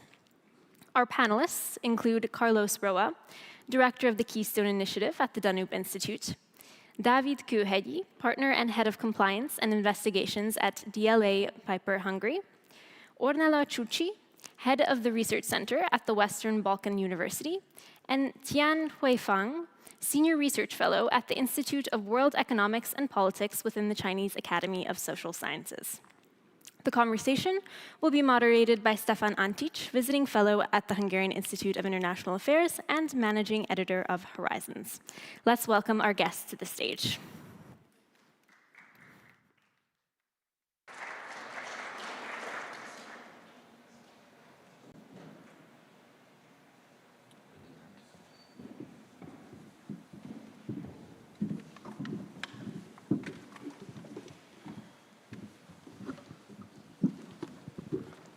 Good afternoon, ladies and gentlemen.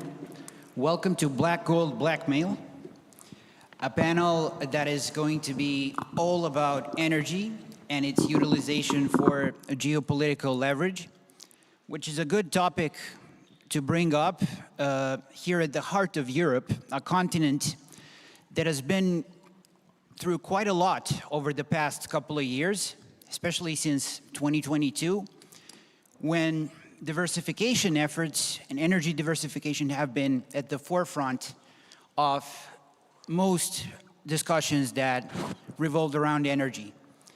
We saw that governments that attempted some transitions and diversifications that sort of underachieved and didn't really perform as planned, tried some things too fast and too loose. And as a result, some of them were voted out of office. Other governments were more cautious, and as a result, ended up having more energy stability, more predictability.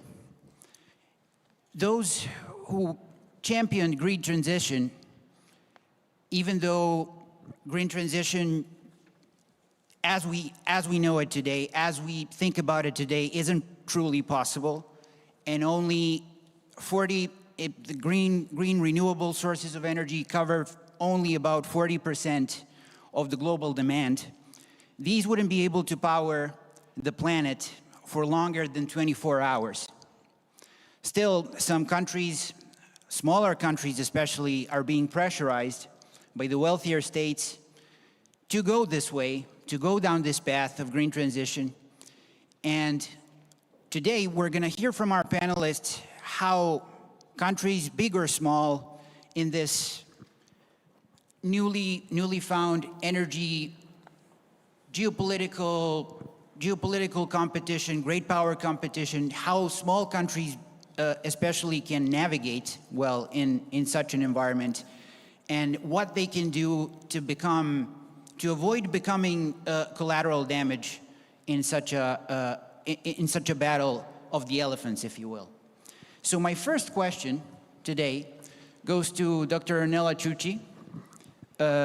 You've participated in the highest echelons of the government when it comes to issues of environment and tourism.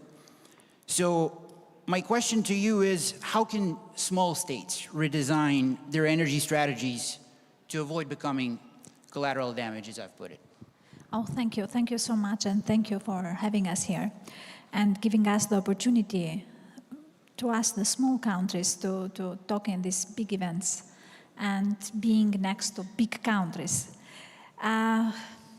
So small countries, like Western Balkans, it seems that it means small countries, small budgets, big problems.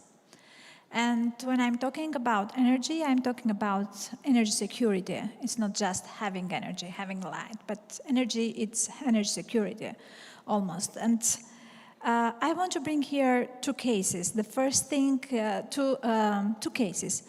When I used to be part of GCF, the Green Climate Fund, in 2017, Antigua and Barbuda has the famous hurricane Irma, and the country, the infrastructure country, was damaged 90%, including here the electricity grid. And so the government decided to go through renewables and decentralized solar energy. And in this case, they applied a lot in Green Climate Fund, GEF, Adaptation Fund, in all the climate funds. And what happened? 7 years later, they had the first approval of the first project. So it's an urgency, or it's an urgency can be fixed 7 years later. And in this case, because the access to climate finance was delayed, the diesel-based solutions are within the country. And when we talk about climate issues, we are talking only about shared responsibilities, like for our small countries, like access to finance, for the responsibilities like obligations, targets, timelines, and we are obliged to make strategies about these timelines and about this obligation. But when we are talking about benefits like flexibility, like technology, like access to finance, the big countries are there for having everything that they want. And in this case, it's a big asymmetry. Responsibilities are globalized, but benefits, they remain national. And shared responsibility are shared benefits, not in our case, not in our small countries. The next thing is about government decisions, and I'm talking about strategies here. So in 2022, Morocco imported 90% of their used energy. In 2023, they decided to have the first Noor big project. And it was the biggest solar farm in the region. And this biggest solar farm was built not because Morocco wanted green energy or green obligations or to be green as a country, but just because they wanted to be secure. And they wanted to have their own production of energy and not to be dependent of other countries' production. So in this case, what are we doing in our countries? Yes, Morocco used government's money, government budget, but in the meantime, even all donors' budget. But it was just the main strategy of the country. In our countries, in our small countries now, we are producing, for example, in Albania, 100% renewable energy, but we are depending from the God or the nature because we are hydro production. We are hydro-producing energy. So in this case, what are we doing in Albania? We are producing strategy with donors' money, with EU money. We are producing strategy, we are planning a lot, and we have almost only for the environment 6 strategies now in the country. And what else? We are just using donors' money, EU money, for the EU transposition in our legislation. And what we are doing, we are applying European legislation, like German legislation, for the Albanian reality, which is far away from the German reality. So, and in this case, it's not just to produce a strategy, it's to be strategic in the case of the energy production. And what we have to do to diversify. And this is the main case for small countries, to be independent on the energy production. Thank you very much. I want to shift topics a little bit to David's area of expertise, because energy blackmail today is often executed through compliance tools as well. And these include sanctions, export controls, just regulatory requirements, basically. And you could say that these legal frameworks have become instruments of geopolitical coercion as well. Do you think that this will become the norm in the era that follows? Thank you. Thank you for having me here. Well, I should say these tools, so compliance tools, if we use the general term, or legal tools, are the new favorites to project state power. You know, in the energy realm, traditional coercion, so to say, was done through the hard infrastructure, like through pipelines or the physical infrastructure's other elements. Now, it's more sophisticated. You can do it through legal or compliance means. Actually, you do choke points in the system through these measures. So you implement sanctions, you do investment screening, and the likes. Now, you ask me whether this is the new norm. Well, I think looking at the trajectory, definitely this is gonna stay with us for quite some time.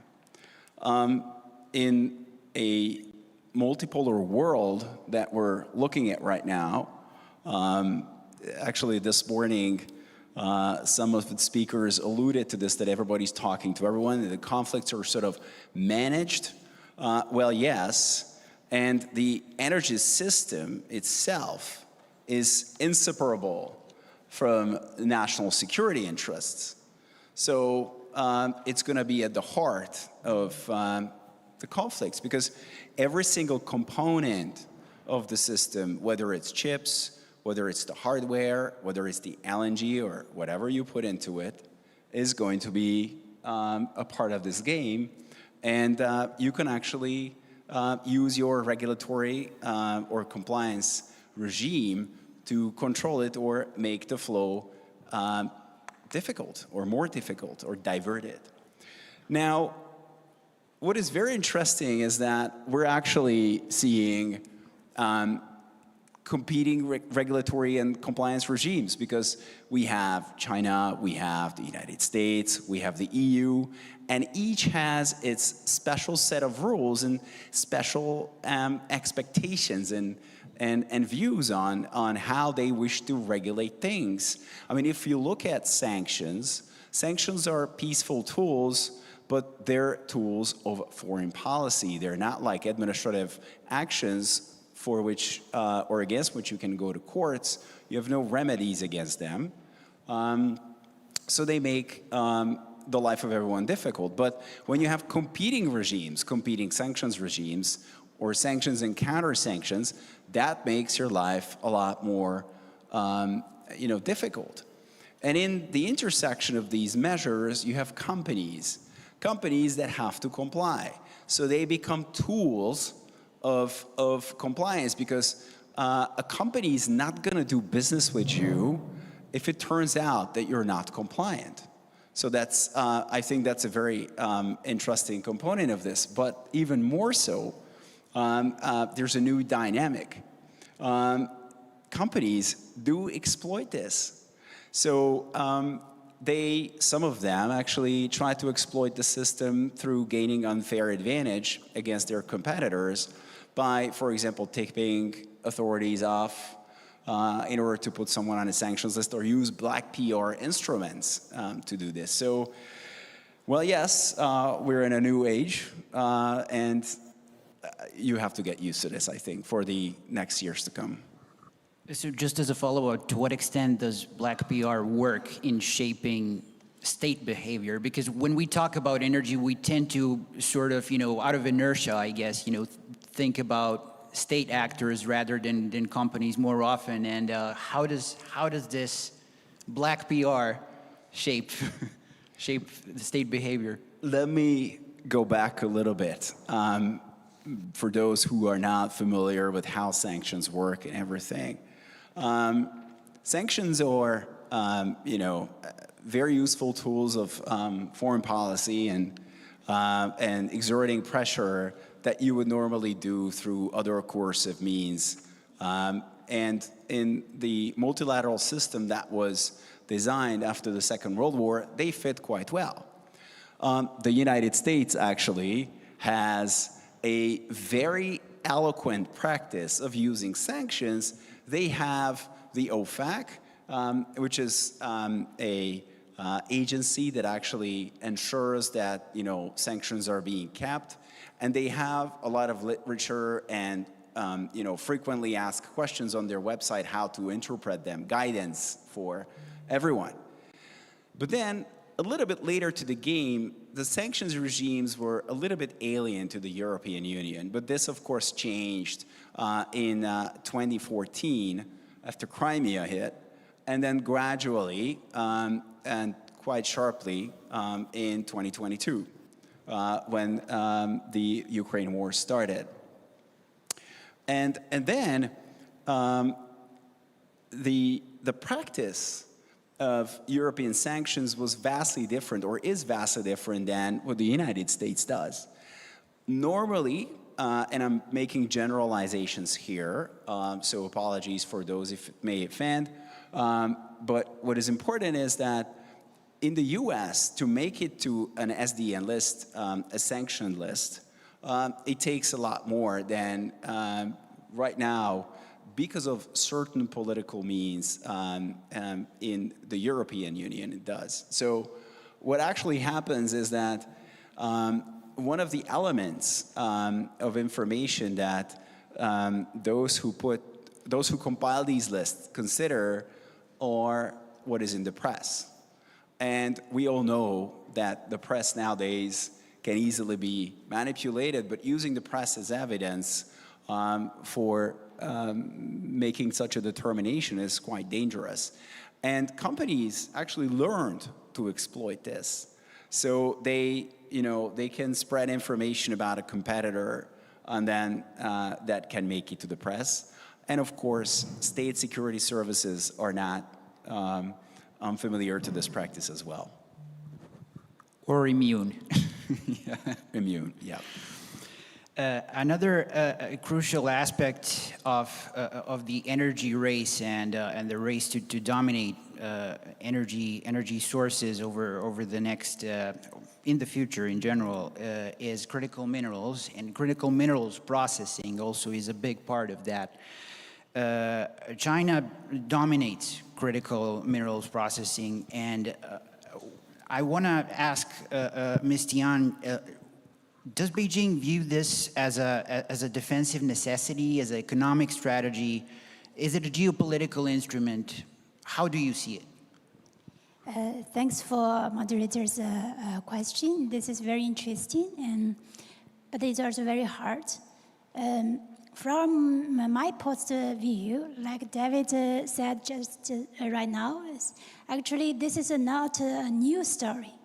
Even the King Criminal has lots of eye-catching news and actions reports in the social media.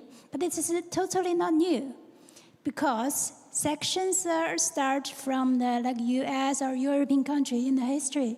They frequently use this to achieve some trade targets. So I remember since China joined the WTO just in the start of this century, in 2001. So when the first case of sanction coming to China, actually at that moment, China has no experience. So we also have to do some research on how to, from the economic side, how should we cope with this situation. So we have no idea and we have no experience. I guess for the government, the same, including the Ministry of Commerce and Trade. So they don't have any experience in the start of the century. But later we have to learn. We have to learn also from US, from European country, and from all the other countries, since we have to consider how to deal with the situation. So this is not new. And if we see, as the monitor said, we see King Criminal as an economic strategy or geopolitical instrument, I don't think this is a very right description of the China's position. If we describe this phenomenon, I prefer use the words like the emergency management response measures. I prefer use this to describe.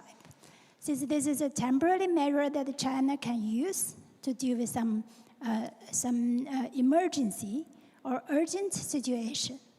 This is since I would like to share some philosophy in China. When I was very, very young, so my family, my parents always told me the Chinese tradition philosophy. Can you imagine what's that? It said harmony matters, always matters than anything else. And a step back will win you more space in future. So this is the tradition philosophy in China, and also the tradition philosophy educated in school, in family. So I also accepted this kind of philosophy. And I guess our government's actions sometimes also reflect this philosophy. So if we see the most experience in the past years for China's development, I guess China cherishes the peaceful and stable global situation, since China benefits more from this. So I guess this is also welcomed by most of the rest of the world. But the problem or the reality sometimes quite different. For example, I can give you a very, very simple example.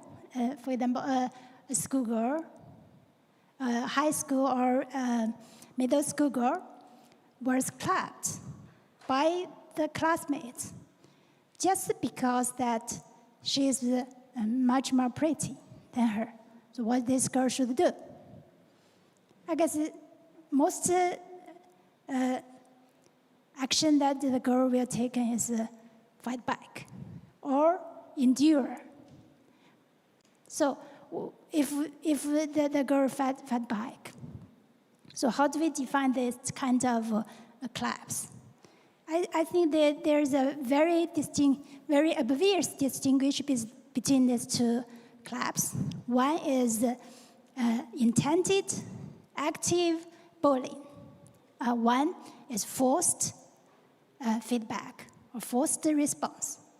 So I just to show this is say, in Chinese philosophy, we also have another one. If you cannot stand for a long time, then you have to fight back. That's reasonable. That's the nature of the humanity. So this is also China government's action for this.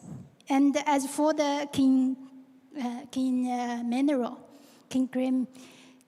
this is a quite different resource, different from energy, I guess, because most king criminals has been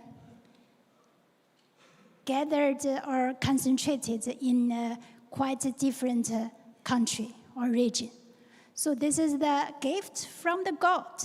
So for example, they give lots of earth elements to China. But China has no choice. This is China's the endowment from nature, and also others like the other elements for the other country. The same story.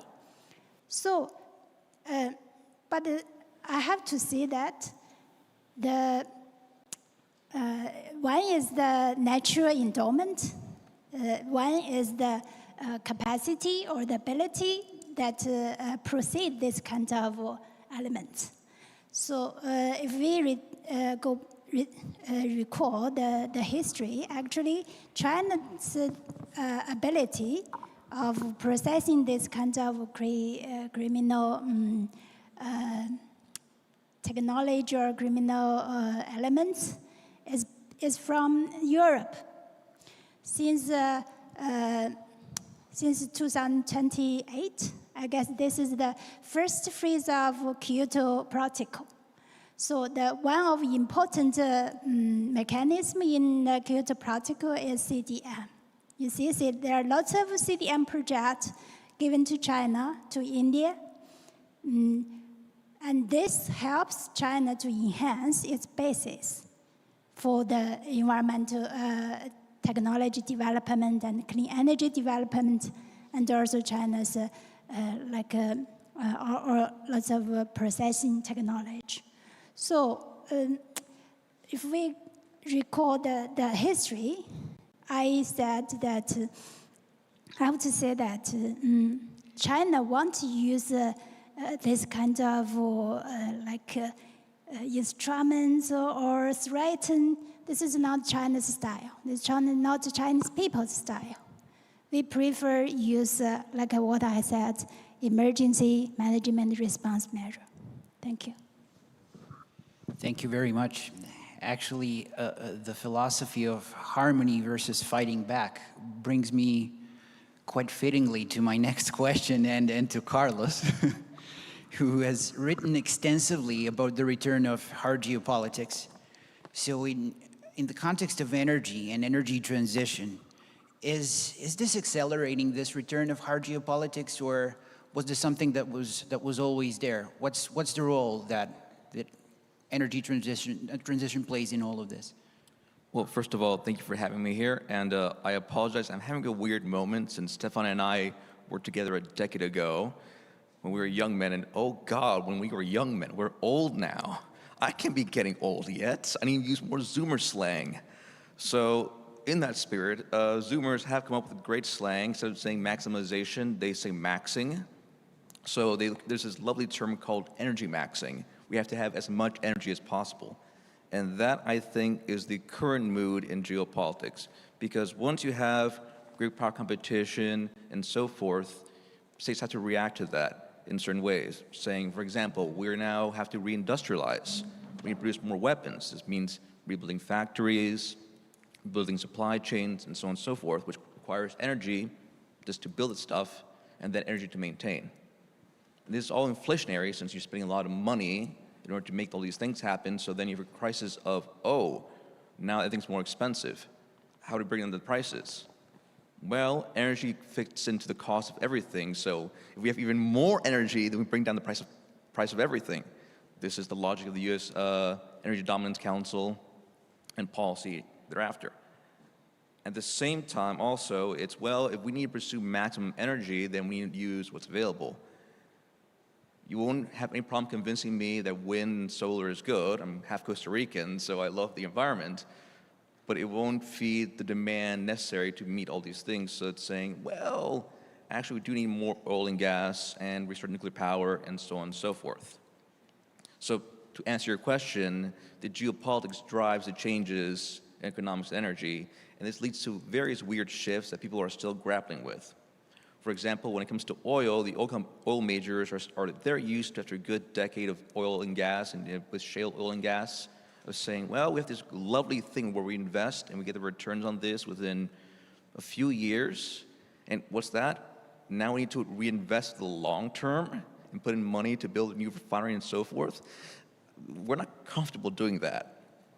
So this is why we're having issues, for example, with Venezuela, like, no, we want you to put in a lot of money to rebuild Venezuela. And the oil companies are, we don't want to spend lots of money for the long term. Our shareholders don't like that. So it gets back to the point, which is, yes, the change in geopolitics drive a change in economics and energy, and we're still in transition phase over it. Thank you very much, Carlos. And speaking of things that we're comfortable with and not comfortable with, a lot of countries that are still developing and are in the developing world are still struggling with their environmental commitments and how they should balance that with their development needs as well. So my next question is to Dr. Ciucci. How should these mid-sized economies, middle-income economies, developing economies deal with this sort of green conditionality? And what is your, if you have a recipe for something like that, given that you worked in a developing economy and achieved great results over your tenure in office? Oh, thanks. So, yes, everything it's about economy and economics. We wish to have this kind of harmony here in Europe, even in the Western Balkans, but even in ancient Greece, Plato said that poverty, it's not about having less, but it's about wanting too much. And in this time, it's also about having less dependence. In Albania, for example, I said earlier that we are producing 100% renewable energy, hydropowers. And in dry years, Albania is forced to import large amount of electricity at peak market prices. And in wet years, we export. By the other hand, there are 3 countries in the Western Balkans, Kosovo, Serbia, and North Macedonia. And they are producing more CO2 from the energy production, coal energy production, than all Europe. So they are 2 or 3 times more CO2 production than all Europe product from these countries. So what to choose? To be nature, rain dependent like Albania, or to produce CO2? Or in the next case, we are countries that we are going to, we aim to go to EU, and we are transposing everything about EU legislation. And the last years, EU talked us about the Green Deal, and everything was green.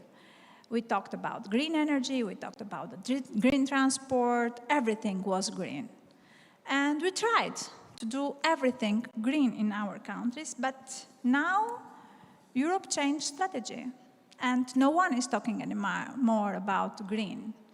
They are talking about military economy. And in this case, we, the Albanians, the Serbians, the North Macedonians, what we need to do now. So in this time, yes, we need to be independent. Yes, we need to produce our own energy. But how?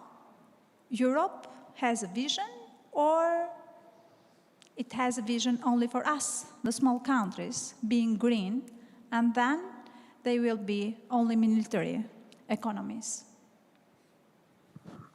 Thank you for that answer.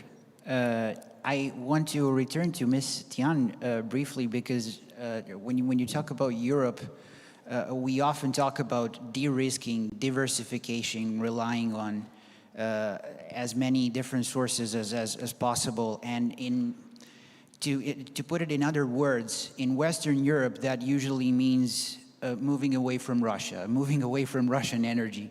So when you hear Western narratives about de-risking and diversification, do you see these as legitimate concerns, or do you also see them as maybe an attempt to contain the rise of China? From the perspective of China experts, I think that de-risking for the European country or for US is equal to diversify, because it's diversify is to reduce the reliance on Chinese exported product, and to reduce the reliance on lots of Chinese clean energy technology, etc. So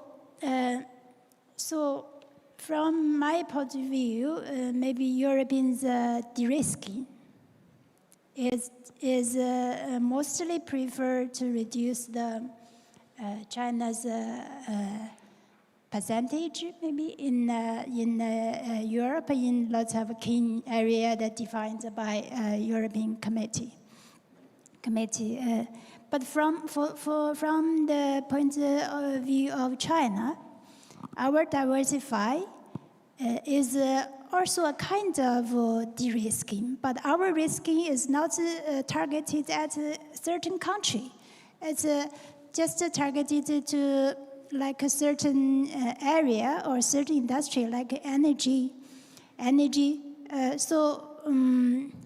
Like oil and gas exports from some countries, but it's under current landscape, it's quite dangerous if we totally rely on the export of oil and gas in one or two countries. That's very dangerous. So we have to diversify the channels that we can import from the other world, other countries. You see the quite difference of China from Hungary or some other small countries in Europe. Or you see China and India, they have to feed more than 1.4 billion population every day. This kind of large population every day will need to consume food, consume energy, and consume lots of basic living materials. So without this, we can imagine what will happen for China. So China's risk is also very high, because China's independence rate for foreign oil and gas is more than 70. And India, I remember, is more than 88% or close to 90%. And I have to say that the God gave India and China very environmental, unfriendly energy resource. That's coal. But both countries also has recognized that the more consumption of coal will have more pollution and more environmental destruction on the environment. and on climate change. So these two countries also has a lot of efforts on diversify the energy source, except for the outside energy source. So the clean energy development becomes the core of both these two countries. And for example, in China, China's target for like clean energy in 2020 is around 20%, and the target for the 2030 is around the consumption percentage. In 2030 is around 30%, and China's new commitment for 2025 is increase this clean energy consumption percentage to 30%, and to 2060 to increase this percentage to 80%. 80% is quite close to European countries' commitment. So this is also a kind of diversify. This is the energy source diversify. Since you mentioned the EU and also China's pathway to like green transition, so I believe I do agree that these two regions or country choose a quite different way to carbon neutral. But there's also a very famous proverb: all roads to Rome. So for China and the EU, actually, from my point of view, these two regional countries has shared very, very similar energy situation, because both are very like oil and gas, especially for, of course, except for Russia and other is middle region countries. But both China and the EU are lack of oil and gas. And China has lots of coal, that's for sure. But China also realized the consumption of coal has to be reduced. This is will benefit the country in the long run. So green transition currently in China is absolutely future threat. There's no back at all, no matter how the global situation changes. China firmly adhere to increase the percentage of the clean energy. Of course, clean energy have lots of categories in China: wind, solar, biomass, nuclear, or hydrogen, or in the Chinese government's agenda. The most advantage for Chinese government, I guess, is China has a very clear and very stable and long-term strategy for the development of clean energy. It's a little bit different from like European country and the US country. Maybe you know that China has the 5 years plan. Currently, it has entered to the 15th 5 years plan. I have to say that if you look all the 5-year plan from the first to currently, the policy is continue. And the target for like in clean energy development is gradually increased without any back. And the documents issued in this, I guess, in this 5 years are tremendously. I know EU committee also issue lots of documents. Every month, lots of will be issued, and China too. But the implementation in China is no doubt. So we know that currently China has the largest carbon market in the world, and China has gradually added more high energy consumption industry into the carbon market. Even though we see the price is still lower, but more in sector has been included. And the CCER market also has been included. So we can imagine that in the future, from the regulation perspective and from the incentive perspective, both green transition will have a very, very great increase in future.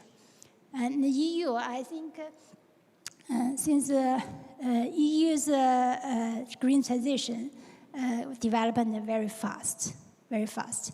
This is reminds me debating in climate policy, especially what kind of speed that the country should have to speed up the green transition.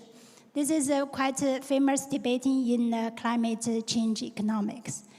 If you remember that Stern report and also Nordhaus report, they have two quite different options for climate policy. Stern report recommended that we should fasten and fasten the green transition process.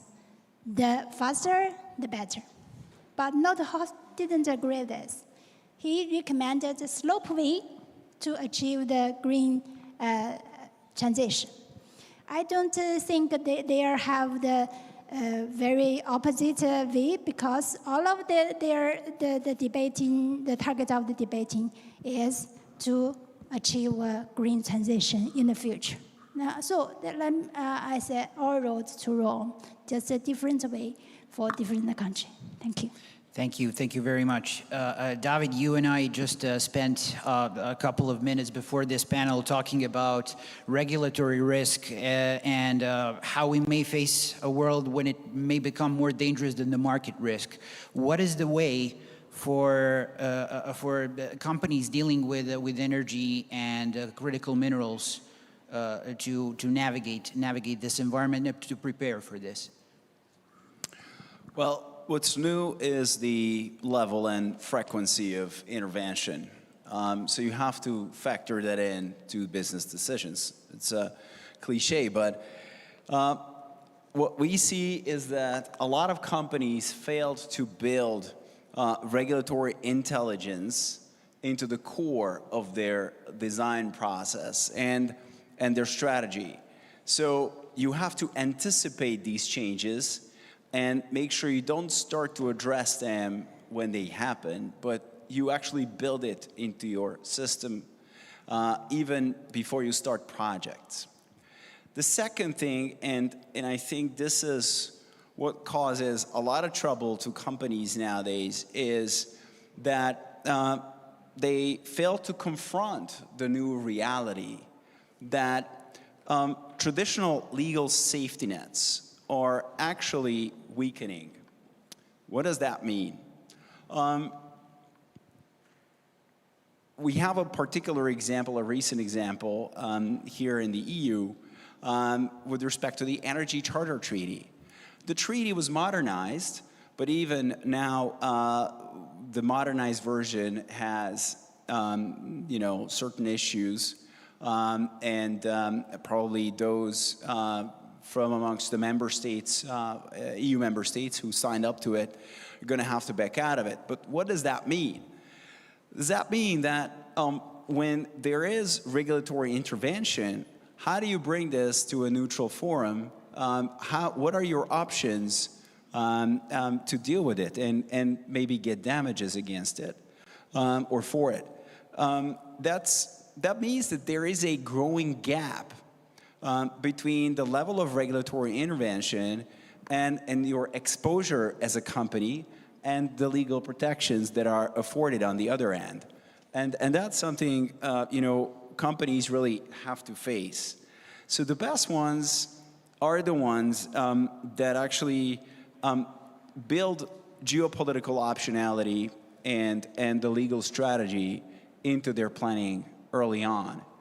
And also, this means that when it comes to supply chains, that they diversify, they especially with critical issues, and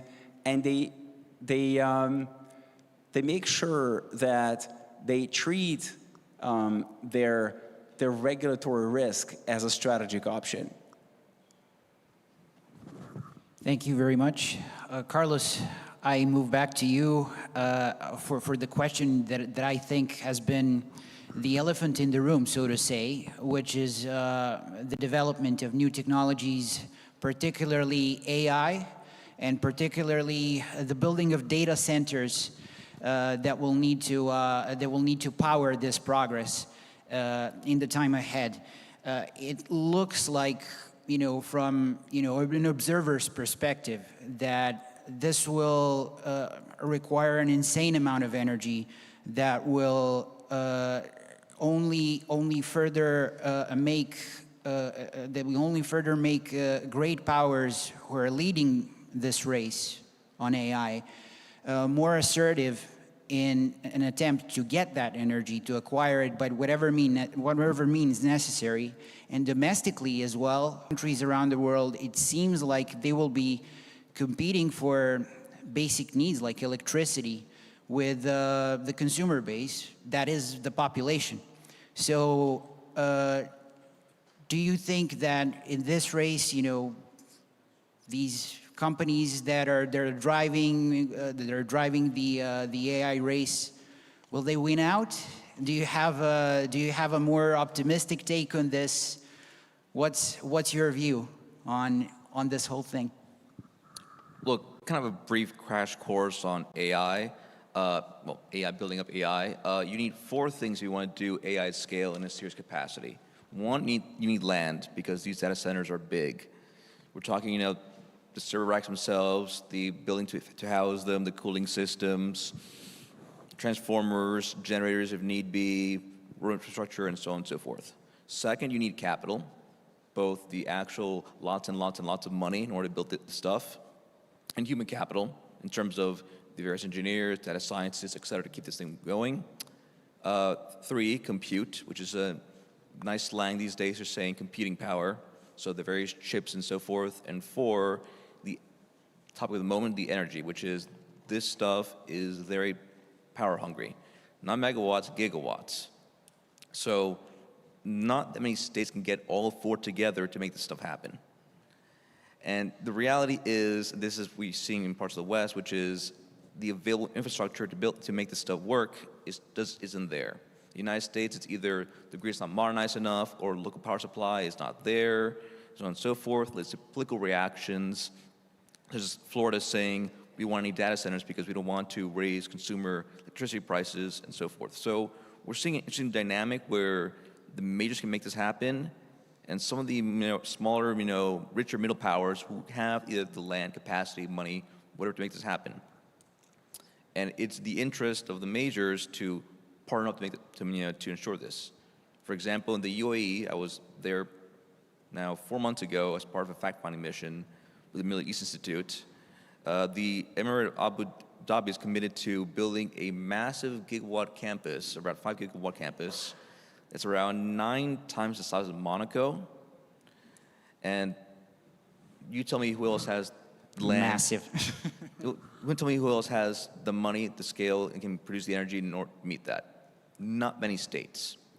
So it's a cycle where it just keeps on empowering those who already have the scale, capital, so on and so forth, to meet this. If you're a small state doing AI, you better be very clever or have a good partnership.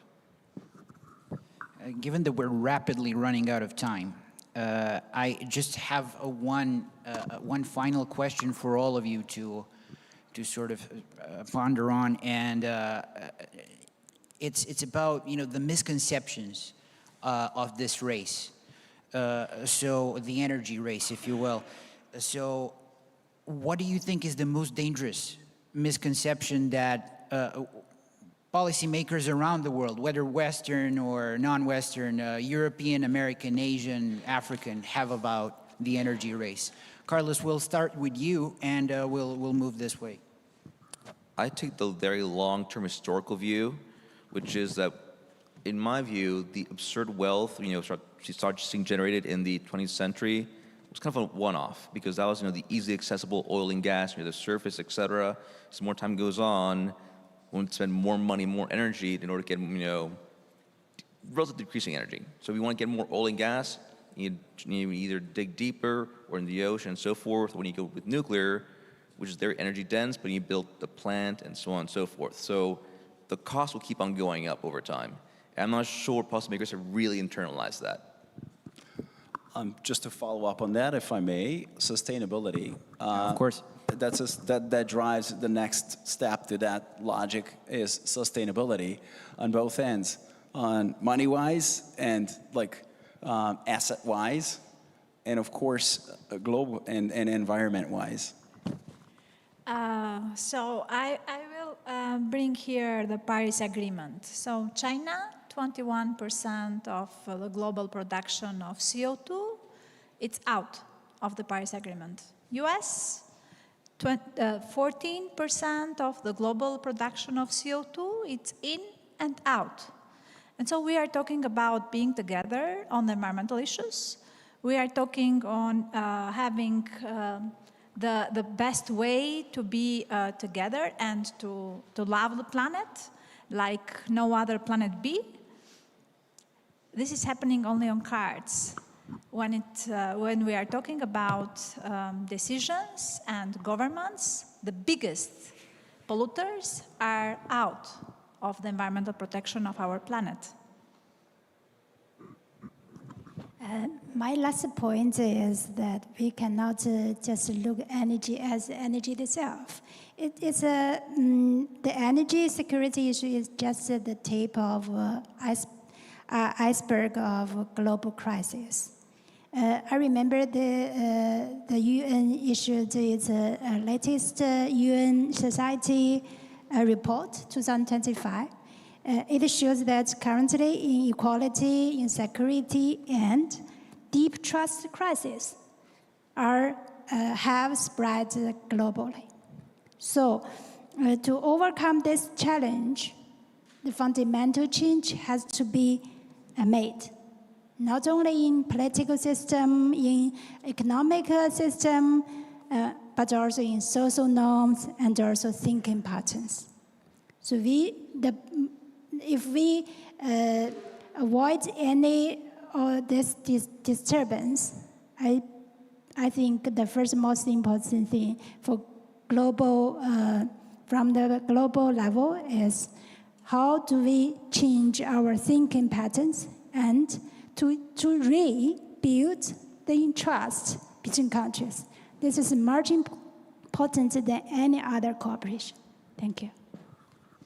Thank you very much. And with that, we will wrap up this panel. I just want to thank you all for your invaluable insights, ladies and gentlemen. Thank you for bearing with us. And if you'll please join me in thanking our panelists for their valuable insights today.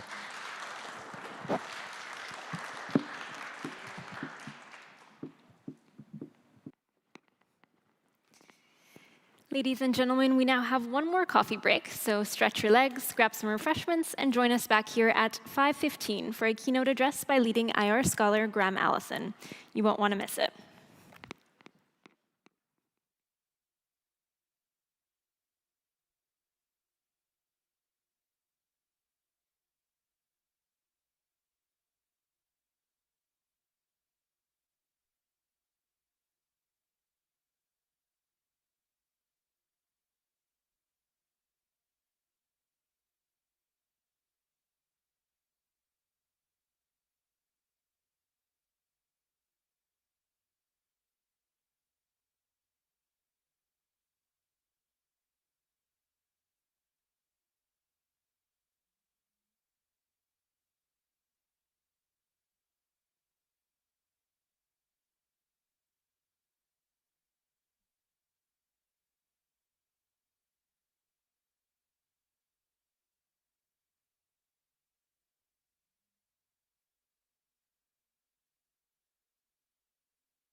Ladies and gentlemen, please take your seats. We'll be starting in just a few moments.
Welcome back, ladies and gentlemen.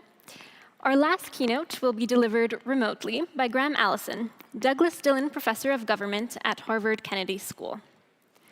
Professor Allison is a leading scholar of international relations and national security, widely known for his influential work on great power relations, including his book, Destined for War: Can America and China Escape Thucydides' Trap?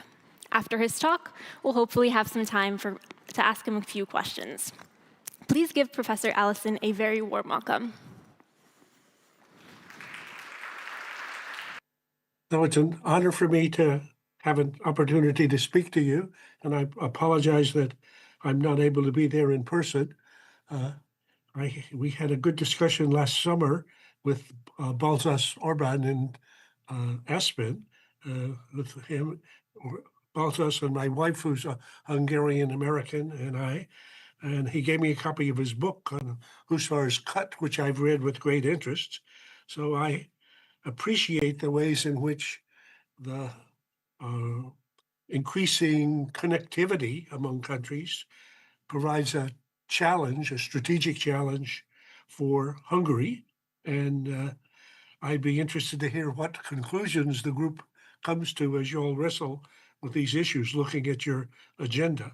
But what I'm going to do is take about 10 minutes to give a quick overview of what I think is the primary and defining geopolitical challenge of the era, which I think generally recognized as the defining or the primary geostrategic challenge of the era, namely the meteoric rise of China and the impact that's having on the US and the international order, of which the US has been the principal architect and guardian.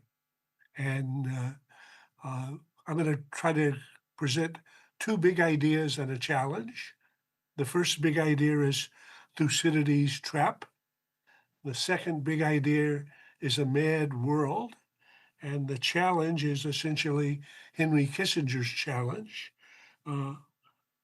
to all of us to try to develop a strategic concept that's big enough to encompass all of the contrary and competing impulses that are created by the first two ideas.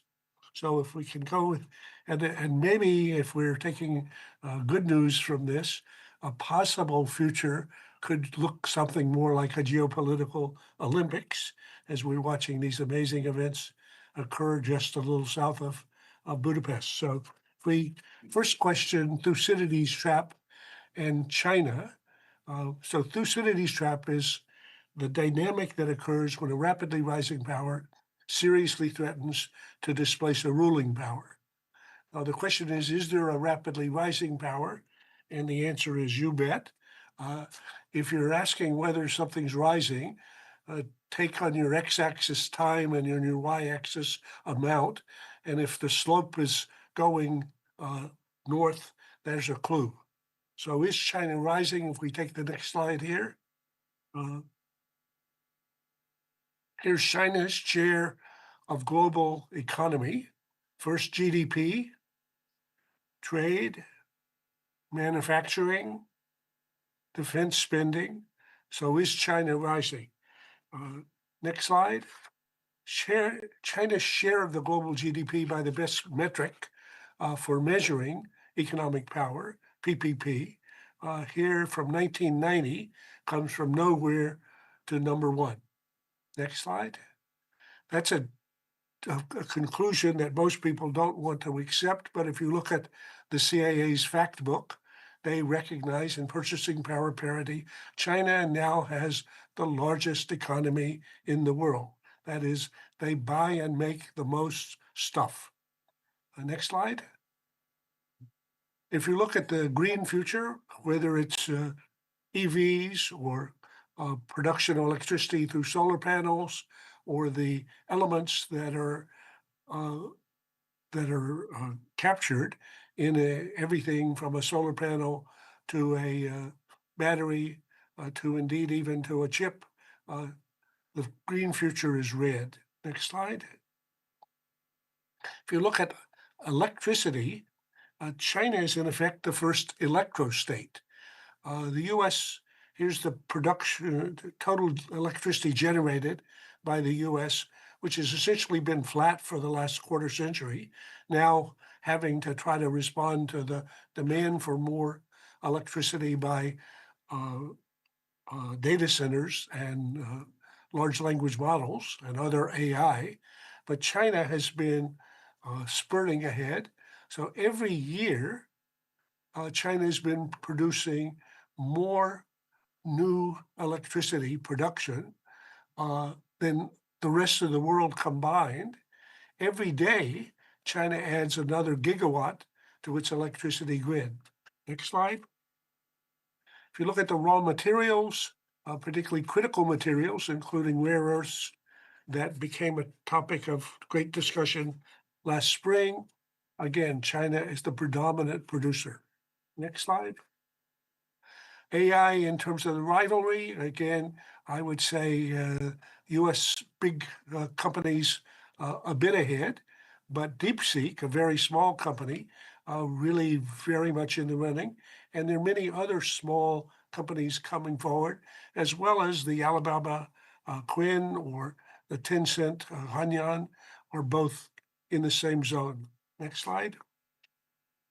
So Thucydides' trap is the dangerous dynamic that occurs when a rapidly rising power seriously threatens to displace a major ruling power.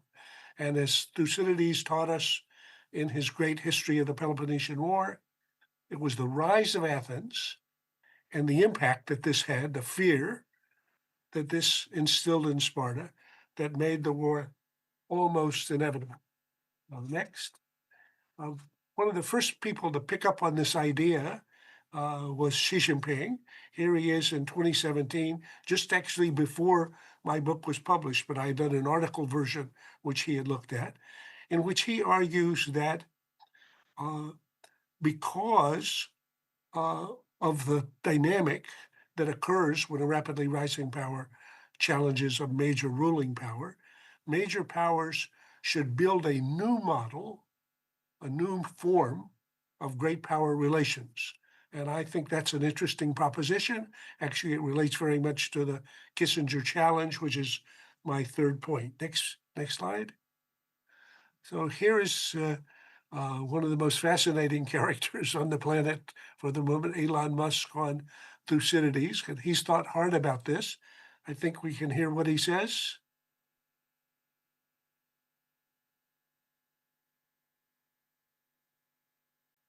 Well, I'm sorry, the volume is not too good, but he's essentially saying what the quote says. So he says rightly that Greece, but Athens grew stronger and stronger with each passing year, and everyone's like, well, that's inevitable that there's going to be a clash between Athens and Sparta. Well, how do we avoid that? And they saw it coming, and they still could not avoid it. Okay, unfortunately, I think that's a good summary of about where we are now. Next slide. So if you had a chance to look at my book, Destined for War, you'll see it reviews the last 500 years, right from the rise of Spain to challenge Portugal at about the time of Christopher Columbus through the current situation. 12 of these 16 cases ended in war.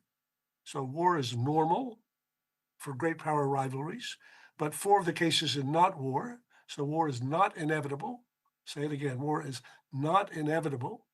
It's simply that business as usual or statecraft as usual, we should expect history as usual. And therefore the challenge is to reach beyond that to something better. Next slide. So that's essentially the argument in Destined for War. If you haven't had a chance to read it, I would recommend it. I think each of the chapters addresses questions that people are struggling with today. And while I might do a little bit of editing if I were rewriting it today, I would say the main theses and the main evidence is points to the conclusion that business as usual, statecraft as usual, we should expect history as usual, which would be a catastrophic war, but that's not inevitable. That actually defines the challenge for statecraft today, including the challenge for statecraft by middle powers like Hungary. So that's point 1, Thucydides' trap and a Thucydidean rivalry. Now, a second big idea, if we take the next slide, a mad world. For those of you who don't remember the nuclear age, during the Cold War, as the US and the Soviet Union each acquired arsenals that were capable of withstanding the other's first strike and still retaliating in a way that destroyed the attacker, strategists invented an acronym, MAD, Mutual Assured Destruction. So mutual assured destruction is a condition in which even if I deserve to be strangled, if you give into your temptation to strangle me, you are in effect committing delayed suicide. If you want to have a natural version of this, it's inseparable symbiosis or inseparable conjoined Siamese twins in human beings. So these were a couple of people who performed in circuses in the US in the beginning of the 20th century. So nuclear mad is a situation in which the US and China each have robust arsenals such that if either attacked the other in a full-scale nuclear war, both would be destroyed. This is not the only realm in which we are living in a mad world today in the 21st century. In climate, we live on a small planet enclosed in a biosphere in which each nation's greenhouse gas emissions go into the same biosphere, and therefore, on the current trajectories, either the US or China, the number 1 and number 2 greenhouse gas emitters, could make a biosphere in which no one could survive. AI mad is another topic worth discussion if we had time, but basically the possibility that AI will, that the advance of AI will produce an artificial general intelligence way smarter than any human being, and therefore conditions in which possibly both the US and China, the two AI leaders, could find themselves in another version of MAD, is one that's been much discussed now that I've been trying to explore. I think the jury is out. In the financial and economic arena, we saw last spring, after President Trump raised tariffs on China to 145%, something never seen before, essentially an embargo for trade. And China responded by choking the rare earth magnets on which the US economy is dependent. We found the two economies basically so entangled and so dependent on each other that they have a version of MAD, or at least economic disruption. And then there's a bunch of others. If we think about COVID and pandemics or terrorism, and even more importantly, I would say, or equally important, the irresistible benefits of deepening global integration. And actually, Ballas's book on Husserl's cut reminds us that the powerful forces that are thickening connectivity have great benefits as well as produce risks. So second big idea, we're living in the 21st century in a mad world in which the first idea, the Thucydidee and rivalry, is playing out. So therefore, question mark, what's the challenge? Next slide. Henry, to compete or to cooperate. I give this to my students in my course and even to policymakers in Washington and Beijing. I suggest you take a page and write at the top of it, incentives to compete. And if you can't make 10 bullet points, you should go back and do your reading and think again. Then you should turn a sheet over to the back side and write on the top of it, incentives to cooperate for the US and China. And again, if you can't make 10 bullet points, talk to one of your colleagues. Which should be more compelling? And I would think the answer myself is both. Next slide. So Henry Kissinger, who died 2 years ago, was my mentor. And he kept talking both to people in Washington and in Beijing and to people like me, his colleagues, about the need for a strategic concept comprehensive enough to capture these two simultaneous contradictory imperatives: to compete in what's the fiercest Thucydidee and rivalry of all times, and that's baked into the structure, and at the same time to cooperate for each of us to survive, which is the 21st century conditions in which this rivalry is occurring. So next slide. Henry, as he, just 7 months before his death a couple of years ago, became more pessimistic about the likelihood that we would avoid great power war.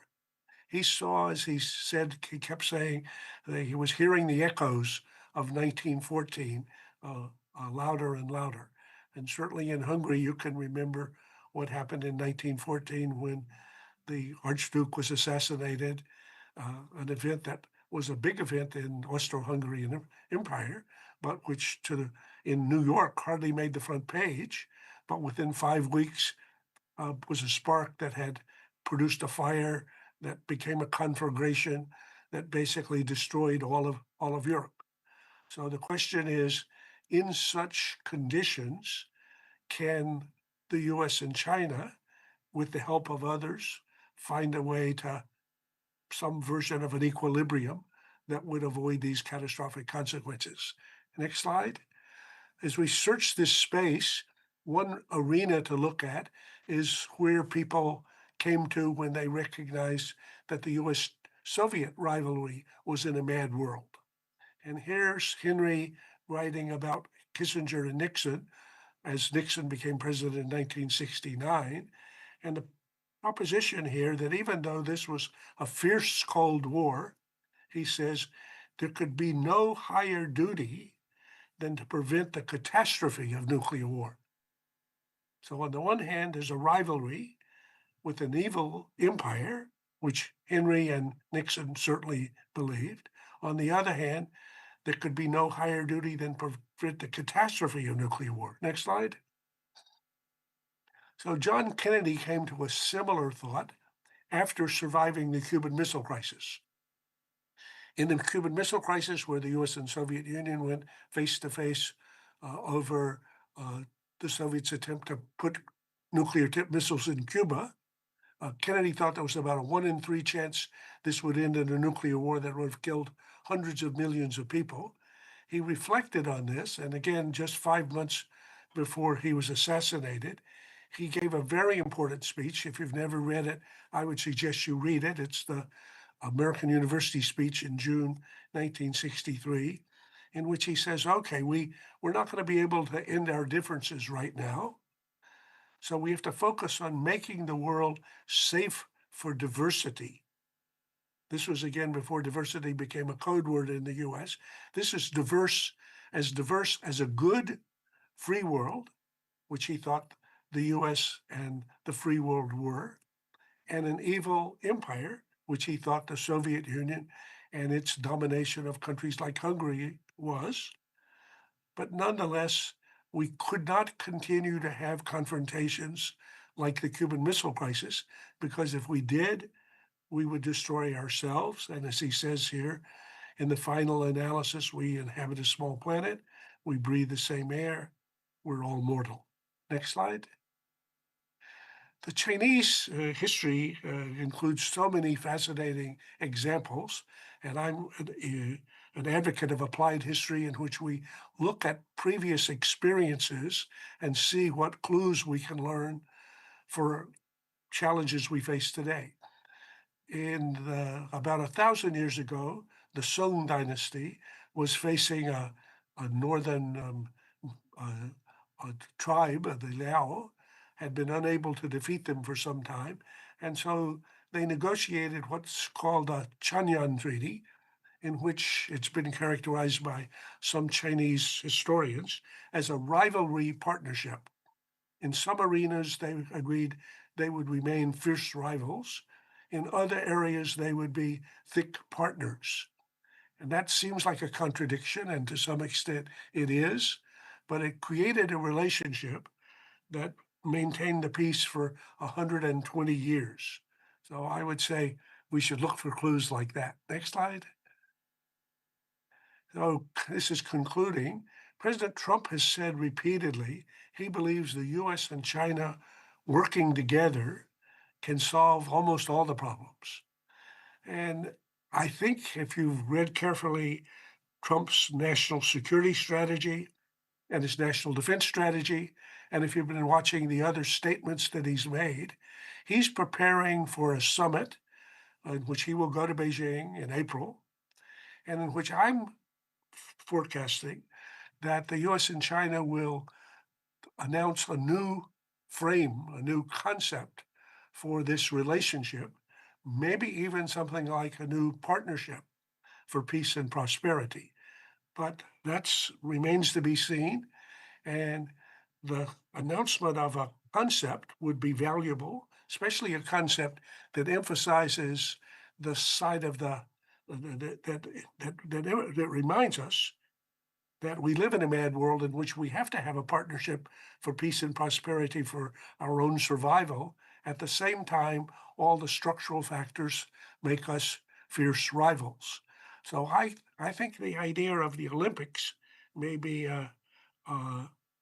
fruitful. So you remember the Olympics motto. Oh, it's faster, higher, stronger, together. And maybe that's an idea for the US and China going forward. I'd be happy to take your questions or any comments. Thank you, Professor. And for those of you in the audience who haven't read his book, I do highly recommend it. So I have so many questions, but I think we might only have time for one. So let me jump right into that one. You're joining us virtually, but we're having this conversation at the Budapest Global Dialogue in a country that knows all too well that history and international orders are rarely kind to countries caught between great powers. So how can smaller states like Hungary or many of the other countries that are represented in our audience here navigate this environment that you've laid out? You did mention a few times that the US and China might need some help in avoiding Thucydides' trap, so how can these small states maybe be a part of that, and also avoid becoming victims of the might makes right sort of politics that doomed Milos, for example, in classical Greece? Great question, and I'm sorry that we're not there for a long conversation about it. Let me try to be brief, and then if we want more, I'm happy to do. I think first, as Hungarians think about the picture, the small countries do not have to have only small ideas. It may seem a little pretentious to imagine that Hungary could have thoughts about how the US and China could better relate. But my inspiration in this space is Lee Kuan Yew in Singapore. So Singapore is a small city-state, much smaller than Hungary. And Lee Kuan Yew, the founder and the longtime prime minister, was, looked at the world with a clear eyes. As Henry Kissinger said about him, he had an almost unique strategic acumen. And his ideas were so powerful that successive American presidents went to Singapore to talk and listen to him. And successive Chinese leaders, including Xi Jinping, went repeatedly to Singapore to talk to Lee Kuan Yew. So I would say small countries can think big ideas, and including big ideas about how larger countries might relate to each other. That's why, as I mentioned just to start, I think that Balzas's book on the Husserl's Cut that captures the ways in which connectivity is going to intensify, and therefore the aftershock effects of the primary axis of international politics will impact all the other countries, means that that's a reality. So they have a stake and they have a reason to be able to they have a motivation, a need to be helpful in trying to help the larger powers think about how they can be rivals and partners at the same time, or how they might even have a new partnership for peace and prosperity. And I think Hungary, because it's managed under Orban, very good relations with Trump and with Xi and China, may have a special opportunity. Well, I've gotten the go-ahead to throw in one more quick question.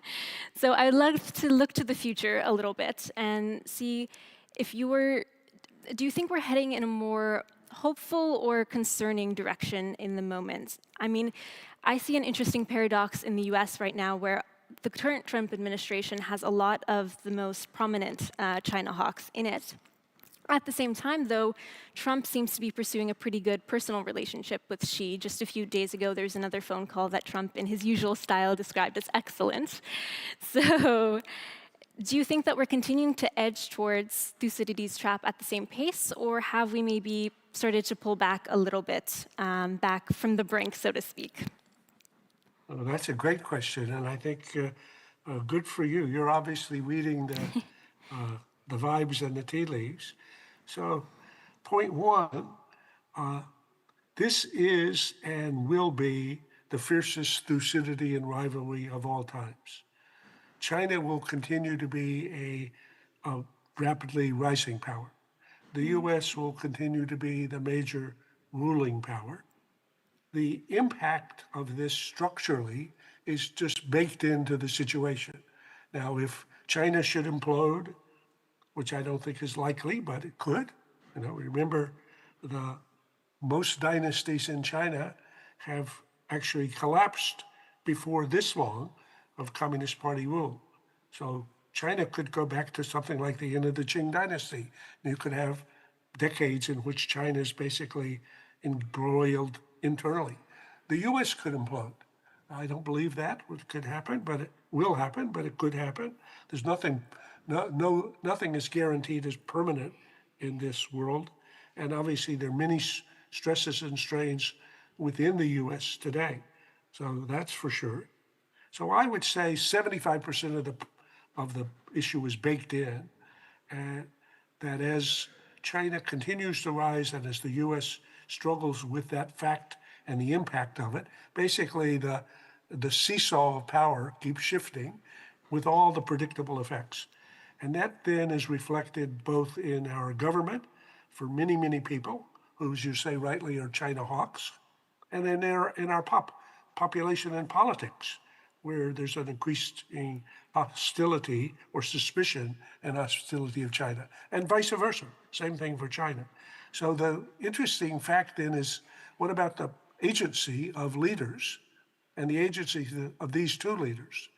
And for President Trump, I think there's no question he is not a China hawk. Actually, I wrote a piece about this in February of last year in the Washington Post, just laying out what he had said during the campaign. And if you take the statements that he makes about China and about Xi Jinping and about his aspirations, he actually is eager to have a new and different kind of relationship with China. Now, whether he'll be able to succeed in that aspiration and whether Xi Jinping will be a good partner in that regard, and how you'll work out the details, I would say that's to stay tuned. But if we need a new strategic concept and we need it to shape the relationship, I would say this is a promising possibility. Well, on that note, we are unfortunately out of time, but thank you so much for joining us today, Professor Allison. Let's give him a big round of applause.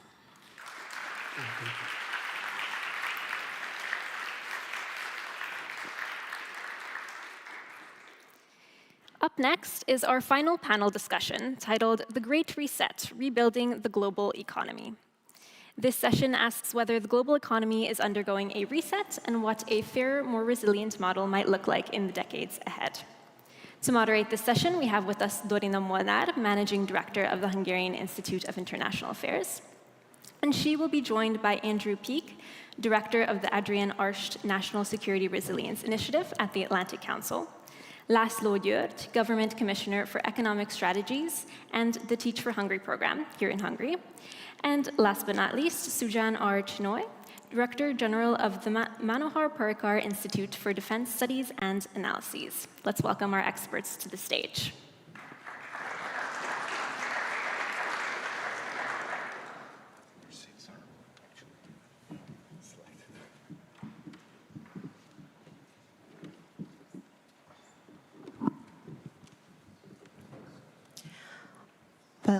Welcome everyone to the panel on the global economy. First of all, let me congratulate all of you, the audience, for being still alive and paying attention to the last panel after the exhausting day. But I believe it was a very, very interesting day with very serious conversations. And let me start by saying that the very fact that a panel on the global economy is a necessary item on the agenda of a geopolitical conference like this one already explains the necessity for this discussion and the importance of the topic. What I mean by this is that trade, tariffs, and supply chains that used to be somewhat technical economic terms are now increasingly influenced by geopolitics, security concerns, and economic political bloc formation. So the consensus that we've seen for 3 decades, basically, that the global economy was built on integration, free trade, and financial openness is somewhat challenged. So we see that the world economy is becoming more and more political. I could start by asking you whether or not you see a tendency for bloc formation. But I think that some kind of economic bloc formation already seems inevitable. So instead, I start by asking how high the fence will be among political economic blocs and how rigid those blocs will be. Or if I want to put it simply, My first question is, can politics dictate economic cooperation? And first, it's a round question, but first let's start with you, Ambassador Chinoy. Thank you very much. Let me begin by making a few brief comments on what we've just heard, Professor Graham Allison. He showed a wonderful chart where there were potential conflict situations, some of which ended in war. And I can immediately relate to two as very fine examples of what happens when geopolitics and geoeconomics intersect. In one case, for example, when Portugal and Spain were at loggerheads, they decided to negotiate the Treaty of Tordesillas in 1494. And they actually drew a line whereby they divided that everything to the west of that line in the Atlantic would be with Spain, and everything to the east of that line would be with Portugal. And then you also had a situation where the world being round as a hemisphere, the Spaniards, of course, went around and came out somewhere near the Philippines. And they had to go in for another treaty, the Treaty of Zaragoza in 1529. And that averted war because they were negotiating. And they decided that in that contested space, which is now often referred to as the Indo-Pacific, the Moluccas, the Spice Islands, would be with Portugal, and Philippines would go to Spain. But there is another example where the intersection of geopolitics and geoeconomics resulted in war. In 1793, when Lord Macartney was sent by the British sovereign to Emperor Qianlong in China to ask China to open up to trade, he was obviously refused. And the Chinese said, we don't need anything that the West produces. And this later on resulted in transfer of silver from Britain to China, because all the silk and porcelain and various other items started coming from China, but Britain was not exporting anything. And it resulted, because there was no negotiation, it resulted in the opium trade. And when the Chinese tried to stop that, it resulted in war. So the fact of the matter is that where there are negotiations, there is less likelihood of conflict. And where there are no negotiations, where the feeling of unequal trade terms gives the impression of their being permanent or being adversarial to national security interests, there is inevitably war. Fortunately, right now, I believe that we are in a phase where there are negotiations. It's a fact of the matter a fact of life that the United States of America remains the preeminent power. And it is the one that's curated what we, with rose-tinted glasses, sometimes like to call the rules-based international order. It was never perfect. This RBIO, to start with, has a very high degree of inequality inherent in the United Nations, and yet, of course, we all adhere to the UN Charter. But the US is doing precisely what it is because it can do it. It has done it once in the past, in that Foschtchen bargain in 1945, when the UN Charter was itself adopted in exchange for something like the UN Security Council with permanent membership and vetoes, and we've all forgotten about that. So I would say that what we are seeing right now is nothing new. In fact, we have seen it throughout history that trade and the scrimmage for resources have always been at the heart of geopolitics. We saw it in the age of exploration. We have seen it in the age of colonization.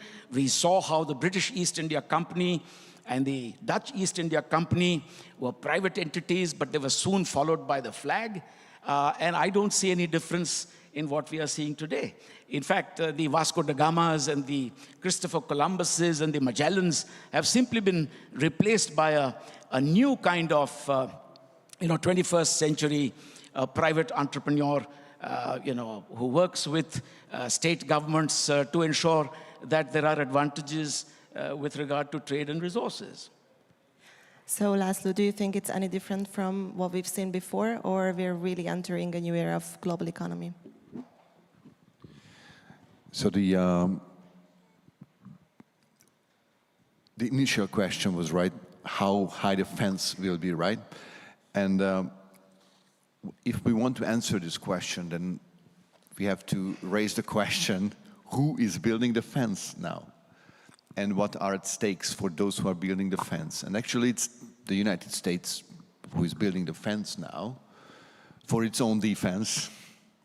But anytime the United States starts to build a fence, then China retaliates. And if the US is building the fence, and then we see that every retaliation hurts the United States more than what the benefits are from building a high fence, my answer to your question is that the fence will not be high, or at least not in the short run. Maybe in medium or long run, it can be a high fence, but definitely not in a short time period. Because building a fence, of course, the United States hollowed out its infant, but it's a democracy. And if you build a high fence in the United States, then inflation will occur, people will suffer from inflation. It takes time to build up a new industry, and you're going to lose the next elections. So you cannot afford to have a high fence. But of course, in technologies, in disruptive technologies, in advanced technologies, there will be some high fences. And let's look at the case of India. I think India is doing great in creating their own platforms. If you want to enter the Indian market, you have to go through those platforms. And actually, China has its own platforms. India built its own platforms. The United States has its own platforms, but the European Union doesn't have its own platforms. So in brief, that's my answer to your question. Andrew, is the fence going to be high, and is it in everyone's interest to keep it low or high? Well, I think the Ambassador Chinoy was absolutely right, and thank you all for staying here to what I've been calling the graveyard shift panel, the wrap-up at the end of the day. It's not whether we start building a fence. It's why did we ever stop building a fence when everybody else continued? I think one of the in our interminable Twitter wars on the internet, one of the most remarked changes among American conservatives, Republicans, President Trump's party, has been a perceived drift away from free market economics towards more protectionism, what we've called part of national conservatism. And that has happened for a variety of reasons, but at least domestically, it's because when we tried to have economics without politics, it's not like the other side stopped putting politics into economics, particularly during what we would call the peak woke era, and then the pandemic. Major corporations and the tech industry continued to politicize. They continued to make massive donations to NGOs and interest groups and design their companies in such a way that their companies effectively promoted social causes. And I think a little bit, though that's a very domestic, parochial American interest, the same is true broadly. One of the great revealed preferences of President Trump's second term in office, which I was privileged to serve in, has been that this trade relationship, particularly with China, has been elevated to the top national security interest of the United States, even more than European policy or balancing militarily, China or even the Western Hemisphere. Again, there's a number of reasons for that, but clearly the continued use of economics by our allies and the use of non-tariff barriers and the implementation of non-tariff barriers against our companies at the same time when many of those countries were demanding our help on political security issues has had catastrophic consequences for Americans, manufacturing Americans and Americans in the middle class. And what we call a interjection of politics into economics is more like a reunification to the same way everyone else is doing the same thing. Fair enough, but they started it, in other words, is my... fair enough, but let me have a more practical question to you first, Laszlo. And that is, in an increasingly politicized global economy, how can businesses keep up with this? Because if I think with the mind of a CEO who wants to, just get profits, and if the politics, the geopolitics makes economy increasingly volatile and rapidly changing, then it's very hard to base long strategies for a business on those. So how can businesses keep up with such rapidly changing geopolitical environment? Especially you also mentioned Europe, and we're here in Hungary. So for example, a Hungarian company or any other company in the world, how can we keep up with this? It depends on which businesses you mean. The sound is very much echoing, and maybe I'm misunderstanding you a bit.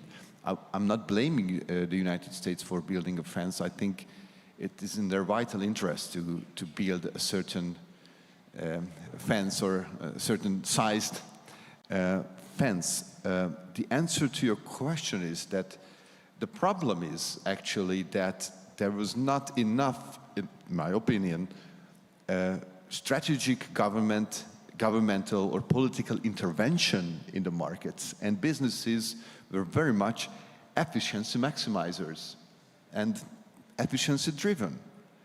And in the last 25 years, the United States created a system after the Second World War, unprecedented in my opinion in history. Maybe there were some exemptions as well, or some other examples as well. Unprecedented in history, from which it was not a colonizing world economic and world political system. The allies who understood the rules of the game could also win. But of course, the United States relatively won the most, or benefited the most of this system. But in the last 25 years, if you look at the last 25 years, in a macro level, China benefited more relatively from this system than the United States, which is actually financing, created this system and financing this system, or was financing until President Trump is stepping out of some international organizations, 66 actually. But the problem is that businesses in the last 25 years from the United States were still efficiency driven and still benefited a lot from the global economy, but it was not the national interest of the United States. And the United States hollowed out. So, I mean, industry disappeared from the United States. I have a friend from Hungary who is a CEO of a large and vice president of a large Taiwanese company here in Hungary. And he was assigned to build a new factory in Texas recently. And he's suffering from the lack of industrial capacities and capabilities in the United States. So for businesses, from large businesses who benefit from globalization, they would continue this efficiency-driven approach.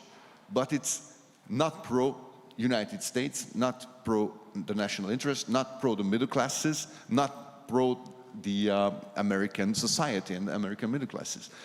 And I think, in my opinion, the United States should have started earlier with its politics, its approach to be less efficiency-driven and more resilience-driven, as we see now. I hope I was understandable, not misunderstood. We already are touching upon the U.S. reindustrialization and the somewhat protectionist steps as a reaction to what you just described. And I'd like to cite Samir Saran, who yesterday said in his opening remarks that tariff is the implication of the economic arrangement itself that had allowed for unsustainable practices. So let's talk a little bit about tariffs and the reindustrialization in the US. And my first question is to you, Andrew.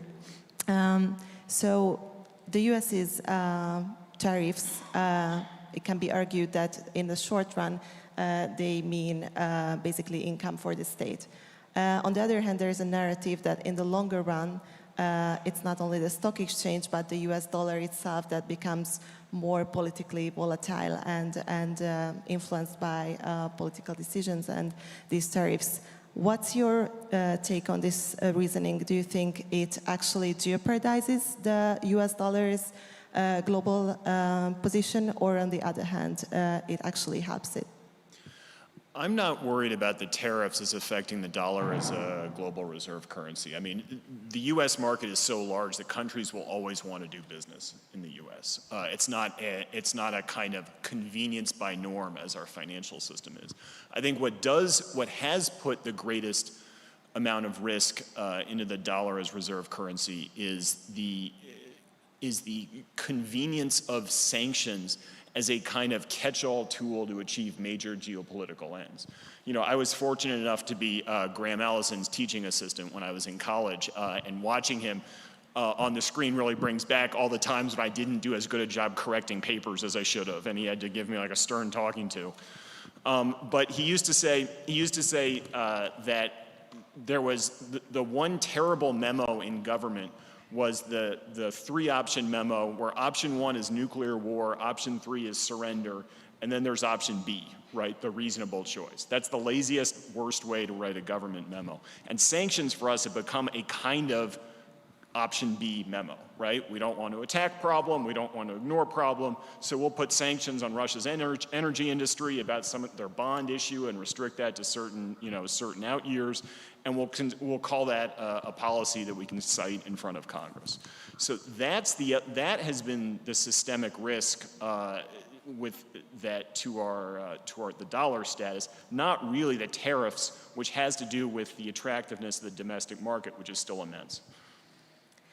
Still, I want a little bit of discussion on the global finance and the dollar as the leading currency. And I'd like to ask you, Ambassador Chinoy, do you think there could be an alternative to the US dollar? And if so, when and what? So from my point of view, for the foreseeable future, the answer is no. Because when you look at the facts of the case, you find that almost 47%, 48% of global transfers today are still made in the US dollar. Although the US dollar, in terms of accounting for foreign exchange reserves, etc., has come down a notch or two from about 70% to about 58%, it is still in that high range. Whereas when you look at, for example, the putative alternative of the renminbi, that is the Chinese yuan, it accounts only for 3 to 4% of all global transfers. And about 80% of China's own transfers are in US dollars. So for me, it's a no-brainer that for the foreseeable future, there is absolutely no challenge to the US dollar, and particularly so in regard to commodities and such other trade. Now, if I could just chip in a little bit on the fences that you spoke about, I think the fences that can be built or are being attempted are more in the high technology space, because that's where you have the muscle of big tech and supported by governments in the play. Trade is more fungible, and it's not conducted out of the Pentagons or the State Departments all the time. And therefore, it's much more difficult to control trade and build fences there. Some attempt is being made with regard to energy. Energy trade is something that's been caught up in this, but you can see that overall the whole idea of de-risking from China broadly, I would say, has failed to some extent, because even countries that had some tensions with the People's Republic, and I should say that for a while I might include my own country, though there is a thaw underway, and that is a welcome feature. But whether it's the United States, China, Japan, Australia, you name it, and de-risking was not all that feasible. So we have to keep this in mind.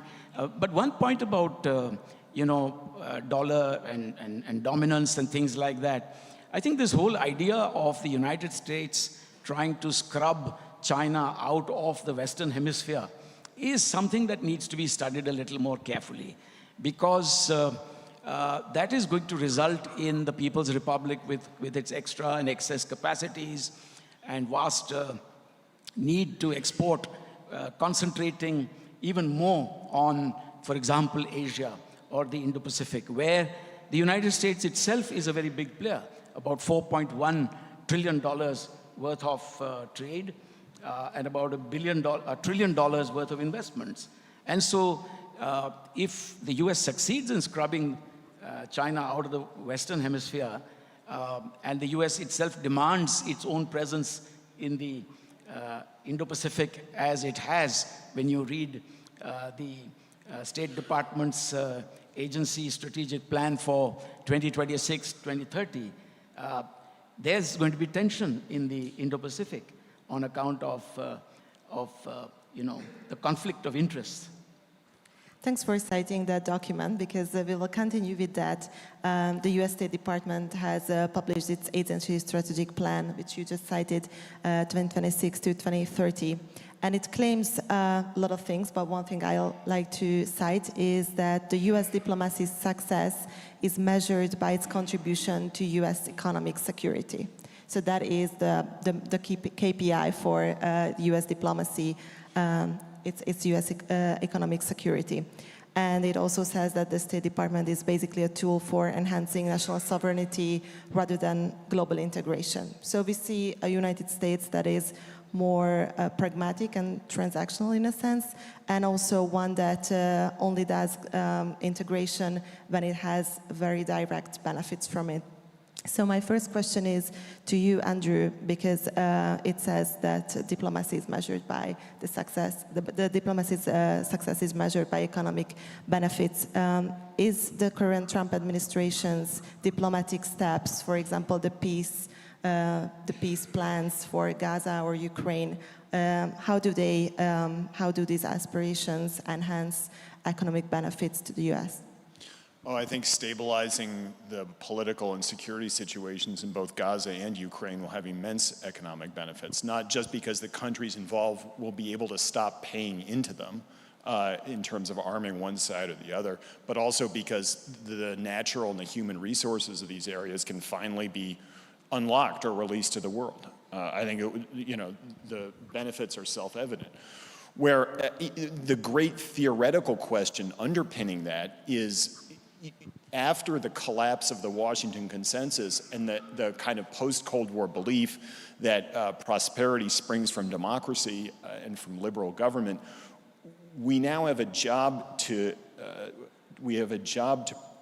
prove again that democracies, liberal governments, the United States, Hungary, Norway, Japan, can produce stable, prosperous, rapidly growing countries for their citizens.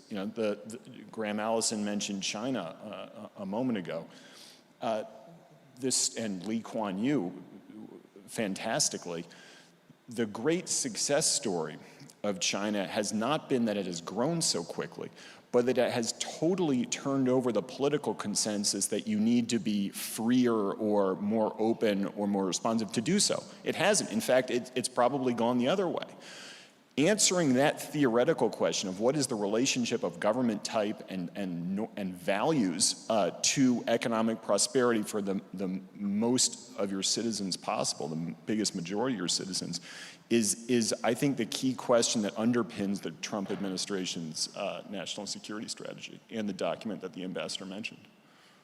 Laszlo, what do you think is the European perspective on not just the document, but the general approach of the Trump administration on this one?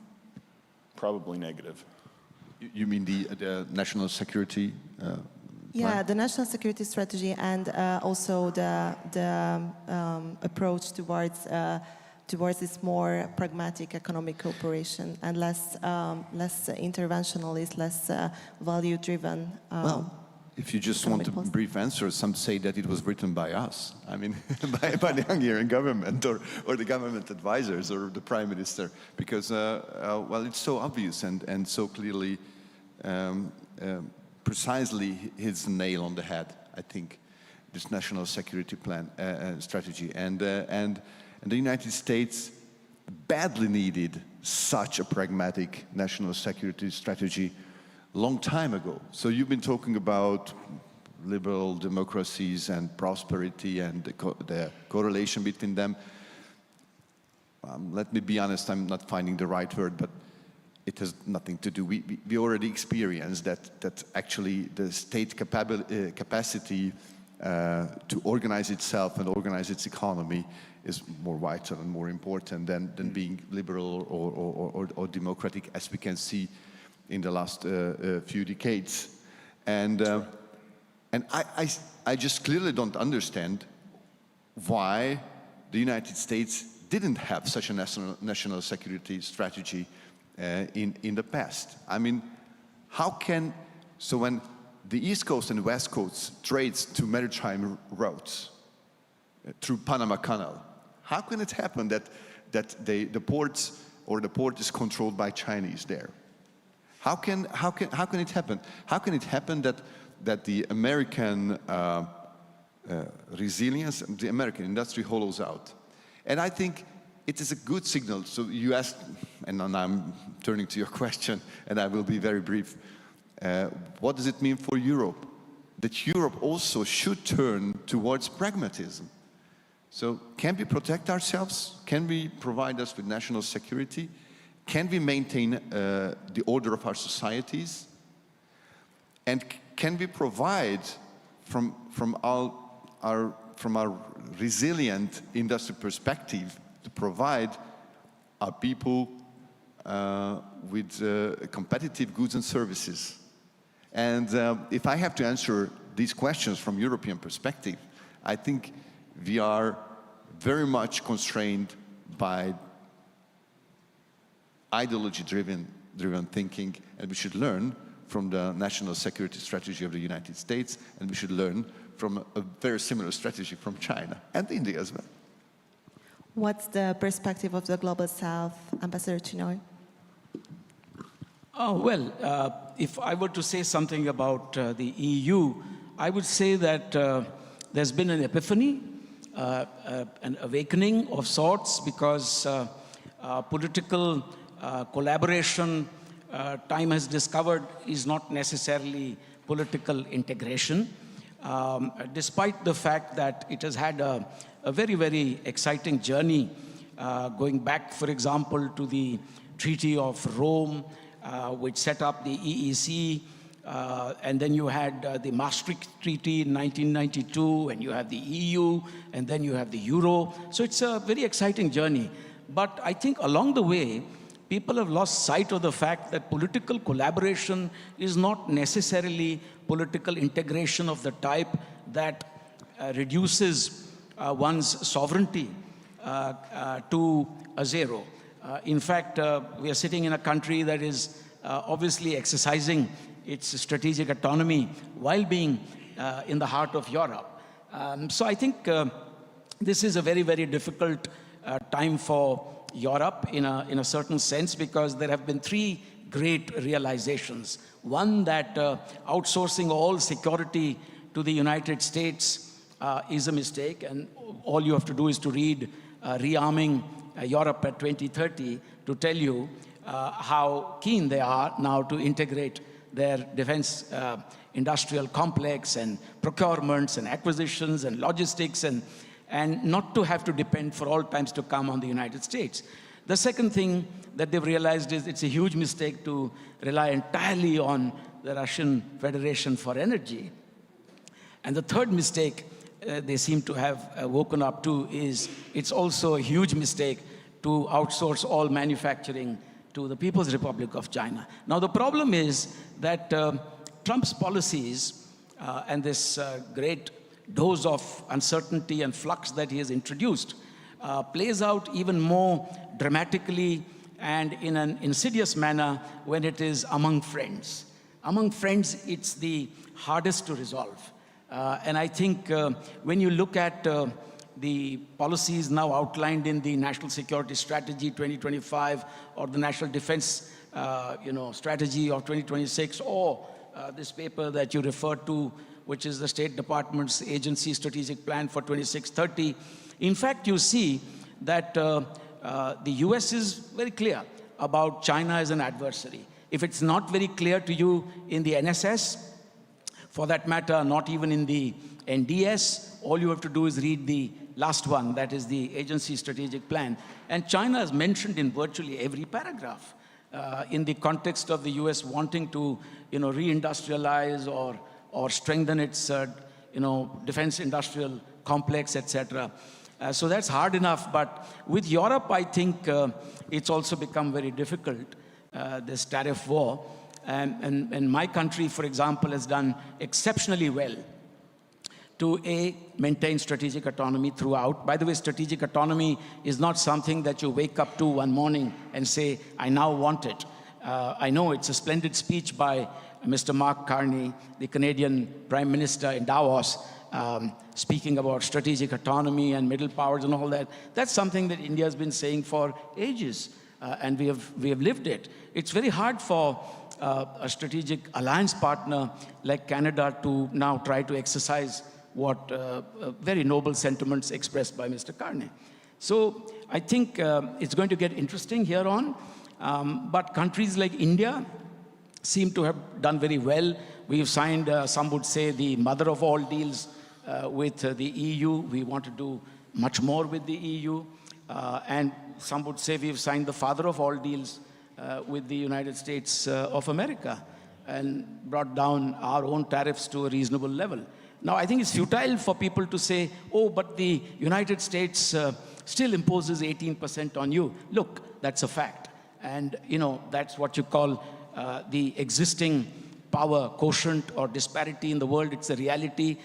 History is replete with such examples, and we jolly well get used to it and negotiate our way through this, And for a country like mine to maintain strategic autonomy, to have good relations with the EU, to have good relations with the US, and also to have good relations with our northern neighbor, the People's Republic of China. Let me have a follow-up question to you. So with the, maybe it's a more abstract question, but so with the US backing out from global economic integration, unless it sees a direct benefit from it, does this make integration as a notion somewhat pointless or outdated globally, or it actually pushes other nations together to integrate within themselves? Look, you're asking me this question. I'd say integration is both possible and very difficult. Let's take a few examples. You have today, for example, the EU. It's an example of a form of integration, and yet you have fractures on key security issues, key economic issues as well, including energy, including Ukraine. And we've been hearing it, the whole day. But you also have problems when you look at integration in terms of, for example, large, complex mechanisms like the Regional Comprehensive Economic Partnership, the RCEP, or the CPTPP. Now, both these, when you look at it on the face of it, are kind of good ideas for integration. The US is in neither of them. For that matter, India is also not in either of them. So if you don't have the largest economy in the world, $30 trillion economy, participating in the CPTPP, which of course is much smaller in terms of population, in terms of GDP, in terms of wherewithal, it is roughly half that of, or less than that of the RCEP. But if the biggest economy in the world is not participating, then I think their future is kind of intrinsically limited. So I think the US knows this. It's trying to press the reset button on a global order, which it itself midwifed in 1945, knows that it is not etched in stone. We may think it's etched in stone. The US doesn't think it's etched in stone, and it believes that it has the right, based on power disparity, to change that to its advantage. So while that game is going on, I think real integration along blocks and things like that will be very difficult. What is possible in the realm of possibility is for bilateral, trilateral, regional FTAs, and that's a game being played out today. And you can also have what we broadly call middle powers. I don't agree with this definition. Middle powers is a very large spectrum, very hard to say that we all belong to one particular category there. But let's say that we speak about those that are in between. They have now a chance, through such regional FTAs, to try and be the lodestar for the lesser economies in their immediate neighborhood. This, of course, presupposes that their own rise is supported by a wider consensus in the region. That is obviously very important. So a certain kind of reassurance to smaller neighbors and all that is very important. By the way, ASEAN is also not a terribly successful experiment in integration, because we have seen that within ASEAN there are quite a few differences on security issues, and now increasingly on economic issues with regard to the CLM countries and the kind of dependence that they have developed on China, for example. With all this in mind, how can Europe even try to maneuver with this intrinsic conflict between, economic conflict between the US and China?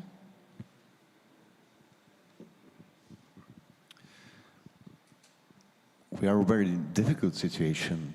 We are in a catch-22 situation because from security perspective, we are dependent on the United States. From welfare point of view, so from green and digital transformation or transition, how we call it in Europe, even Ursula von der Leyen said that Europe is to the extent of 98% exposed to China.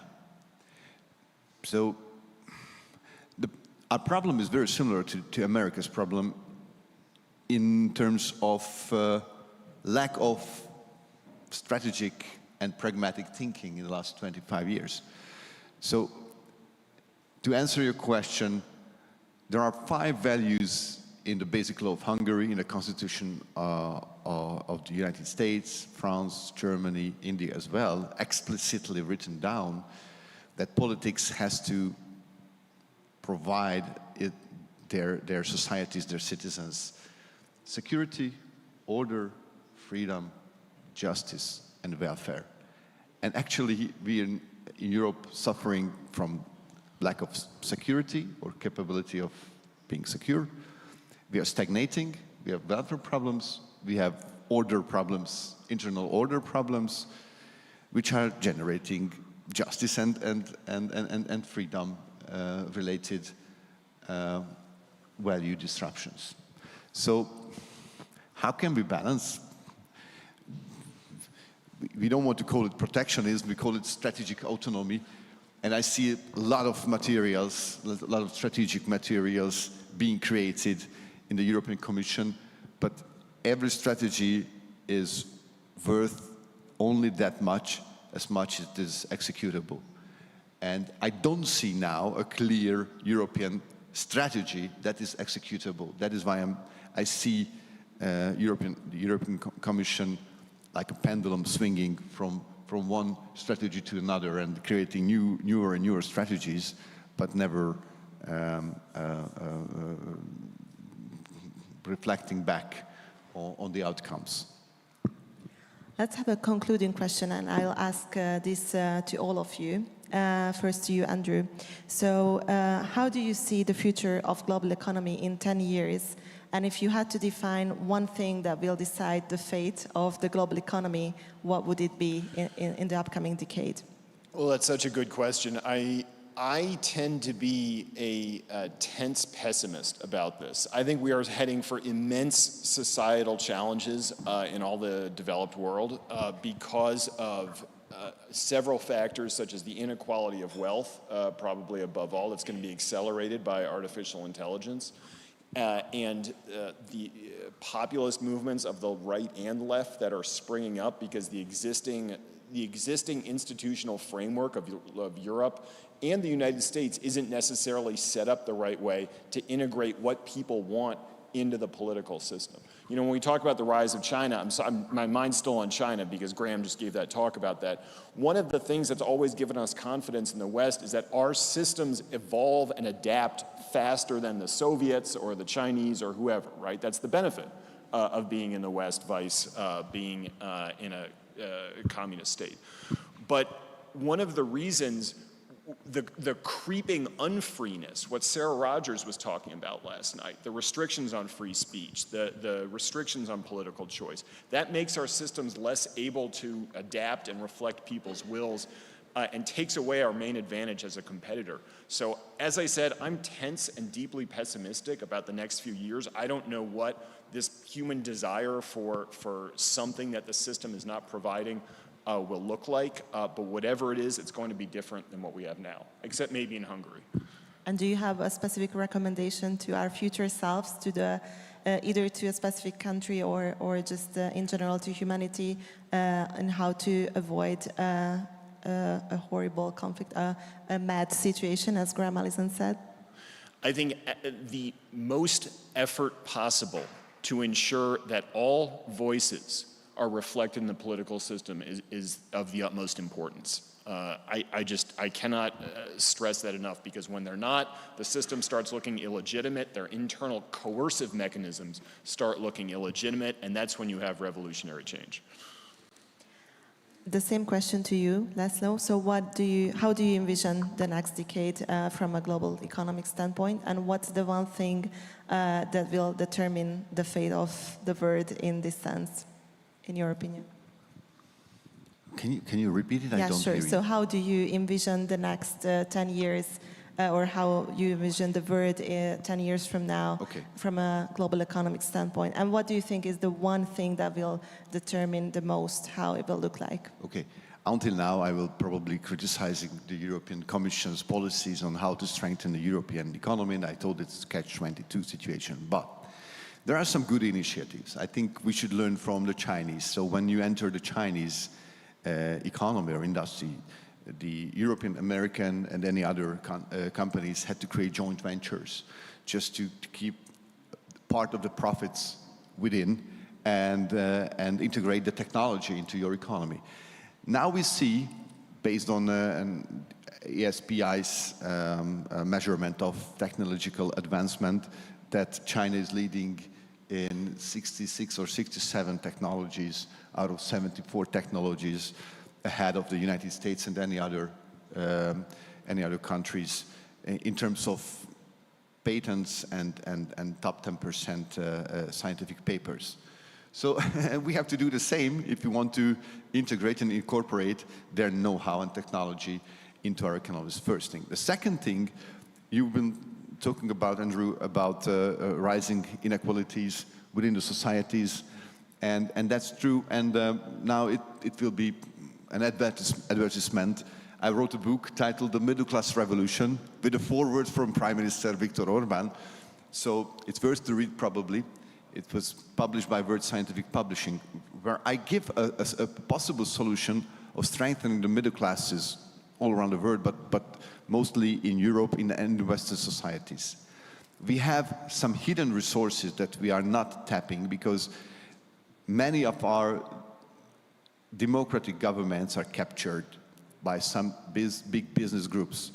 We were brave enough to go against the tide, and we taxed the rent seekers, the monopolistic, oligopolistic companies, which benefited from crisis, from the Russian-Ukrainian war, mostly the energy companies, crisis like the COVID, the banking sector, the retail sector after the jump up from the COVID.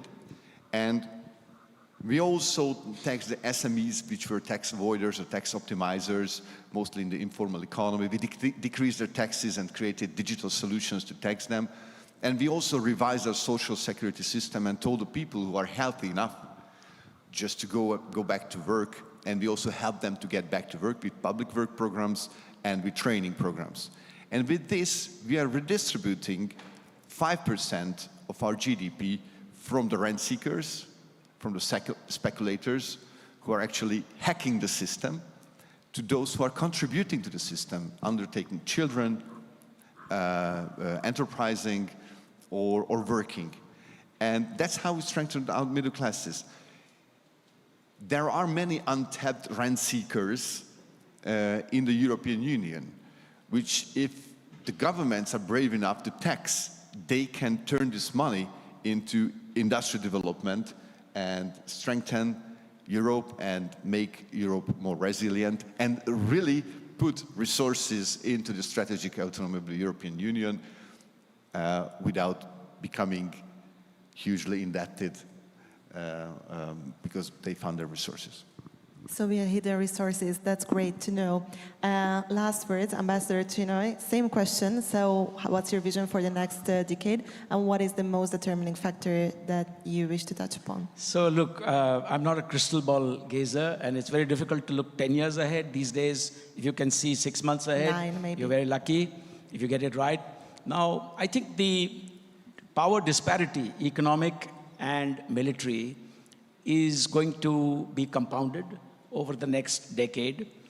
And the world will begin to operate, in my view, as I see it, at 3 different levels.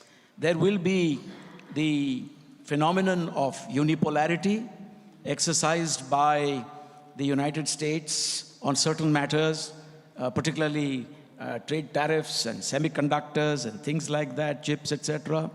There is going to be a bipolarity also available at the same time between the United States and China, where in that space there will be give and take, semiconductors and GPUs for critical minerals, etc.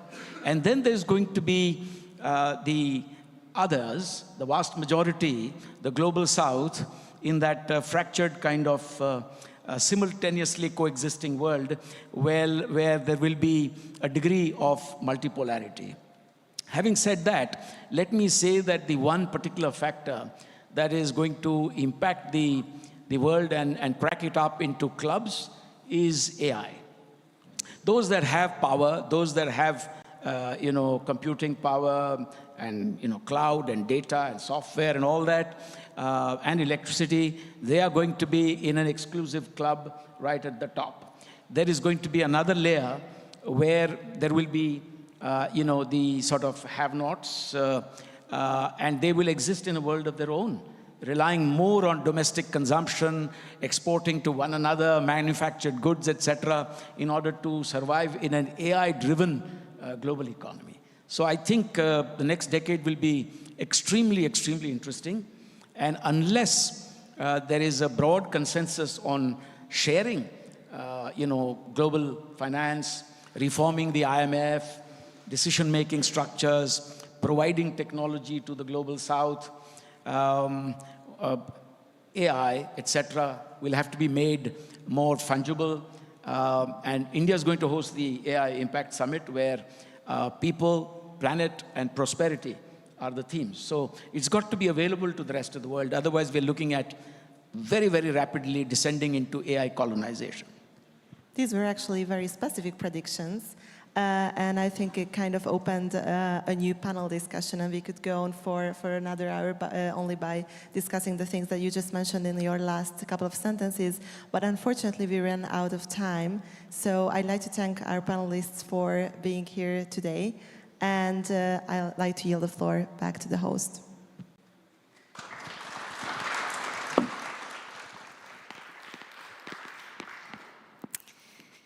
So with that, this edition of the Budapest Global Dialogue comes to a close. Ladies and gentlemen, on behalf of both the Hungarian Institute of International Affairs and the Observer Research Foundation, thank you for joining us here in Budapest to press for answers to some of the most important issues of our time. We hope that you leave inspired and having learned something new. And we also hope to see you again at the next edition of the Budapest Global Dialogue. Before we go, let's give a big round of applause for all of the staff members who worked tirelessly behind the scenes to make this event possible for the 3rd time.